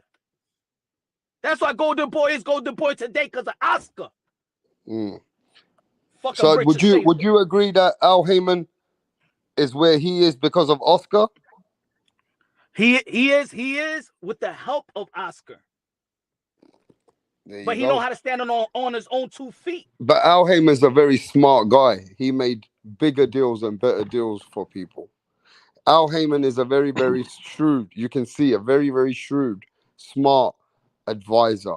Anybody who ever does business with Al Heyman, hey, bro, I've never heard of a man in my life for the last 10 years, Chavo, that whenever they win a fight or they lose, they say, yo, I want to thank Al Heyman and then I want to thank God. Yep. When have you ever heard a fucking boxer in their life? If you ever hear these people, Mayweathers, the fucking anybody, the Brawlers back in the day, the Errol Spencers, Tank Davis, all of them. Hey, yo, I want to thank Al Heyman. I want to thank Al Heyman send people up after life. Yeah, listen to this. After boxing. Yo, Leo Santa Cruz named his son Al Hamon. So Al Heyman is doing something for these boxers that other people never showed them the way like that. That's why I try to tell you. He has showed these boxers, and this is why I believe Boxing Truth. Listen to Rap Stars claiming this and tell me if I'm right or wrong. I think what he's done, what's the tax bracket in America? The tax bracket after millions. What's the tax bracket? 50%. Right. So he has found a way to open many other companies for these fighters to save them a lot of money. And what he's done, he's opened some kind of a business for them, something that brings all these fighters a monthly income. He's done something for them. Real estate. That's what he brought. He's got to bring something to the table because they love him. They love Al Heyman, bro. Yeah, he like Don King on steroids. Al Heyman is the biggest, especially in America, one of the biggest. He puts on big events doing any and everything. Denzel Washington. Talking about music, everything. He does big events. Huge. Yeah, he started in music. Yeah, fucking with Beyonce, Jay-Z, all them, bro. Everybody know Al Heyman. It don't forget about that's why you see so many superstars at his fights. So many actors and rappers and shit like that. But he learned not to show his face. He learned Never how show to his face. You never he see learned him. not to show his face like off the Don King. There Because is not Don King one was out there. interview. Listen to this. There's not one interview out here with Al Hammam. Oh. Getting too much paid for what? He don't have to. He don't The have to. first person I who wouldn't ever want gets to an either. I interview, wouldn't be out listen the to No, he this. way. too smart. He Hey, learned bro, from Don I'm King. gonna Don't tell Hey, be you in the this hey, right media. now. hey, Because he Yo, the had media yo, just everybody don't listen thinking. hit to you. this, bro. The Hey, he first had everybody person, thinking Sam yo, Watson but was let me Al tell you Heyman. this: the first person who ever gets an interview with the ghost, with the Al Heyman. If you Hey man, first person who ever gets the interview, I'm gonna, yo, it ain't gonna happen. It's not gonna happen. I'm going to. It's not gonna happen. I'm gonna go. I'm gonna support that channel and promote everybody for that Hey, channel, bro. it's not gonna happen, rap. It's not gonna happen. Right. It'll never happen. Yo, It'll never Punch happen. Drunk. I It'll mean, let never me tell happen. you something. Punch Drunk Boxing It'll has never happen. heard. Listen to this. I'll be the Punch Drunk first. Boxing, and I know this for a fact. Punch Drunk Boxing he's got a fighter that he was advising a few years ago. He has heard Al Heyman's voice on the phone. He be at the fight. He be in the You see locker how much of room. a ghost he is? I've heard him before. I've But heard Yeah, his voice. he do I be at heard the Al fights though. Heyman's He be voice in the His on the locker voice, phone. bro. room.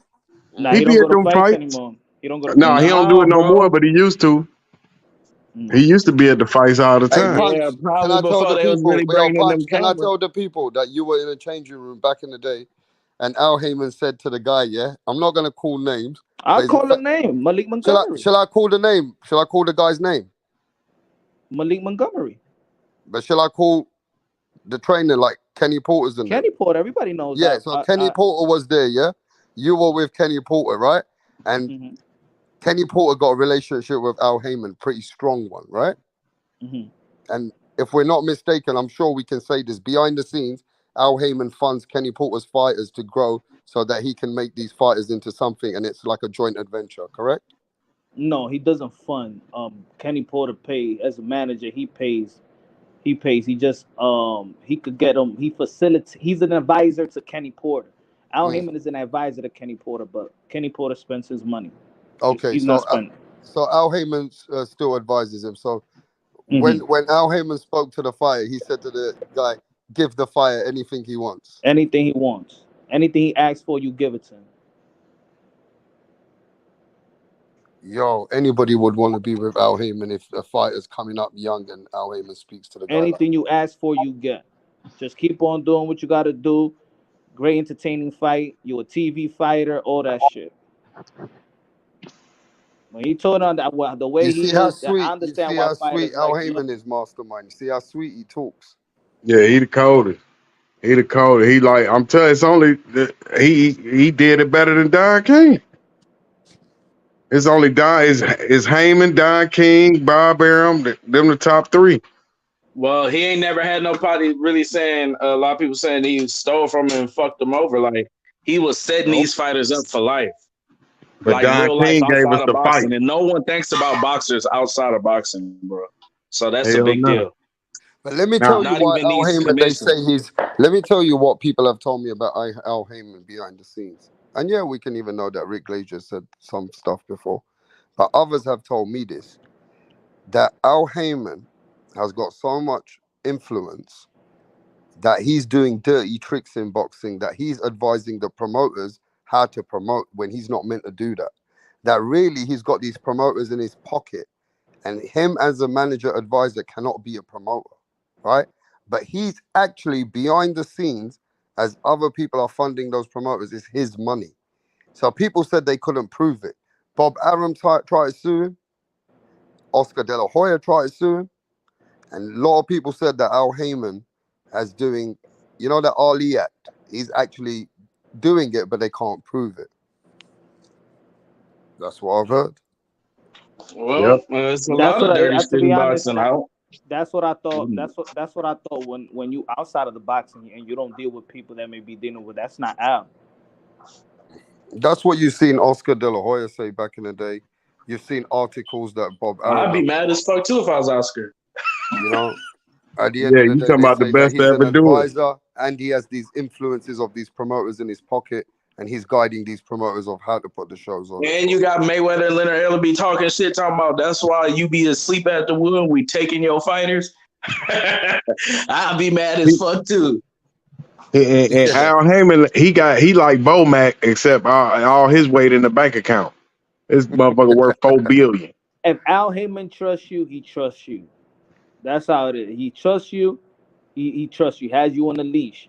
Yet he makes you. But yet you are gonna build your fighter. You're going to manage your fighter. Either you Luda Kuba, either you're a promotional company that works with Al Heyman, Tom Brown, and Samson, and Mayweather Promotions and stuff like that. But it's your job. He's not gonna do the promotion for you. The thing is, Al Heyman, you can hate him as much as you want, but his credibility is there. He's had the biggest fighters, the biggest shows. He's promoted. He's advised and managed the biggest blockbusters in boxing today. He's also got Canelo Alvarez that trust him, that's willing to do business with him. So Al Heyman, whether you hate him or love him, he's got big credibility. This is Al Heyman's hobby, his little toy. Boxing ain't shit. Can you tell people, Punch, why did he get into boxing? Because Bobby Heyman's brother. Why? Bobby Heyman. Who's Bobby Heyman? His brother. And what the fuck was he doing? He was a fighter that got jerked and shit like that. So he came into boxing, and I wanted to see no other fighter get jerked like his brother.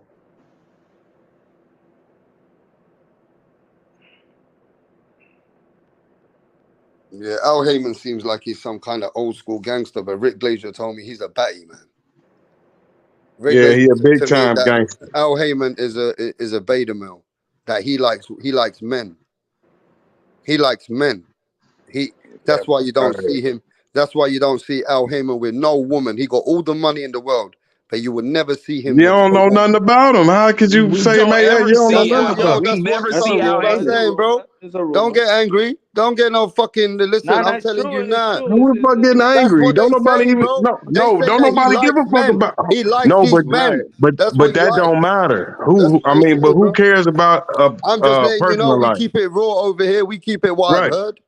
Ain't there no protecting no motherfucking beta male? Hold on, where did you hear that from? I've heard that's been around. A few people said that, bro. I even told you. So you think it's true because you heard? Like, did you just name one of them if a few of them said it? Bro, I already just mentioned to you, man. And even I think Punch was saying that he heard that. I'm not sure. Have you ever seen him with a woman? I've never seen him. Period. I've never seen him. Period. No one has seen. Have any of you motherfuckers seen Al Heyman? He's Kaiser Soze. He's Kaiser Soze. He's a real person. I'm not sure if he's a real person. He's Kaiser Soze. Hey, listen, if you Google him, somebody said if you Google it, he was. I don't know if that's true or not. I'm not sure if that's true or not, bro.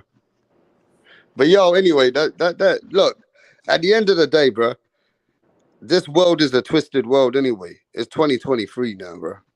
Everything goes in this world now. You know what I'm saying? Lisa Shaw say, Adrian Broner say, I'll be on the phone with Al Heyman every day. She said that's why he be on the phone with him every day. Gay too. Everybody gay. Hey, yo, Chavo, I never asked you. You know why people respect Al Heyman?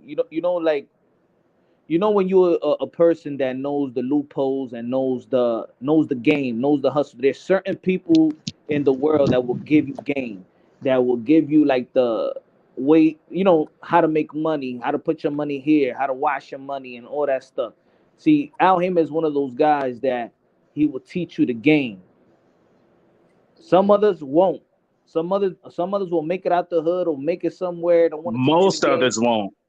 Huh? I said most other people won't. Yeah, that's most like you pigeonholing somebody. Exactly. He will. He'll cut the middleman off. That's why they didn't like Al Heyman, because Al Heyman cut the middleman off. He disrupted the market for the fighters. He opened up the game. For the fighters. Yeah, and I wanted to ask you brothers. Yeah, I know I ain't spoke to Mastermind or The Truth, or I think I spoke to Punch about it, but Chavo.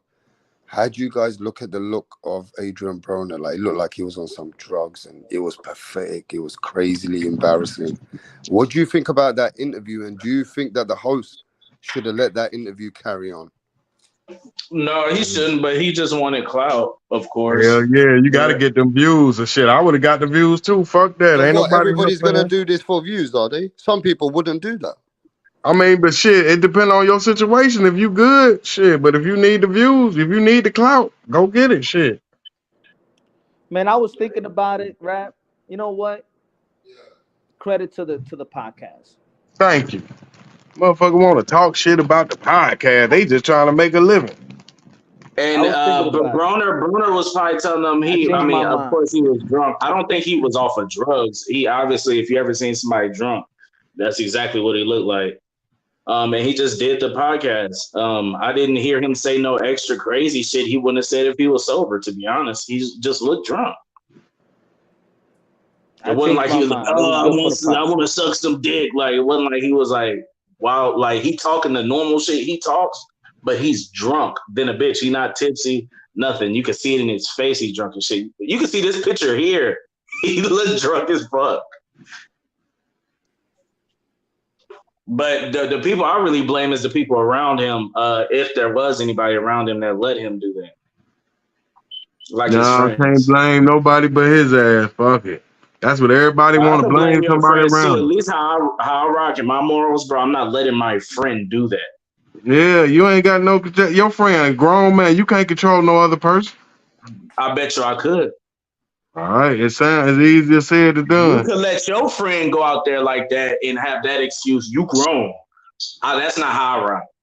No, he'll beat your ass. Then when you try, if this you was get your friend. Would you? No. But I'm saying you make it sound so simple. No. Listen, because you said you can't rap. If this was your friend, would you allow him to go out there and do something? You not let me explain. You talking, but you ain't saying when he knock your ass out and he still do the interview and you just over there sleeping snoring. Knocking me out, bro. Okay. I'm not sure. So you saying no? But I'm saying. You don't know what he been through. He done did that. He done knocked out his friends drunk and shit, and they caught cases behind it, doing the shit you talking about. Yeah, I'm gonna stop him. I'll stop him. His drunk ass and knock your ass out. Don't act like it won't happen. Yeah, no. He done caught cases before. He done already did it. It ain't like it. I don't know what you are referring to him knocking somebody out drunk. At the bowling alley. That was his friend. I don't know if it was the same exact situation. I don't know. You seen him how he was acting in that? I would have done, me personally. You not gonna be able to change what I would have done personally. No, I'm saying, but how you gonna handle a motherfucker when I'm saying you thinking you can handle him because he drunk, but when he do knock you out and you sleep, then what? See, it's then easy. I'm knocked out and I'm asleep. How you gonna? I ain't gonna people come up with these weird scenarios. That's if I what I'm kill saying. you right now, what you gonna do? I'm gonna be dead. No, I'm saying it's easy. I'm saying it's easy to say what you gonna do from where you at now, but if you win the game, it's different. It's shit. Them motherfuckers trying to make a living today. Bro, these people have handlers. These people have all type of other things that people are nets that they're supposed to catch them before they do some shit like this. Especially Adrian Broner. This nigga hanging. You see the people he hanging. Hold up. No. You see the people he hanging with young motherfuckers that's looking up to him. They don't even feel comfortable trying to like looking down like they older than him. I don't see the people he said. I don't see the people he's hanging around. I don't watch that close. Sound like you watch his life very closely. I don't know. I said the interview. We talking about the motherfucking interview from yesterday. But he had a little young. They know I'm talking about the interview, dude. So listen what I'm saying. In the interview, the guy the one you said. He hanging with Broner. He could have did that shit, but he's a younger cat, so he look up to him. So he's not looking at it like I you. don't know who else is there. I don't know. You just seeing who's on camera. It's a bunch of people you the one that's on camera all the time. And you talking about, it's handlers. You don't know if it's handler. It could just be him and the little homie. Well, if it's then the whole conversation we having it don't matter then. Because if ain't nobody there, can't nobody stop him, correct? That's said, I said what I would do if I was there. Right. You're not gonna be able to change my answer, bro. No, I'm saying. Right. No, all I'm telling you is easy to say what you don't do. That said you would let something like this happen. No. I didn't say that. I didn't say it. No. You said what you said. No, I didn't say that. I said it's easier. No, I know not to be your friend in real life. No, you lying. I didn't say that. I said it's easier. It's easy to say what you gonna do when you don't know what the fuck you gonna do. You might try to do something and get knocked out. You said you wouldn't do it though. No, I didn't say that. You making that part up. I didn't say that. I said so no. Because the first thing you said, you would try to stop him. Listen, I'm an older cat. I'm saying if you are young, listen. You talking? Don't ask me something, then say some shit right But over the was shit. this a yes or a no? Then you said, look, if you're young, I didn't ask if and a Yeah, I'm booty saying cheek. you talking I that said shit. yes. No, I'm talking you talking shit from the sideline. You ain't in the shit. You ain't in the heat. So you like That's what I'm saying. This is like a you made up God. If scenario, you brother. involved, it's gonna be perfect. I Them said motherfuckers. this is a scenario that's made up because me nor you know this nigga. So I'm asking you And all the again for people the third involved, time. If you were their mastermind, would you have let it go down? I'm asking you, personally, you. There's no if and but. It's just a yes or a no, brother. man, go on, man. Fuck it. That shit don't even Man. make sense. That shit don't even. Okay, All so the we know your motherfuckers answer. so All right, you just the Rapstar, controller of Rapstar. Okay, everything. we know your answer. We know my answer. Let's ask other people, please. Rapstar, would you have allowed this to go down if this was your friend?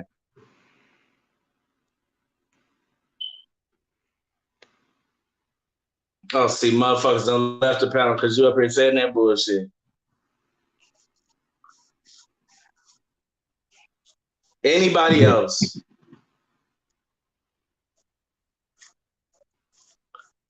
Ah, shit.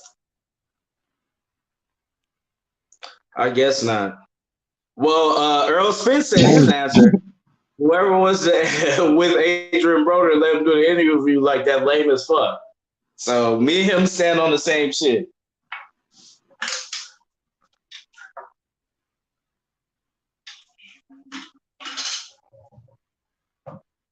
And this nigga Adrian Broner ain't said shit about it since.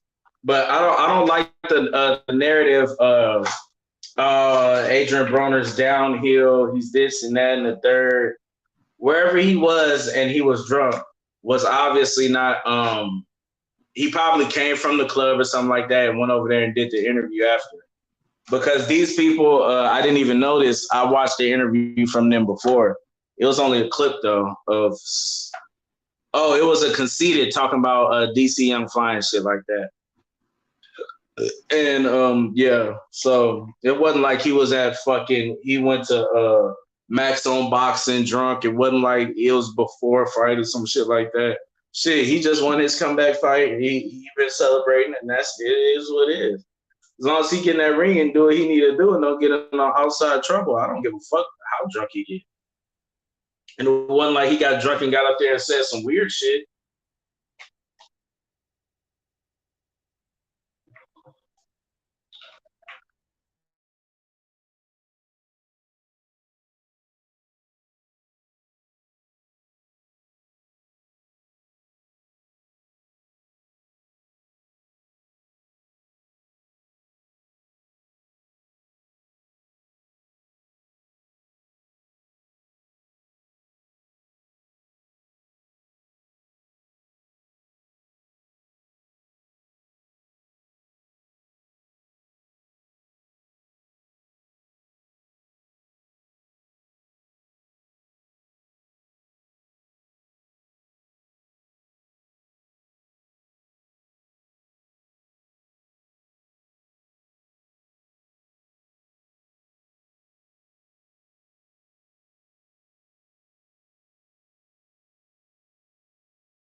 Yo, mic check, mic check. What the fuck happened to everybody, man? Man, I was just going through certain things online. What's going on with everybody? Where did they go? Man, they can't run it without Rapstar, bro. They need Rapstar here all the time, bro. You know what I'm saying? They can't run that shit. But yo, what happened? All right, is everybody still here? Yo, mic check if you can hear me. Mic check 1, 2 if you can hear me right now. What happened to everyone, bro? Yo. We good? All right. All right. What's going on, Urge? What's going on, pound for pound? What's going on, Danny Medina? Now, let me talk about something. I want to talk about this. Check this out. Watch this. I got something to say here, bro. Check this out. I need to get this picture. Where's this picture I'm looking for? Give me a second, guys. Manchester United.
Right, what's going on here, Donny's on the next? Barry's actually going to propose to Sandra. Sandra has been giving Barry mad head lately, and he's witch, yeah? He's doing this behind the back of the boys because they know, yeah, they would have cussed him out for proposing to Sandra. Tracy had one job to do, and that was to record it. But she's all over the bloody place. Barry's clocked that she didn't get the footage, so he's going to propose to Sandra again.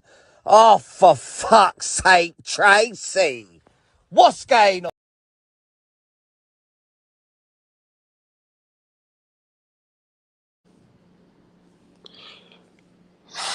Tracy, a fat cat.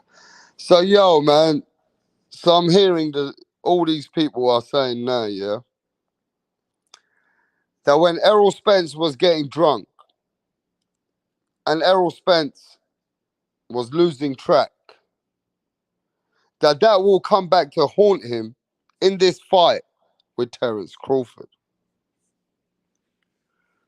And that Errol Spence was fucking around back in the day, and that the life that he lived, a little bit by cheating himself and getting drunk many times, that will be the factor coming into the even a elite fight with Terence Crawford. And not to mention that Errol Spence smashed his car, his Ferrari, and damaged his face, lucky to be alive. And then his damage to the eye, and getting drunk a few times. We saw Errol Spence getting drunk with his missus that he came, remember, on the bed. Remember, he was on the bed and his missus, his wife, took a picture, a video, and it was surfaced all over the world. You guys think that Errol Spence, with his lifestyle, will affect him in a fight coming into Terence Crawford? Or you think he's just that good? That even though Errol Spence has been getting drunk and has had a few fuck ups that it won't matter. Do you know what I mean?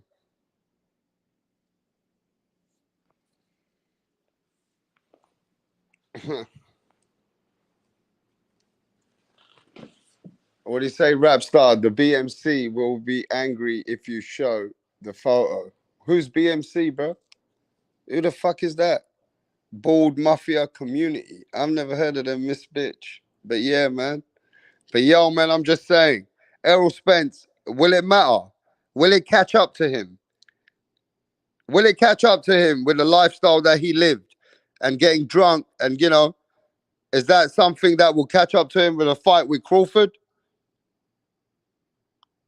But you know what? Errol Spence is just that good. That even though he got drunk many times, even though he was fucking around, even though that he smashed his car and nearly killed himself, even though he damaged his eye, he's still been coming up here and coming up and beating up champions. Did Errol Spence look like that he lost his gear against Danny Garcia? Did he look like he lost a step against Dennis Ugas? Did it look like it? You think Errol Spence has shown that he's been slipping after the accident when he was getting drunk many times? What do you think? It won't matter. So people saying that about Errol Spence, I don't think that will matter. That's the past. And at the end of the day, you got to remember something. Some people are just that good. Some people are just that good. It didn't matter. It won't really matter. That he be training hard. He be ready for Terence Crawford. And that's not something you can blame it on. You can't turn around and say now, when you ain't even seen Errol Spence slipping against Danny Garcia. You see Errol Spence against Dennis Ugas. He been dominating guys. He hasn't shown that he's slipping, bro, like that. You know what I'm saying? He made a huge amateur mistake against Ugas. I think the guy is a hoodie and a snitch. Yeah, it could come into play. It's a tough fight, says Urge. That could be the difference. That Terence Crawford lives a Buddhist lifestyle, bro. Terence Crawford lives a Buddhist lifestyle. He never get drunk. He never fucks around in the clubs getting drunk. You know what I'm saying? I'm just saying. There's fighters out there like Terence Crawford, like the Mayweathers. But Errol Spence has been fucking about, bro. I'm just keeping it real. You know what I mean? He made it, Yeah, he made a big amateur mistake to get the mouth guard, bro. That's for real. That's for real, for real. But you know what? I'll say this, though. Errol Spence is the underdog.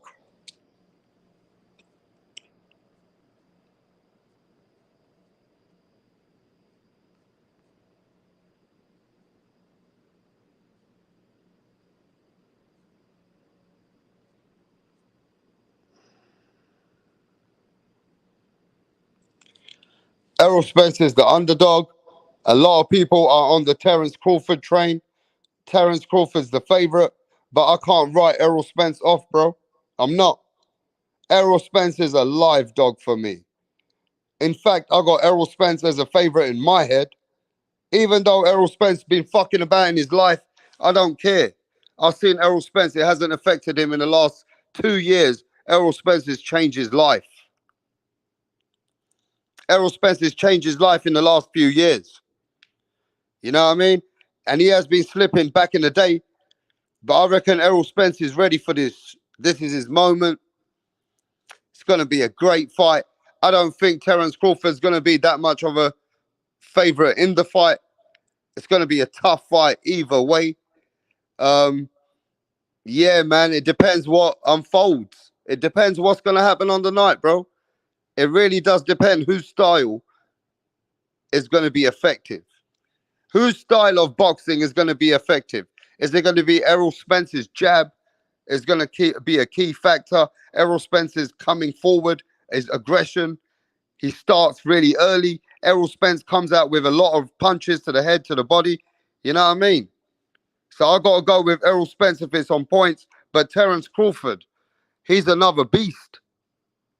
He's got better footwork. He knows how to fight in spurts, in moments. He doesn't fight like Errol Spence. He won't be that consistent from the early out. He'll wait until he downloads data. You know what I'm saying? And then once he gets comfortable, he fights in the pocket and outside the pocket. He can fight going backwards.